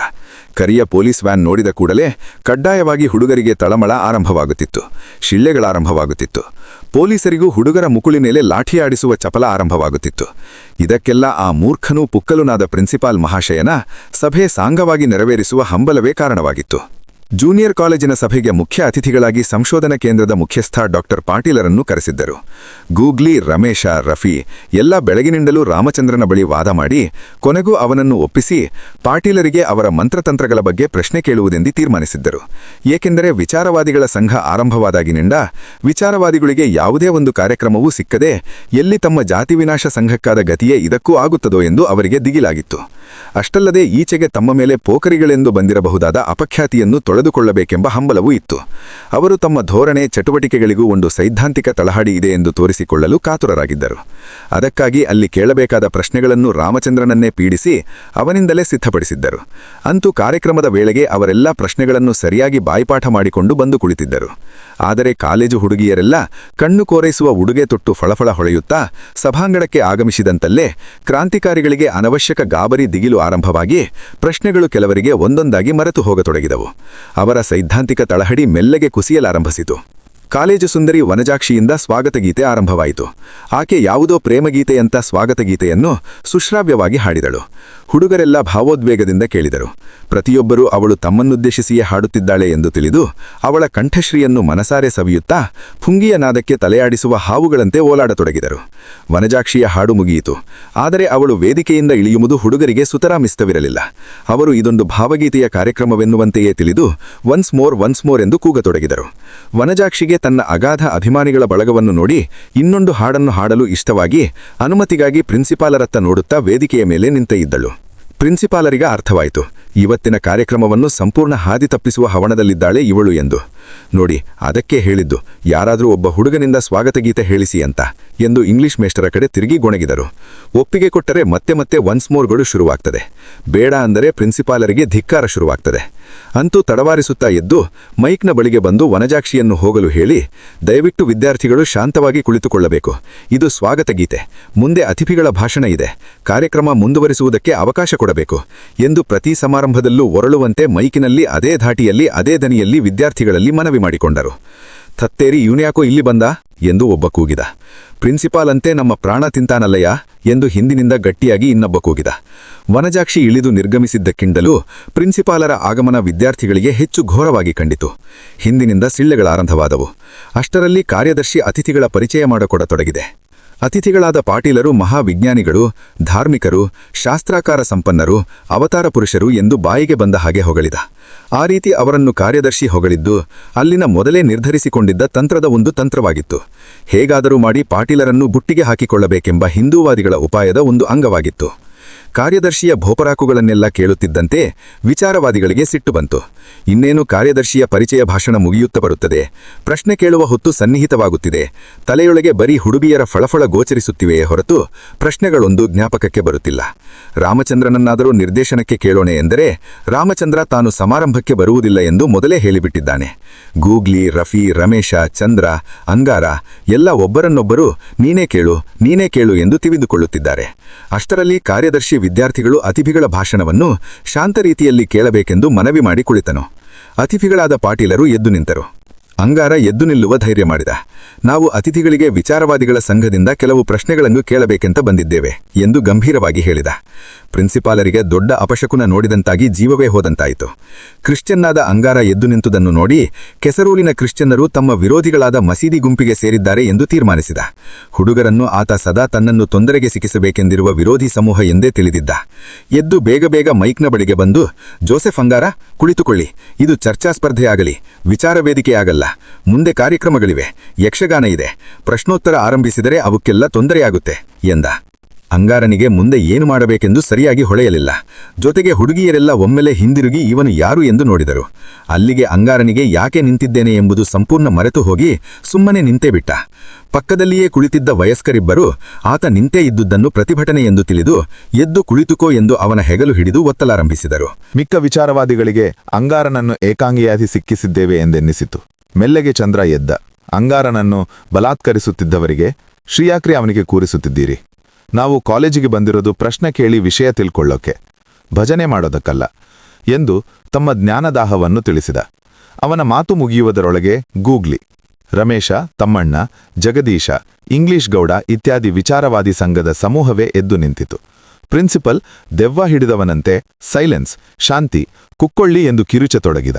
ರಮೇಶ ಪರಿಚಯ ಭಾಷಣ ಮಾಡಿ ಇನ್ನೂ ವೇದಿಕೆ ಮೇಲೆ ನಿಂತಿದ್ದ ಕಾರ್ಯದರ್ಶಿಗೆ, ಅಲ್ಲಿ ಅವರು ಬಹಳ ದೊಡ್ಡ ವಿಜ್ಞಾನಿಗಳು ಅಂತೀರಾ, ಮತ್ಯಾಕೆ ಮಂತ್ರತಂತ್ರ ಮಾಡ್ತಾರೆ, ವಿಜ್ಞಾನಕ್ಕೂ ಇದಕ್ಕೂ ಏನು ಸಂಬಂಧ ಎಂದು ಕೂಗಿದ. ಆ ವೇಳೆಗೆ ವಿಚಾರವಾದಿಗಳಿಗೆ ಸಭಾಕಂಪನ ಸಾಕಷ್ಟು ಕಡಿಮೆಯಾಗಿತ್ತು. ನೋ, ಇದು ಸಭೆ, ಇಲ್ಲೆಲ್ಲ ಅವರ ಪರ್ಸನಲ್ ವಿಷಯ ಎತ್ತಕೊಡದು, ಅವರನ್ನು ಅತಿಥಿಗಳು ಅಂತ ಕರೆಸಿದ್ದೇವೆ, ಅವರಿಗೆ ಮರ್ಯಾದೆ ಕೊಡಬೇಕು ಎಂದು ಪ್ರಿನ್ಸಿಪಲ್ ಕೂಗಿದ. ಗಲಭೆಯನ್ನು ಕೌತುಕದಿಂದ ನೋಡುತ್ತಿದ್ದ ಪಾಟೀಲರು ಇನ್ನು ತಮ್ಮ ಕೇಸನ್ನು ಪ್ರಿನ್ಸಿಪಾಲರ ವಕಾಲತ್ತಿಗೆ ಬಿಟ್ಟರೆ ತಮ್ಮ ಮರ್ಯಾದೆಯನ್ನು ಸಂಪೂರ್ಣ ತೆಗೆಯುತ್ತಾರೆಂದು ತಿಳಿದುಕೊಂಡರು. ಅದು ಹೇಗೆ ಪರ್ಸನಲ್ ವಿಷಯ? ನಾವೇನೋ ಅವರ ಮನೆಯ ವಿಷಯ ಕೇಳಿದೆವೆ. ವಿಜ್ಞಾನಿ ಎಂದ ಮೇಲೆ ವಿಜ್ಞಾನದಲ್ಲಿ ನಂಬಿಕೆ ಇರಬೇಕು, ಮೂಢನಂಬಿಕೆ ಇರಕೂಡದು ಎಂದು ಗಟ್ಟಿಯಾಗಿ ಹೇಳಿದ ರಫೀಕ್ ಅಹ್ಮದ್, ಸಿಟ್ ಡೌನ್. ಬೇರೆಯವರ ಧರ್ಮದ ವಿಷಯ ಮತ್ತೊಬ್ಬರು ಟೀಕಿಸಬಾರದು, ಪ್ರಿನ್ಸಿಪಾಲ್ ಕೂಗಿದ. ಮೂಢನಂಬಿಕೆ, ಸಂಪ್ರದಾಯಗಳ ವಿಷಯ ಬಂದೊಡನೆ ಪ್ರಿನ್ಸಿಪಾಲರ ತಲೆಯೊಳಗೆ ಒಂದು ಎಚ್ಚರಿಕೆ ಗಂಟೆ ಹೊಡೆಯತೊಡಗಿತ್ತು. ಏಕೆಂದರೆ ಸಂಶೋಧನಾ ಕೇಂದ್ರದ ಉದ್ಭವ ವೆಂಕಟೇಶ್ವರ ದೇವಸ್ಥಾನದ ಕಾರ್ಯಕ್ರಮದಲ್ಲಿ ಆತನದೋ ಒಂದು ಮಹತ್ವದ ಪಾತ್ರ ಇತ್ತು. ಅದಕ್ಕೆ ಪಾಟೀಲರು ಅಷ್ಟೊಂದು ಸಹಕಾರಿಯಾಗಿರಲಿಲ್ಲ ಎಂದು ತಿಳಿದೇ ಅವರನ್ನು ಹೇಗಾದರೂ ಬುಟ್ಟಿಗೆ ಹಾಕಿಕೊಳ್ಳಬೇಕೆಂದು ಅವರನ್ನು ಕರೆಸಿದ್ದು. ಆತ ಕೆಸರೂರಿಗೆ ಬಂದಾಗಿನಿಂದ ಮಸೀದಿಗಳು, ಮೈಕಿನ ಚೀರಾಟ, ಬೇರಿಗಳ ರಾಜಕಾರಣ ಎಲ್ಲ ನೋಡಿಯೇ ರೋಸಿ ಅವನು ಉದ್ಭವ ವೆಂಕಟೇಶ್ವರ ಪಕ್ಷ ಸೇರಿಕೊಂಡಿದ್ದ. ಬರೀ ಹಿಂದೂಗಳಿಗೆ ಮಾತ್ರ ಅನ್ವಯಿಸುವ ಕುಟುಂಬ ಯೋಜನೆಗೆ ಬದ್ಧ ವಿರೋಧಿಯಾಗಿದ್ದ. ಕುಟುಂಬ ಯೋಜನಾ ಸಪ್ತಾಹಕ್ಕೆ ರಜಾದಿನಗಳಲ್ಲಿ ಕಾಲೇಜು ಕಟ್ಟಡ ಬಿಟ್ಟುಕೊಡುವುದಿಲ್ಲವೆಂದು ವಿರೋಧಿಸಿದ್ದ. ಪ್ರಶ್ನೆಗೆ ಅವಕಾಶ ಕೊಟ್ಟರೆ ಪಾಟೀಲರನ್ನು ಕರೆಸಿರುವ ತಮ್ಮ ಉದ್ದೇಶ ಹಾಳಾಗುವುದರ ಜೊತೆಗೆ ತನ್ನ ಪರ್ಸನಲ್ ವಿಷಯಗಳನ್ನು ಹುಡುಗರು ಹೊರತೆಗೆಯುತ್ತಾರೆ ಎನ್ನುವ ದಿಗಿಲು ಆತನಿಗೆ ಸಭೆಯ ಗೊಂದಲವನ್ನು ಆತ ಅಡಗಿಸುವ ಪ್ರಯತ್ನದಲ್ಲಿಯೇ ಸಭೆಯನ್ನು ಇನ್ನಷ್ಟು ಗೊಂದಲಕ್ಕೆ ತಳ್ಳಿದ. ಪಾಟೀಲರು ಮೈಕ್ ಕೇಳಿದರೂ ಕೊಡದೆ ಅದನ್ನು ಗಟ್ಟಿಯಾಗಿ ಹಿಡಿದುಕೊಂಡು ಸೈಲೆನ್ಸ್, ಕುಕ್ಕೊಳ್ಳಿ, ಶಾಂತಿ ಎಂದು ಕೂಗಿದ. ಪಾಟೀಲರು ಮೈಕ್ ದೊರೆಯದಿದ್ದುದರಿಂದ ಹಾಗೆ ರಫಿ ಕಡೆಗೆ ತಿರುಗಿ ಗಟ್ಟಿಯಾಗಿ, ನೋಡಿ, ನಾನು ಮಂತ್ರ ಮಾಯಾ ಮಾಡೋ ವಿಜ್ಞಾನಿ ಅಲ್ಲ. ಚೇಳು ಮಂತ್ರ ಒಂದು ಬಗೆಯ ಚಿಕಿತ್ಸೆ ಅಷ್ಟೇ. ಅದರ ಸತ್ಯಾಸತ್ಯಗಳನ್ನು ವೈಜ್ಞಾನಿಕವಾಗಿ ತಿಳಿದುಕೊಳ್ಳಬೇಕಾದದ್ದು ವಿಜ್ಞಾನ. ನನಗೆ ಪೂಜೆ, ಪುರಸ್ಕಾರ, ದೇವರು, ಸಂತರ್ಪಣೆ ಯಾವುದರಲ್ಲೂ ನಂಬಿಕೆ ಇಲ್ಲ. ಅದಕ್ಕೆ ನನ್ನ ಬೆಂಬಲವೂ ಇಲ್ಲ. ಪ್ರಿನ್ಸಿಪಾಲರ ಅರ್ಭಟಗಳ ನಡುವೆ ಪಾಟೀಲರ ಮಾತಿನ ತುಣುಕುಗಳು ಹಿಂದೆ ಕುಳಿತಿದ್ದವರಿಗೆ ಕೇಳಿದವು. ಮುಂದುಗಡೆ ಕುಳಿತಿದ್ದರೊಬ್ಬರು ಎದ್ದು ಹಿಂದಕ್ಕೆ ತಿರುಗಿ, ದೇವರಲ್ಲಿ ನಂಬಿಕೆ ಇದ್ದವರು ದೇವರು ಪೂಜೆ ಮಾಡ್ತಾರೆ, ಮಂತ್ರದಲ್ಲಿ ನಂಬಿಕೆ ಇದ್ದವರು ಮಂತ್ರ ಮಾಡ್ತಾರೆ, ನಿಮಗೇನಯ್ಯ ಆಯಿತು ಎಂದು ಹುಡುಗರಿಗೆ ಜೋರು ಮಾಡಿದರು. ಅವರು ಪಾಟೀಲರು ಹುಡುಗರಿಗೆ ಹೆದರಿ ಈ ರೀತಿ ಮಾತನಾಡುತ್ತಿದ್ದಾರೆ ಎಂದು ತಿಳಿದರು. ಅತಿಥಿವರ್ಯರು ಸ್ವಲ್ಪ ವಿಚಾರವಾದಿಗಳಂತೆಯೇ ಕಂಡುಬಂದುದರಿಂದ ಧೈರ್ಯ ಮಾಡಿದ ಕಾಲೇಜು ಹುಡುಗಿ ಶ್ಯಾಮಲಾ ಎದ್ದು ಅವರನ್ನು, ಹಾಗಾದರೆ ವಿಜ್ಞಾನಿಗಳು ದೆವ್ವ, ದೇವರು, ಮಂತ್ರತಂತ್ರ ಮಾಡಬಹುದಾ ಎಂದು ಕೇಳಿದಳು. ಸ್ಟಡಿ ಶ್ಯಾಮಲಾ, ಹಿಯರ್ ಎಂಬ ಕೂಗು, ಚಪ್ಪಾಳೆಗಳು ಹಿಂದಿನಿಂದ ಕೇಳಿಬಂದವು. ಪ್ರಿನ್ಸಿಪಾಲರು ಇನ್ನು ಮುಗಿದಿತು ಎಂದುಕೊಂಡರು. ಏಕೆಂದರೆ ಹುಡುಗಿಯರ ಬೆಂಬಲ ಸಿಕ್ಕರೆ ಹುಡುಗರನ್ನು ರಿಜೈ ಪೊಲೀಸ್ ಇರಲಿ, ಮಿಲಿಟರಿ ಬಂದರೂ ಹೆದರಿಸಲಾಗುವುದಿಲ್ಲ ಎಂಬುದು ಅವರ ನಂಬಿಕೆ. ಶ್ಯಾಮಲನ ಹಿಂದೆ ಕುಳಿತಿದ್ದ ಹಲವಾರು ವಯಸ್ಸಾದ ಹೆಂಗಸರಿಗೆ ಕೋಪ ಬಂತು. ಅವರು ಕಾರ್ಯಕ್ರಮದ ಕೊನೆಯಲ್ಲಿದ್ದ ಪ್ರಹ್ಲಾದ ಪ್ರಕರಣ ಯಕ್ಷಗಾನ ನೋಡಲು ಬಂದಿದ್ದವರು. ಅವರು ಶ್ಯಾಮಲನನ್ನು ತರಾಟೆಗೆ ತೆಗೆದುಕೊಂಡರು. ನಿನಗೇನಾಗಿದೆ ಹುಡುಗು? ಆ ಹುಡುಗರು ಬೀದಿಯಲ್ಲಿ ಕಾಲ ಕಳೆಯೋವು, ಅವಕ್ಕೇನು ಜವಾಬ್ದಾರಿ ಇದೆಯೇ? ನೀನು ಮುಂದೆ ದೊಡ್ಡವಳಾಗಿ ಹೆತ್ತೋರ ಮನೆಗೆ, ಕೈ ಹಿಡಿದೋರ ಮನೆಗೆ ಮರ್ಯಾದೆ ತರಬೇಕಾದವಳು. ಆ ಹುಡುಗರ ಮಾತಿಗೆ ಮರುಳಾಗಿ ಗಂಡು ಬೀರಿ ಅಂತ ಹೆಸರು ತಗೋತೀಯ? ಕುಳ್ಳೋ ಎಂದರು. ಶ್ಯಾಮಲಾ ತಮ್ಮ ಪರವಾಗಿ ಮಾತನಾಡಿದ್ದನ್ನು ನೋಡಿ ಶಾಕ್ ಹೊಡೆದಂತಾಗಿ ವಿಚಾರವಾದಿಗಳು ಒಂದು ಕ್ಷಣ ಮಾತು ನಿಲ್ಲಿಸಿ ಮುಖ ನೋಡಿಕೊಂಡರು. ಕುರುಕ್ಷೇತ್ರದಲ್ಲಿ ಅರ್ಜುನನಿಗೆ ವಿಶ್ವರೂಪ ದರ್ಶನ ಕಂಡಂತಾಯಿತು ಅವರಿಗೆ. ಕೆಲವು ವೆಂಕಟೇಶ್ವರ ಭಕ್ತರು ಪಾಟೀಲರಿಗೆ ತರಾಟೆಗೆ ತೆಗೆದುಕೊಂಡು, ವಿಜ್ಞಾನಿಯಾದ ಮಾತ್ರಕ್ಕೆ ಅವನು ನಾಸ್ತಿಕ ಆಗಬೇಕೆ ಎಂದು ಐನ್ಸ್ಟೀನ್, ಸಿ.ವಿ. ರಾಮನ್ ಇತ್ಯಾದಿ ಎಲ್ಲರನ್ನೂ ಉದಾಹರಿಸತೊಡಗಿದರು. ಪಾಟೀಲರು, ಹಾಗಲ್ಲ, ನಮ್ಮ ಸ್ವಂತ ನಂಬಿಕೆ, ಮತಾಚಾರ ಏನಿದ್ದರೂ ಮನೆಯೊಳಗಿರಬೇಕೇ ಹೊರತು ಬೀದಿಗೆ ತಂದು ಅದನ್ನು ಇನ್ನೊಬ್ಬರ ಮೇಲೆ ಹೇರಕೂಡದು. ಹಾಗಾದರೆ ಸಾಬರು ಮಾತ್ರ ಮಸೀದಿ ಕಟ್ಟಿಸಿ ಮೈಕ್ ಹಾಕಿಸಿ ಕೂಗಬಹುದೇ ಎಂದು ಒಬ್ಬರು ನೇರವಾಗಿ ಕೆಸರೂರಿನಲ್ಲಿ ನಡೆಯುತ್ತಿದ್ದ ಶೀತಲ ಸಮರಕ್ಕೆ ವಾಗ್ವಾದ ಗಂಟು ಹಾಕಿದರು. 15 ನಿಮಿಷದಲ್ಲಿ ಆ ಸಭೆಯಲ್ಲಿ ನಡೆಯುತ್ತಿದ್ದ ಆಲೋಚನೆ ಸಮಾಲೋಚನೆಯಾಗಿ, ಸಮಾಲೋಚನೆ ವಾಗ್ವಾದವಾಗಿ, ವಾಗ್ವಾದ ಗೊಂದಲವಾಗಿ, ಗೊಂದಲ ಗಲಭೆಯಾಗಿ, ಗಲಭೆ ದೊಂಬಿಗೆ ಸಮೀಪವಾಗುತ್ತಾ ಹೋಯಿತು. ಕೆಲವು ವಿಚಾರವಾದಿಗಳು ತಮ್ಮೊಡನೆ ವಾದದಲ್ಲಿ ತೊಡಗಿದ್ದ ಸಭಿಕರ ವಿರುದ್ಧ ತಾಳ್ಮೆ ಕಳೆದುಕೊಂಡು ರೊಚ್ಚಿಗೆದ್ದು ಕಂದಾಚಾರಿ ಪಾಟೀಲರಿಗೆ ಧಿಕ್ಕಾರ ಎಂದು ಕೂಗಿದರು. ಪಾಟೀಲರ ಜೊತೆ ವಾಗ್ವಾದದಲ್ಲಿದ್ದ ಕೆಲವರು ಇದನ್ನು ಕೇಳಿ ನಾಸ್ತಿಕವಾದಿ ಪಾಟೀಲರಿಗೆ ಧಿಕ್ಕಾರ ಎಂದು ಕೂಗಿದರು. ತಮ್ಮೊಡನೆ ಧಿಕ್ಕಾರ ಕೂಗಿದವರು ಯಾರೆಂದು ವಿಚಾರವಾದಿಗಳು ನೋಡಿದರೆ ಎಲ್ಲ ವೆಂಕಟೇಶ್ವರ ಪಕ್ಷದ ಸನಾತನಿಗಳು. ಅವರು ಪಾಟೀಲರಿಗೆ ನಾಸ್ತಿಕವಾದಿ ಎಂದು ಧಿಕ್ಕಾರ ಕೂಗುತ್ತಿದ್ದಾರೆ. ಅವರಲ್ಲಿ ಅನೇಕರು ಪ್ರಿನ್ಸಿಪಾಲರ ಚೇಲಾಗಳು, ಸನಾತನಿ ಹಿಂದೂವಾದಿಗಳು ಇದ್ದಾರೆ. ಈಗ ಅವರೊಡನೆ ಸೇರಿ ಪಾಟೀಲರಿಗೆ ಧಿಕ್ಕಾರ ಕೂಗಿದರೆ ಹೇಗೆ? ನಮ್ಮ ವಿರೋಧಿಗಳಾಗಬೇಕಿದ್ದ ಪಾಟೀಲರು ಅವರಿಗೂ ಹೇಗೆ ವಿರೋಧಿಗಳಾದರು? ನಮ್ಮಲ್ಲೇ ಏನೋ ಲೆಕ್ಕಾಚಾರ ತಪ್ಪಿದೆ. ವಿಚಾರವಾದಿಗಳು ಎಂದಿನಂತೆ ತಮ್ಮ ಮಾಮೂಲು ಗೊಂದಲಕ್ಕೆ ಒಳಗಾದರು. ರಾಮಚಂದ್ರನೂ ಇಲ್ಲ ಸೂಕ್ತ ನಿರ್ದೇಶನಕ್ಕೆ. ಹೋಗಲಿ, ಹುಡುಗಿಯರಾದರೂ ಯಾವ ಕಡೆ ಎಂದು ತಿಳಿದು ತಮ್ಮ ಧೋರಣೆ ರೂಪಿಸೋಣ ಎಂದರೆ ಅದು ಸರಿಯಾಗಿ ಗೊತ್ತಾಗುತ್ತಿಲ್ಲ. ಯಾವಾಗ ಸಭೆಯಿಂದ ಧಿಕ್ಕಾರಗಳು ಹೊರಬರತೊಡಗಿದವೋ ದೂರದಲ್ಲಿ ಕತ್ತಲಲ್ಲಿ ನಿಂತಿದ್ದ ಪೊಲೀಸ್ ವ್ಯಾನು ಮೆಲ್ಲಗೆ ಮುಂಬರತೊಡಗಿತು. ಕಾಲೇಜಿನ ಬಳಿಗೆ ಬಂದು ನಿಂತೊಡನೆ ಅದರೊಳಗಿಂದ ಲಾಠಿ ಹಿಡಿದು ಕಾಬಿ ಆಕೃತಿಗಳು ಇಳಿದವು. ಕಾಲೇಜಿನ ಹೊರಗೆ ನಿಂತು ಮಾತನಾಡುತ್ತಿದ್ದ ಹಲವು ಹುಡುಗರಿಗೆ ಕಾಬಿ ಬಟ್ಟೆ ಕಂಡೊಡನೆ ನಾಗರಹಾವನ್ನು ಕಂಡಂತಾಯಿತು. ಮೆಲ್ಲನೆ ಒಳನುಗ್ಗಿ ಧಿಕ್ಕಾರ ಕೂಗುತ್ತಿದ್ದ ವೆಂಕಟೇಶ್ವರ ಪಕ್ಷದವರಿಗೆ ಬೇಗ ವಾದ ನಿಲ್ಲಿಸಿ ಹೊರಬರಬೇಕೆಂದು ಪೊಲೀಸರೊಡನೆ ಸಭಾಂಗಣದಲ್ಲಿ ಘರ್ಷಣೆಗಿಳಿಯುವುದಕ್ಕಿಂತ ಹೊರಗಡೆ ಗಲ್ಲಿ, ಕಾಂಪೌಂಡ್, ಚರಂಡಿ ಮುಂತಾದವುಗಳ ಸಹಾಯದಿಂದ ಗೆರಿಲ್ಲಾ ಯುದ್ಧ ಹೂಡುವುದು ಒಳ್ಳೆಯದೆಂದು ತಿಳಿಸಿದರು. ಅವರು ಕೂಡಲೇ ವಾದ ನಿಲ್ಲಿಸಿ ಪಾಟೀಲರಿಗೆ ಧಿಕ್ಕಾರ ಮಾತ್ರ ಕೂಗಿದರು. ದೈವ ವಿರೋಧಿ, ನಾಸ್ತಿಕವಾದಿ ಪಾಟೀಲರಿಗೆ ಧಿಕ್ಕಾರ, ಧಿಕ್ಕಾರ, ಧಿಕ್ಕಾರ. ರಮೇಶ ಕಕ್ಕಾಬಿಕ್ಕಿಯಾಗಿ, ಲೋ, ಆ ಬೋಳಿ ಮಕ್ಕಳ ಜೊತೆ ಸೇರಿಕೊಂಡು ನಾವ್ಯಾಕೋ ಧಿಕ್ಕಾರ ಕೂಗಬೇಕು ಎಂದು ರಫಿಯನ್ನು ಕೇಳಿದ. ಹಾಗಾದರೆ ಸುಮ್ಮಿರುವಂತೀಯಾ? ಮತ್ತೇನ್ ಮಾಡೋಣ? ಸುಮ್ಮಿರೋದಕ್ಕಾಗೋದಿಲ್ಲ. ನಾವು ಬೇಕಾದರೆ ಅವರ ವಿರುದ್ಧ ಜಯಕಾರ ಹಾಕೋಣ ಎಂದು ಚಂದ್ರ. ಹಂಗೆ ಮಾಡೋಣ, ನಾವ್ಯಾಕೆ ಸುಮ್ಮನಿರಬೇಕು ಎಂದ ಅಂಗಾರ. ಅವರೆಲ್ಲ ದೈವ ವಿರೋಧಿ, ನಾಸ್ತಿಕವಾದಿ ಪಾಟೀಲರಿಗೆ ಎಂದು ಕೂಗುವುದನ್ನೇ ಕಾದಿದ್ದು ವಿಚಾರವಾದಿಗಳ ಸಮೂಹ ಅವರ ಧಿಕ್ಕಾರದ ಕೂಗು ಮುಳುಗು ಹೋಗುವಷ್ಟೇ ಜಯವಾಗಲಿ ಎಂದು ಕಿವಿಗಡಚುಕ್ಕುವಂತೆ ಕೂಗಿದರು. ಪ್ರಹ್ಲಾದ ಪ್ರಕರಣ ನೋಡಲು ಬಂದಿದ್ದ ಹೆಂಗಸರಿಗೆ ನರಸಿಂಹಾವತಾರದಂತೆ ಹಲವು ಪೊಲೀಸರು ವೇದಿಕೆಯ ಹಿಂದಿನ ಬಾಗಿಲ ಬಳಿಯಿಂದ ಕಾಣಿಸಿಕೊಂಡರು. ತಕ್ಷಣ ಅವರು ಗಾಬರಿಯಿಂದ ಏಳುತ್ತಾ, ಥಾ, ಪೋಕ್ತಿಗಳು, ನಾಸ್ತಿಕರು ಇಲ್ಲಿ ಬಂದು ಗಲಾಟೆ ಮಾಡ್ತಾರೆ. ಧೈರ್ಯ ಇದ್ದರೆ ಹೋಗಿ ಮಸೀದಿ ಹತ್ರ ಮಾಡಲಿ ಎಂದು ಗಟ್ಟಿಯಾಗಿ ಒದರುತ್ತಾ ಜಾಗ ಖಾಲಿ ಮಾಡತೊಡಗಿದರು. ಅದ್ಯಾಕೆ ಮಸೀದಿ ಹತ್ರ ಹೋಗ್ತಾರೆ? ಅವರೇ ಇವರನ್ನು ಹೋಗಿ ಪ್ರಹ್ಲಾದ ಪ್ರಕರಣ ನಿಲ್ಲಿಸಿ ಅಂತ ಗಲಾಟೆ ಮಾಡೋದಕ್ಕೆ ಕಳಿಸಿರುವಾಗ ಎಂದು ಇನ್ಯಾರೋ ಉರಿಯುವ ಬೆಂಕಿಗೆ ತುಪ್ಪ ಹುಯ್ದರು. ದಫೇದಾರ್ ಜೋಗಪ್ಪ ಪ್ರಿನ್ಸಿಪಾಲರ ಹತ್ತಿರ ಬಂದು, ಯಾರಿಗೆ ಬಾರಿಸಬೇಕು? ಧಿಕ್ಕಾರ ಕೂಗುತ್ತಿರೋರಿಗೋ, ಜಯಕಾರ ಕೂಗುತ್ತಿರೋರಿಗೋ? ಪ್ರಿನ್ಸಿಪಾಲ್ ಇನ್ನಷ್ಟು ಗಾಬರಿಯಾಗಿ, ಅವರೇ ಪಾಟೀಲರಿಗೆ ಜಯವಾಗಲಿ ಅನ್ನಿದ್ದಾರಲ್ಲ, ಅವರೇ ಎಂದು ಪಾಟೀಲರೆದ್ದರೆ ಹೇಳಿದರು. ಅದಕ್ಕೆ ಪಾಟೀಲರು, ಇಲ್ಲ, ಧಿಕ್ಕಾರ ಕೂಗುತ್ತಿರೋರದ್ದು ತಪ್ಪಿದೆ. ಅವರು ಪ್ರಶ್ನೆ ಕೇಳಿದರೆ ಉತ್ತರ ಹೇಳೋದಿಕ್ಕೆ ಇವರು ಅವಕಾಶ ಕೊಡಬಾರದೆ ಎಂದರು. ಜೋಗಪ್ಪನಿಗೆ ಯಾರಿಗೆ ಹೊಡೆಯಬೇಕೆಂದು ಸರಿಯಾಗಿ ಅರ್ಥವಾಗಲಿಲ್ಲ. ಆತ ಪ್ರಿನ್ಸಿಪಾಲರ ಕೈಯಿಂದ ಮೈಕನ್ನು ಕಿತ್ತುಕೊಂಡು, ಪ್ರತಿಭಟನೆ ಮಾಡೋರು ಏನಿದ್ದರೂ ಹೊರಗಡೆ ಹೋಗಿ ಪ್ರತಿಭಟನೆ ಮಾಡಿ. ಸಭೆಯೊಳಗೆ ಸಭಾಂಗಣದಲ್ಲಿ ಗಲಾಟೆ ಮಾಡಿದರೆ ನಾವು ಲಾಠಿ ಚಾರ್ಜ್ ಮಾಡಬೇಕಾಗುತ್ತೆ ಎಂದ. ಥಾ, ಪೊಲೀಸ್ ಕೋರುಂಟು, ಅವರುಂಟು, ನಮಗ್ಯಾಕೆ ಈ ದುಷ್ಟ ಮುಂಡೆಗಂಡರ ಸಾವಾಸ ಎಂದು ಗೊಣಗುತ್ತಾ ಎದ್ದ ಓರು ಬೋಳಮ್ಮನ ಮುಂದಾಳತ್ವದಲ್ಲಿ ಸಭೆಯ ಹೆಂಗಸರು, ಮಕ್ಕಳು, ಮುದುಕರು ಎಲ್ಲ ಹೊರಹೋಗತೊಡಗಿದರು. ಪೊಲೀಸರು ಹುಡುಗರನ್ನು ತಳ್ಳಾಡುತ್ತಾ ಅವರಿಗೆ ಹೊರಹೋಗಲು ದಾರಿ ಮಾಡಿದರು. ಸಭೆ ಬರಖಾಸ್ತಾಗುವ ಸ್ಪಷ್ಟ ಸೂಚನೆಗಳು ಕಂಡುಬಂದವು. ಸಸ್ಯಗಳ ಬಗ್ಗೆ, ಸಸ್ಯ ರೋಗಗಳ ಬಗ್ಗೆ, ಮುಖ್ಯವಾಗಿ ಏಲಕ್ಕಿಯ ಕೆಸರೂರು ವೈರಸ್ ಖಾಯಿಲೆಯ ಬಗ್ಗೆ ಮಾಹಿತಿ ಕೊಡಲು ಪಾಟೀಲರು ಹತಾಶರಾದರು. ಕೆಸರೂರಿನ ಖಾಯಿಲೆಗೆ ಇಡೀ ಒಂದು ಜನಪದವೇ ಸಿಕ್ಕಿದ್ದನ್ನು ಕಂಡರು. ಏನಯ್ಯ, ಒಬ್ಬೇ ಕುಳಿತಿದ್ದೀಯಲ್ಲ, ನಮ್ಮ ಸಿದ್ದಪ್ಪ ಹೆಗಡೆ ಎಲ್ಲರಯ್ಯ ಎಂದು ಜಯರಾಮ ಕೆಸರೂರಿನ ವಿಶ್ವಭವನ ಕಾಫಿ ಕ್ಲಬ್ಬಿನ ಮೆಟ್ಟಿಲು ಹತ್ತಿ ಒಬ್ಬನೇ ಸಿಗರೇಟ್ ಸೇದುತ್ತಾ ಕುಳಿತಿದ್ದ ರಾಮಚಂದ್ರನ ಬಳಿಗ ಬಂದ. ಅವರ ಬಾಸ್ದೊಂದು ಸಮಾರಂಭ ಕೆಸರೂರಿನ ಕಾಲೇಜ್ನಲ್ಲಿದೆ ಕಣೋ, ಅದಕ್ಕೆ ಹೋಗಿದ್ದಾರೆ ಅಂತ ಕಾಡ್ತಿದೆ. ನಿಮ್ಮ ಕಾಲೇಜ್ನಲ್ಲ? ಮತ್ತೆ ನೀನ್ಯಾಕೆ ಇಲ್ಲಿ ಕುಳಿತಿದ್ದೀಯಾ? ಅಯ್ಯೋ, ಅದೊಂದು ಕಥೆ ಕಣಯ್ಯ. ಈ ಹುಡುಗರನ್ನು ಕಂಟ್ರೋಲ್ ಮಾಡೋದು ಭಾರಿ ಕಷ್ಟ ಕಣಯ್ಯ. ನೀನು ಪಾಟೀಲರ ಬಗ್ಗೆ ಅಷ್ಟೊಂದು ಸಮಾಜಾಯಿಷಿ ಕೊಟ್ಟು ಸುಖ ಇಲ್ಲ. ಇಲ್ಲಿ ಬಿಡೋ, ಈಗ ಬಹಳ ಇಂಪು ಆಗಿದ್ದಾರೆ. ಮೊದಲು ಬರೇ ಶಿಳ್ಳೆ ಹೊಡೆದುಕೊಂಡು ಪೋಲಿ ತಿರುಕ್ಕೊಂಡಿದ್ರು, ಈಗ ಕೊಂಚ ಯೋಚನೆ ಮಾಡ್ತಾರೆ. ಸಿದ್ಧಾಂತ ಗಿದ್ಧಾಂತ ಅಂತ ಮಾತಾಡ್ತಾರೆ. ಅಂದರೆ ಈಗ ಸಿದ್ಧಾಂತದ ಪ್ರಕಾರ ಗಲಾಟೆ ಮಾಡ್ತಾರೆ ಅಷ್ಟೇ. ಬೆಳಗಿನಿಂದ ಎಷ್ಟು ಹೇಳಿದರೂ ಕೇಳದೆ ಪಾಟೀಲರಿಗೆ ಪ್ರಶ್ನೆ ಕೇಳ್ತೀವಿ ಅಂತ ಪೀಡಿಸಿದರು. ಹ್ಞೂ ಅಂದೆ. ಪ್ರಶ್ನೆನೂ ಹೇಳಿಕೊಡಿ ಅಂತ ಪೀಡಿಸಲು ಶುರು ಮಾಡಿದರು. ಇನ್ನೆಲ್ಲಾದರೂ ಕರಿ ಬಾವು ಕಟ್ಟಿ ಹಿಡಿದು ಧಿಕ್ಕಾರ ಕೂಗಿಯಾರು ಅಂತ ಪ್ರಶ್ನೆ ಕೇಳೋದಕ್ಕೆ ತಯಾರಿ ಕೊಟ್ಟು ನಾನು ಮಾತ್ರ ಸಮಾರಂಭಕ್ಕೆ ಬರೋದಿಲ್ಲ ಅಂತ ಇತ್ತಾಗಿ ಬಂದೆ. ಪ್ರಶ್ನೆ ಕೇಳಲಿ ಬಿಡೋ.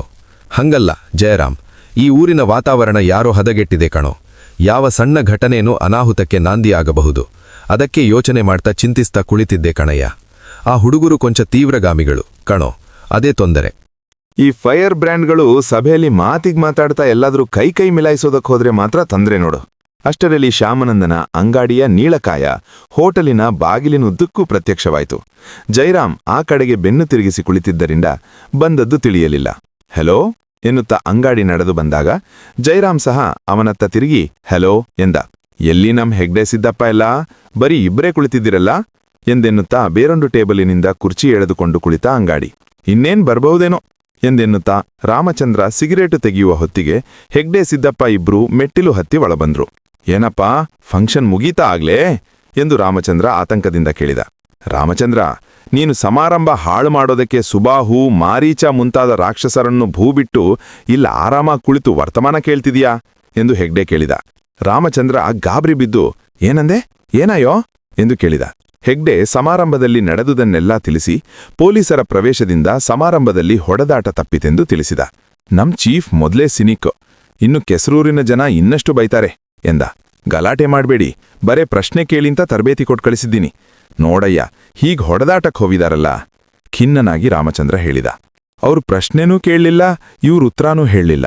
ಇವರು ಪಾಟೀಲರ ಚೇಳು ಮಂತ್ರದ ಬಗ್ಗೆ ಏನೋ ಕೇಳೋದಕ್ಕೆ ಹೊರಟ್ರು. ಪಾಟೀಲರು ಮಂತ್ರತಂತ್ರನ ನಂಬೋಲ್ಲ ಅಂದೇನೋ ಹೇಳಿದ್ರು. ಅಷ್ಟರಲ್ಲಿ ಒಂದಿಷ್ಟು ಜನ ನೀನು ನಾಸ್ತಿಕವಾದಿ, ದೈವ ವಿರೋಧಿ ಅಂತ ಎದ್ರು. ಮಸೀದಿ, ದೇವಸ್ಥಾನ ಎಲ್ಲ ವಾದವಿವಾದಕ್ಕೆ ಬಂತು. ಕೆಲವರು ಪಾಟೀಲರಿಗೆ ಧಿಕ್ಕಾರ ಕೂಗಿದ್ರು. ನಿನ್ನ ಶಿಷ್ಯರು ಕೂಡ ಪಾಟೀಲರಿಗೆ ಜೈಕಾರ ಹಾಕತೊಡಗಿದ್ರು. ಪೊಲೀಸರಿಗೆ ಯಾರಿಗೆ ಚಚ್ಚಬೇಕೋ ಗೊತ್ತಾಗದೆ ಸಭೆ ಬರಕಾಸ್ತಾಯಿತು. ಹೆಗ್ಡೆ ಮಾತನ್ನು ಕೇಳಿ ರಾಮಚಂದ್ರ ಜೈರಾಮನ ಕಡೆಗೆ ತಿರುಗಿ, ನೋಡಿದ್ಯಾ, ಅದಕ್ಕೆ ಕಣಯ್ಯ ಈ ಊರಿನಲ್ಲಿ ಸಣ್ಣ ಪುಟ್ಟದು ಏನೊಂದಾದ್ರೂ ದೊಡ್ಡ ಅನಾಹುತಕ್ಕೆ ನಾಂದಿಯಾಗುತ್ತೆ ಅಂತ ಹೇಳಿದ್ದು ಎಂದ. ಕಿಡಿ ಬಿದ್ದು ಬೆಂಕಿ ಹತ್ಕೊಳ್ಳಿ ಬಿಡು. ಈ ಜ್ವಾಲಾಮುಖಿ ಮೇಲೆ ಯಾವತ್ತೂ ಸಿಡಿಯೊತ್ತು ಅಂತ ಕೂತಿರೋದ್ರ ಬದಲು ಆಗೋದೆಲ್ಲ ಆಗ್ಬಿಡೋದು ಒಳ್ಳೇದಲ್ವೇ? ಕೆಸರೂರಿನ ಕಾಯಿಲೆಗೆಲ್ಲ ಅದೊಂದೇ ಮದ್ದು ಅಂತ ಪಾಟೀಲರು ಹೇಳ್ತಾರಲ್ಲ, ನಾನು ಅದೇ ತೀರ್ಮಾನಕ್ಕೆ ಬಂದಿದ್ದೇನಯ್ಯ ಎಂದ ಜೈರಾಮ್. ಪಾಟೀಲರ ಮಾತು ಕೇಳಿ ಅವನೊಬ್ಬ ಥರ್ಡ್ ರೇಟ್ ಸಿನಿಕ್ ಕಣೋ. ಜೋಗಿಹಾಳರಿಗಿದ್ದ ಮಾನವೀಯತೆ ಒಂದಂತಾನೂ ಈತನಿಗೆ. ಸಿದ್ದಪ್ಪ ಗೊಣಗಿದ. ನಮ್ಮ ಅತ್ಯುತ್ತಮ ವಿಜ್ಞಾನಿಗಳಲ್ಲಿ ಒಬ್ರು ಅಂತಾರಲ್ಲೋ, ಜೋಗಿಹಾಳರೇ ಇವರ ಬಗ್ಗೆ ಬಹಳ ಸಾರಿ ಹೇಳ್ತಿದ್ರಲ್ಲ ಎಂದ ಹೆಗ್ಡೆ. ಹೇಳ್ತಾರೆ, ಆದ್ರೆ ಹೇಳಿದ್ನಲ್ಲ, ಅವನೊಬ್ಬ ಥರ್ಡ್ ರೇಟ್ ಸಿನಿಕ್ ಅಂತ. ಅವನಿಗೆ ಯಾರಾದ್ರೂ ವೈರಿಗಳಿದ್ದಾರೆ ಅಂತ ಅಂದಾಗ್ಲೇ ಬುದ್ಧಿ ಚುರುಕಾಗೋದು. ಕಾಡ್ತಿದೆ. ಬೆಳಿಗ್ಗೆ ನೋಡು, ಜೋಗಿಹಾಳರನ್ನು ನೀವೇ ಖುನಿ ಮಾಡಿದಿರಿ ಅಂತ ಹೇಗೆ ಸುಮ್ಸುಮ್ನೆ ಬೀಡರ್ ಮಹಮ್ಮದ್ ಮೇಲೆ ನಮ್ಮೇಲೆಲ್ಲ ರೇಗ್ದ. ಅವನ ರೂಪಕದ ಭಾಷೆಗೆ ಬೆಂಕಿ ಹಾಕ. ಯಾರಾದ್ರೂ ಅದನ್ನೇ ನಿಜ ಅಂತ ತಿಳಿದ್ರೆ ಜೋಗಿಹಾಳರ ಜೊತೆ ಕೆಲಸ ಮಾಡಿದವರು ನಮ್ಮತೆ ಏನಾಗ್ಬೇಕಯ್ಯ? ಸಿದ್ದಪ್ಪ ಕಳವಳದಿಂದ ಹೇಳಿದ. ಅಷ್ಟರವರೆಗೂ ಇವರ ಮಾತುಕತೆಗಳನ್ನೆಲ್ಲ ಮೌನವಾಗಿ ಕೇಳಿಸಿಕೊಳ್ಳುತ್ತಾ ಕುಳಿತಿದ್ದ ಅಂಗಾಡಿ, ಮಿಸ್ಟರ್ ಸಿದ್ದಪ್ಪ, ಪಾಟೀಲರು ನೀವೆಲ್ಲ ಜೋಗಿಹಾಳರ ಜೊತೆ ಸರಿಯಾಗಿ ಸಹಕರಿಸದೆ ಅವರ ಸಾವಿಗೆ ಮಾನಸಿಕವಾಗಿ ಕಾರಣರಾದೀರಾ ಅಂತ ರೂಪಕದ ಭಾಷೆಯಲ್ಲಿ ಹೇಳಿದರಲ್ಲ, ಅದೇ ಅಕ್ಷರಶಃ ನಿಜವೂ ಇರಬಹುದೇನೋ ಅಂತ ನನಗೆ ಗುಮಾನಿ ಎನ್ನ. ಅದಕ್ಕೆ ಕುಪಿತನಾದ ಹೆಗ್ಡೆ, ಸರಿ, ಮತ್ತೆ ಶುರುವಾಯ್ತಲ್ಲ ಹಳೆಯ ಅವಾಂತರ. ಅದಕ್ಕೆ ನಾವು ಇಂಟೆಲಿಜೆನ್ಸ್ನವರ ತಂಟೆ ನಮಗೆ ಬೇಡ ಅಂತ ಹೇಳೋದು. ಜೋಗಿಹಾಳರು ಬದುಕಿದ್ದಾಗ ನಮಗೆ ಅವರ ಮೇಲೆ ಎಷ್ಟೊಂದು ಗೌರವ, ವಿಶ್ವಾಸ ಇತ್ತೋ ಅದೆಲ್ಲ ಮರಣಾನಂತರ ಮಾಯವಾಗಿ ಜೋಗಿಹಾಳರ ಹೆಸರೆತ್ತಿಡರೆ ಈಗ ತಲೆ ಕೆಡುತ್ತದೆ ಎಂದು ಸಿದ್ದಪ್ಪ ಹೆಗ್ಡೆಯೊಂದಿಗೆ ದನಿಗೂಡಿಸಿದ. ನನಗೂ ಹಾಗೆ ಆಗಿದೆ ಸಿದ್ದಪ್ಪ. ಎಲ್ಲ ಯಾವ ವಿಷಯ ಎತ್ತಿಕೊಂಡರೂ ಅದು ಕೊನೆಗೆ ಜೋಗಿಹಾಳರ ಸಾವಿನ ರಹಸ್ಯದ ಸುತ್ತ ತಿರುಗುತ್ತದೆ ಈ ಊರಿನಲ್ಲಿ. ಇವತ್ತು ಸ್ಟೇಷನ್ಗೆ ಹೋಗಿ ಹಳೆ ತನಿಖೆ ರಿಪೋರ್ಟುಗಳನ್ನೆಲ್ಲ ತೆಗೆಸಿ ನೋಡಿದೆ. ಎಲ್ಲ ಅಹವಾನ ಕಲಸು ಮೇಲುಗರ. ಎಂಥೆಂಥದ್ದೋ ದುರುದ್ದೇಶಗಳ ಒಳಧನಿ ಅದರೊಳಗೆ. ಹೆಗ್ಡೆ, ಅಂಗಾಡಿ, ಖಂಡಿತ ನನ್ನ ನಂಬಿಕೆ ಹೇಳ್ತೀನಿ, ಜೋಗಿಹಾಳರನ್ನು ಖೂನಿ ಮಾಡೋದಕ್ಕೆ ಯಾರಿಗೂ ಯಾವ ಕಾರಣವೂ ಇಲ್ಲ. ದಯಮಾಡಿ ಆ ವಿಷಯ ಎತ್ತಿ ನಮ್ಮ ಮೇಲೆ ಹಳೇ ಶನಿಗಳನ್ನೆಲ್ಲ ಭೂ ಬಿಡಬೇಡಿ ಎಂದ. ಅತ್ತಿತ್ತ ಜನ ಓಡಾಡುತ್ತಿರುವುದನ್ನು ನೋಡಿ, ಅಂಗಾಡಿ, ನಾವು ಕುರ್ಚಿ ಒಂದು ಮೂಲೆಗೆ ಹಾಕಿಕೊಳ್ಳೋದು ಒಳ್ಳೆಯದು ಎಂದ. ಜೈರಾಮ್, ರಾಮಚಂದ್ರ ಇಬ್ಬರು ಇವರ ಸಂಭಾಷಣೆಗಳನ್ನು ಕೇಳುತ್ತಾ ಕೇಳುತ್ತಾ ಕುತೂಹಲಿಗಳಾಗುತ್ತಿದ್ದರು. ಎಲ್ಲ ಎದ್ದು ಕುರ್ಚಿಗಳನ್ನು ಹೊತ್ತು ಮೂಲೆಗೆ ಹಾಕಿಕೊಂಡರು. ಹೋಟೆಲ್ ಮಾಣಿ ಟೇಬಲನ್ನು ತಂದು ಮತ್ತೆ ಇವರ ಗುಂಪಿನ ಮಧ್ಯೆ ಪ್ರತಿಷ್ಠಾಪಿಸಿದ. ಹೆಗ್ಡೆ ಮುಂದುವರಿಸಿದ, ನೋಡಿ ಅಂಗಾಡಿ, ನಾವು ಯಾವುದೇ ನ್ಯಾಯಬದ್ಧ ನಿಷ್ಪಕ್ಷಪಾತ ತನಿಖೆಗೂ ಎಂದಿರೂ ಹೆದರೋಲ್ಲ. ಆದರೆ ನಾನು ಹೆದರಿರೋದಕ್ಕೆ ಕಾರಣ ಆ ತನಿಖೆಯ ಆದ್ಯಂತ ಎಷ್ಟೊಂದು ಜನ ಒಳ ಉದ್ದೇಶಗಳನ್ನಿಟ್ಟುಕೊಂಡು ತಮ್ಮ ಬೇಳೆ ಬೇಯಿಸಿಕೊಳ್ಳೋದಕ್ಕೆ ನೋಡಿದ್ರು. ಶೇಂದಿ ಕಾಂಟ್ರಾಕ್ಟರ್ ತಲೆಗೆ ತರೋದಕ್ಕೆ ಕೆಲವರು, ಬೀಡರ್ ಮಹಮ್ಮದ್ ಕುದಿಗೆಗೆ ತರೋದಕ್ಕೆ ಕೆಲವರು, ನಾನು ಸಿದ್ದಪ್ಪನು ಕೊಂಚವೇ ದೌರ್ಬಲ್ಯ ತೋರಿಸಿದ್ರು, ನಮ್ಮ ಬಾಯಲ್ಲಿ ಯಾರ್ಯಾರ ಮೇಲೋ ಸುಳ್ಳು ಹೇಳಿಸೋದಕ್ಕೆ ತಯಾರಿ ನಡೆಸಿದ್ರು. ಅದಕ್ಕೆ ನಮಗೆ ಜೋಗಿಹಾಳರ ಕೊಲೆ ರಹಸ್ಯ ಅಂದ್ರೆ ದೆವ್ವ ಕಂಡ ಹಾಗಾಗುತ್ತೆ. ಹಾಗಲ್ಲ ಅಂಗಾಡಿ, ನಾನೀಗ ಜೋಗಿಹಾಳರ ಸಾವಿನ ತನಿಖೆ ಮಾಡೋದಕ್ಕೆ ಬಂದಿಲ್ಲಪ್ಪ. ನನ್ನ ಹತ್ರ ಯಾಕೆ ಹಿಂದೆ ಮುಂದೆ ನೋಡ್ತೀರಾ ಎಂದ ಅಂಗಾಡಿ. ಜಯರಾಮ್, ನೀವು ಕಥೆಗಾರರು, ನಿಮ್ಮನ್ನೊಂದು ವಿಷಯ ಕೇಳಿಕೊಳ್ತೇನೆ. ದಯವಿಟ್ಟು ಕೊನೆಗೆ ಇದರ ಮೇಲೆ ಕಥೆಗಿಥೆ ಬರೀಬಾರ್ದು. ನನ್ನ ತನಿಖೆಯಂತೂ ಒಂದು ಡೆಡ್ಲಾಕ್ ಸಿಕ್ಕಾಕೊಂಡಿದೆ. ಯಾವ ದಿಕ್ಕಿನಲ್ಲಿ ಹೋದರೂ ಕೊನೆಗೆ ಹೇಗೋ ಜೋಗಿಹಾಳರ ವಿಷಯಕ್ಕೆ ಬಂದು ಸಿಕ್ಕಾಕೋತಾ ಇದ್ದೇನೆ ಎಂದ. ಅದಕ್ಕೆ ಜಯರಾಮ್ ನಗುತ್ತಾ, ಅಂಗಾಡಿ, ಒಬ್ಬ ಸಾಹಿತ್ಯಗೆ ಯಾರೂ ಬರೀಬೇಡ ಅಂತಾಗ್ಲಿ ಬರೀ ಅಂತಾಗ್ಲಿ ಹುಕುಂ ಚಲಾಯಿಸೋ ಹಾಗಿಲ್ಲ. ಸ್ವತಃ ಬರಹಗಾರನಿಂದಲೂ ಅದು ಅಸಾಧ್ಯ. ಹೋಗ್ಲಿ, ಪಬ್ಲಿಷ್ ಆದ್ರೂ ಮಾಡದೇ ಇರಬಹುದಲ್ಲಯ್ಯ.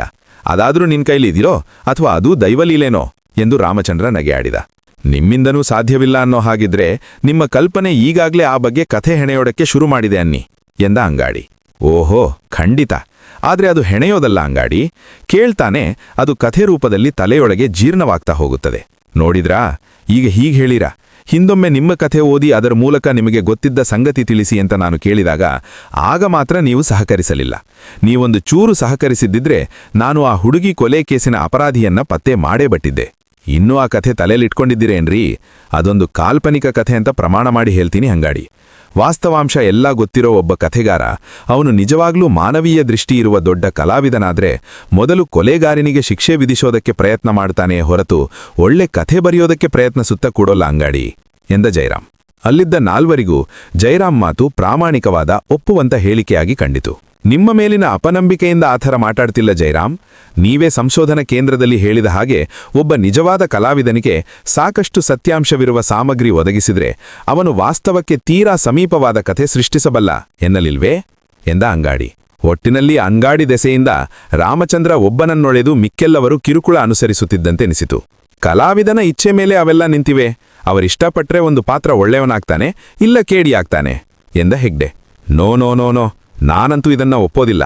ಇದು ಅತ್ಯಂತ ಗಂಭೀರವಾದ ಪ್ರಶ್ನೆ ತಿಳ್ಕೊಳ್ಳಿ. ಎಂಥ ಕಾಲ್ಪನಿಕ ಕಥೆಯಾದರೂ ಅದರಲ್ಲಿನ ಪಾತ್ರಗಳನ್ನ ಮನಬಂದಂತೆ ರೂಪಿಸೋದು ಅಸಾಧ್ಯ. ಅವು ತನ್ನದೇ ಆದ ನಿಯಮಗಳ ಪ್ರಕಾರ ವ್ಯಕ್ತಿತ್ವ ರೂಪಿಸಿಕೊಳ್ತಾ ವಿಕಾಸವಾಗ್ತಾ ಹೋಗ್ತವೆ. ಹೇಗೆ ಜೀವನದಲ್ಲಿ ವ್ಯಕ್ತಿಗಳ ನಡವಳಿಕೆಗೆ ಆರ್ಥಿಕ, ಸಾಮಾಜಿಕ, ಅನುಷಂಗಿಕ ಕಾರಣಗಳಿದ್ದವೋ ಹಾಗೆ ಕಲಾಕೃತಿಗಳು ಕೂಡ. ಇದಕ್ಕೆ ವ್ಯತಿರಿಕ್ತವಾದಾಗ ಅದೊಂದು ಕೀಳು ಕಲಾಕೃತಿ ಎನ್ನುತ್ತೇವೆ. ರಾಮಚಂದ್ರ ಗಂಭೀರವಾಗಿ ವಾದ ಕೇಳಿದು ತೋಳು ಮಡಿಚಿಕೊಳ್ಳತೊಡಗಿದ. ನೀನ್ ಹೇಳೋದನ್ನ ನಾನ್ ಕೆಲಮಟ್ಟಿಗೆ ಒಪ್ತೀನಯ್ಯ. ಆದರೂ ಜೀವನದಲ್ಲಿ ಮತ್ತು ವಾಸ್ತವ ಜಗತ್ತಿನಲ್ಲಿ ವ್ಯಕ್ತಿಗಳು ಒಳ್ಳೆಯವರು ಕೆಟ್ಟವರು ಆಗೋದಕ್ಕೆ ಅವಕಾಶ, ಸ್ವಾತಂತ್ರ್ಯ ಇಲ್ವೇ? ಹಾಗೆ ಕಾದಂಬರಿಯಲ್ಲೂ ಜಯರಾಮ್ ಹೇಳಿದ. ನೋ ನೋ ನೋ, ಸ್ವಾತಂತ್ರ್ಯದ ಭ್ರಮೆಯಲ್ಲಿ ನಾವು ಪರಿಸರ ಮತ್ತು ಸನ್ನಿವೇಶಗಳ ವಿಧಿನಿಯಮಗಳ ಪ್ರಕಾರನೇ ವರ್ತಿಸ್ತೇವೆ. ಕಥೆಯಲ್ಲೂ ಹಾಗೆ. ಒಂದು ಕಥೆಯ ಕೊನೆಯನ್ನ ನೀನು ಬದಲಾಯಿಸಬೇಕಾಗಿ ಬಂದರೂ ಅದನ್ನ ಮೊದಲಿನಿಂದಲೂ ತಿದ್ದಬೇಕಾಗುತ್ತೆ. ಇರಬಹುದು, ಸ್ವಾತಂತ್ರ್ಯದ ಭ್ರಮೆಯಲ್ಲಿಯೇ ನಾವು ನಿಯಮಗಳ ಬಂಧಿಗಳಾಗಿರಬಹುದು. ಆದರೆ ನಾವು ಸ್ವತಂತ್ರರೋ ನಿಯಮಗಳ ಬಂಧಿಗಳು ಪರೀಕ್ಷಿಸಿ ಪತ್ತೆ ಹಚ್ಚುವುದು ಜೀವನದಂತಾದರೂ ಸಾಧ್ಯವಿಲ್ಲ. ಕಾಲಾದೇಶಗಳ ವರ್ತಮಾನದ ಒಂದು ಕ್ಷಣದಲ್ಲಿ ಏಕಕಾಲದಲ್ಲಿ ಎರಡು ರೀತಿಯಲ್ಲಿ ವರ್ತಿಸಬಹುದಾದ ಸ್ವಾತಂತ್ರ್ಯ ನಿನಗೆ ಸಿಕ್ಕಾಗ ಮಾತ್ರ ನಾವದನ್ನ ಪತ್ತೆ ಹಚ್ಚಲು ಸಾಧ್ಯ. ಕಾಲಾದೇಶಗಳ ಈ ವರ್ತಮಾನದ ಕ್ಷಣಗಳಲ್ಲಿ ನಮಗೆ ಒಮ್ಮೆ ಒಂದೇ ಒಂದು ಸಾರಿ ಮಾತ್ರ ವರ್ತಿಸುವ ಸ್ವಾತಂತ್ರ್ಯ ಅಥವಾ ಬಂಧನ ಇರುವುದು. ಸರಿ, ಒಂದೇ ಕೆಲಸವನ್ನೇ ಎರಡೆರಡು ರೀತಿ ಮಾಡಿದ್ರೂ ನಾವದು ಕಾಲಾದೇಶದ ಎರಡು ವಿಭಿನ್ನ ಕ್ಷಣಗಳ ವರ್ತನೆ. ಏನ್ ಮಾಡಿದ್ರೂ ಒಂದು ಇನ್ನೊಂದರ ಪುನರಾವರ್ತನೆ ಅಲ್ಲ. ಅದಕ್ಕೆ ಹೇಳೋದು, ಇದನ್ನ ಒಬ್ಬ ಕಲಾವಿದ ತನ್ನ ಕಲಾಕೃತಿಯೊಳಗೆ ಪುನಃ ಸೃಷ್ಟಿ ಮಾಡುವಾಗ ಇದರ ಸ್ವರೂಪ ಏನು ಅಂತ ಬಯಲು ಮಾಡಬಹುದು ಅಂತ. ಹಾಗಾದ್ರೆ ರಾಮಚಂದ್ರ, ಈಗ ನನ್ನೊಂದು ಹಳೇ ಕಥೆ ಕೆಲವೊಂದು ಅಸಹಜ ಕಾಲ್ಪನಿಕ ಪಾತ್ರಗಳ ದೆಸೆಯಿಂದ ಅಂಗಾಡಿ ಪ್ರಕಾರ ತನಿಖೆಯನ್ನ ತಪ್ಪು ತೀರ್ಮಾನಗಳಿಗೆ ಒಯ್ಯಿತು. ಅಂಗಾಡಿ ಹೇಳಿದರಲ್ಲ, ಹಾಗಾದ್ರೆ ಆ ಪಾತ್ರಗಳನ್ನು ಬಿಟ್ಟು ಕಥೆನ ಬದಲಾಯಿಸಿ ಬರೆದ್ರೆ ಕೊಲೆಗಾರ ಯಾರು ಅಂತ ಅಂಗಾಡಿ ಪತ್ತೆ ಮಾಡಬಹುದೋ? ರೈಟ್ ರೈಟ್, ಹಾಗ್ ಬನ್ನಿ ಪಾಯಿಂಟಿಗೆ. ಅವರೆವರಿಗೂ ಸುಮ್ಮನೆ ಮಾತು ಕೇಳ್ತಿದ್ದ ಅಂಗಾಡಿ ಉತ್ಸಾಹದಿಂದ ತಲೆ ಹಾಕಿದೆ. ಆ ಕಥೆನೂ ಬೇಡ, ಆ ಪಾತ್ರಗಳೂ ಬೇಡ. ಜಯರಾಮ್, ಈಗ ಜೋಗಿಹಾಳರ ಕಥೆನೇ ತಗೊಳ್ಳಿ. ಅವರ ಸಾವಿನ ಪ್ರಕರಣ ನಾನೀಗ ಮುಂದಕ್ಕೆ ಹೋಗ್ಲಾರ್ದ ಸ್ಥಿತಿ ಮುಟ್ಟಿದ್ದೇನೆ. ನನಗೆ ಗೊತ್ತಿರೋ ಅಷ್ಟೂ ಸತ್ಯ ಸಂಗತಿ ನಿಮಗೆ ತಿಳಿಸ್ತೇನೆ. ನೀವು ನಿಮ್ಮ ಕಲ್ಪನೆ ಉಪಯೋಗಿಸಿ ಒಂದು ಕಥೆ ಹೇಳಿ. ನಾನು ಅದಕ್ಕೆ ವಿಮರ್ಶಕ. ನಾನು ನಿಮ್ಮ ಕಲ್ಪನೆ ಉಪಯೋಗಿಸಿಕೊಂಡು ಯಾವುದು ಅಸಹಜ, ಸಹಜ ಎಂದು ತನಿಖೆ ಮಾಡುತ್ತಾ ಹೋಗ್ತೇನೆ. ಜೀವನ ನಿಜವಾಗ್ಲೂ ಸ್ವಾತಂತ್ರ್ಯದ ಭಮೆಯಲ್ಲಿ ರೂಪಿತವಾಗುವ ಕೇವಲ ಕ್ರಮಬದ್ಧ ವಿಕಾಸವಾಗಿದ್ರೆ, ನಿಮ್ಮ ಕಥೆ ವಾಸ್ತವ ಸಂಗತಿಗಳ ಆಧಾರದ ಮೇಲೆ ರೂಪುಗೊಂಡ್ರೆ ಕೊನೆಯವರೆಗೂ ಸತ್ಯವಾಗ್ತಾನೇ ಹೋಗ್ಬೇಕು. ನಿಮಗೂ ಈ ರಹಸ್ಯ ಪತ್ತೆ ಮಾಡಿದಂತಾಗುತ್ತೆ. ಅಲ್ಲಿಗೆ ನನ್ನ ರಿಪೋರ್ಟಿಗೂ ಸಹಾಯ ಆಗುತ್ತೆ. ಏನಂತೀರಾ ಎಂದ ಅಂಗಾಡಿ. ಸಿದ್ದಪ್ಪ ಮತ್ತು ಹೆಗ್ಡೆ ಇಬ್ಬರೂ ಜಯರಾಮ್ ಕಡೆಗೆ ತಿರುಗಿ, ಜಯರಾಮ್, ನಿಮ್ಮ ಕಲ್ಪನೆ ಜಾಗೃತವಾಗೋದ್ರೊಳಗೆ ನಾವಿಲ್ಲಿಂದ ಕಾಲ್ ಕೀಳ್ತೀವಿ. ಜೋಗಿಹಾಳರ ಸಾವು ನಮಗೆ ಮರೆತ ಸಂಗತಿ ಎಂದು ಎದ್ದು ನಿಂತರು. ಏ ಕುಳಿಯ, ಇರ್ಲಿ, ನೀವ್ ಹೀಗೆ ಎದ್ದು ಓಡಿದ್ಲೇ ನನ್ನ ಕಲ್ಪನೆ ಮೊದಲು ಇವ್ರ್ಯಾಕೆ ಓಡಿದ್ರು, ಇವರೇ ಕೊಲೆ ಮಾಡಿದ್ರೆ ಎಂದು ಶಂಕಿಸುತ್ತೆ. ಆವಾಗ ಆ ಬಗ್ಗೆ ಅಂಗಾಡಿ ತನಿಖೆ ಆರಂಭವಾಗುತ್ತೆ. ಗೊತ್ತಾಯ್ತಾ? ಇದ್ಯಾವ ಗೋಳಯ್ಯ, ನಮ್ಗೇ ಗೊತ್ತಿಲ್ಲದೆ ಈ ಬಲೆಯಲ್ಲಿ ನಾವು ಸಿಕ್ಕಾಕೋತಾ ಇದೀವಲ್ಲಯ್ಯ ಎಂದು ಗೊಣಗುತ್ತಾ ಎದ್ದ ಸಿದ್ದಪ್ಪ. ಕುತ್ಕೊಳ್ಳೋ, ಕಥೆ ಕೇಳೋದಕ್ಕೆ ನಿಮ್ಗೆ ಭಯನೇನ್ರಿ ಎಂದು ಚುಡಾಯಿಸಿದ ಅಂಗಾಡಿ. ಕಥೆ ಕೇಳೋದಕ್ಕೆ ಅವರಿಗೇನು ಭಯ ಇರಲಿಲ್ಲ. ಆದರೆ ಅದರೊಡನೆ ಮಿನಿಸ್ಟ್ರಿಗೆ ರಿಪೋರ್ಟ್ ಕಳಿಸುವ ಅಂಗಾಡಿ ಸೇರಿಕೊಂಡು ತುಂಬಾ ತೊಂದರೆ ಆಗಿತ್ತು ಅಷ್ಟೇ. ಒಂದು ಕೆಲಸ ಮಾಡೋಣ, ನಾವೆಲ್ಲ ಟಿವಿಗೆ ಹೋಗೋಣ. ಜೋಗಿಹಾಳರ ಸಾವಿನ ಬಗ್ಗೆ ಈವರೆಗೆ ನಾನು ತಿಳಿದಿರೋದೆಷ್ಟೋ ನಿಮಗೆ ಹೇಳ್ತೀನಿ. ಇದೊಂದು ಇಸ್ಪಟ್ಟಾಟದ ತರ ಅಂತ ತಿಳ್ಕೊಳ್ಳಿ. ಇಲ್ಲೆಲ್ಲ ಪಬ್ಲಿಕ್ನಲ್ಲಿ ನಾವ್ಯಾಕೆ ಈ ವಿಷಯಗಳ ಬಗ್ಗೆ ಮಾತಾಡೋಣ ಎಂದ ಅಂಗಾಡಿ. ಸರಿ, ಟಿವಿಗೆ ರೆವಿನ್ಯೂ ಮಿನಿಸ್ಟರ್ ಬರ್ತಾರೆ ಅಂತ ಪ್ರೋಗ್ರಾಮ್ ಇತ್ತಲ್ಲಪ್ಪ ಎಂದ ಜಯರಾಮ್. ಏನೋ ಹಾಗಂತ ಹೇಳಿ ಮೇಟಿ ಒಂದು ರೂಮ್ ರೆಡಿ ಮಾಡ್ತಿದ್ದ, ಆಮೇಲೆ ಬರೋಲ್ಲ ಅಂತ ಹೇಳ್ದ ಎಂದ ಅಂಗಾಡಿ. ಅವರೆಲ್ಲ ಹೋಟೆಲಿಂದ ಹೊರಬಂದರು. ಚಂದ್ರೋದಯದ ಸೂಚನೆಗಳು ಕಾಣತೊಡಗಿದ್ದವು. ಕಲ್ಲು ಸೇತುವೆ ಕಡೆಯಿಂದ ಢಮ್ ಎಂದು ಒಂದು ಈಡಿನ ಢಂಕಾರ ಕೇಳಿಸಿತು.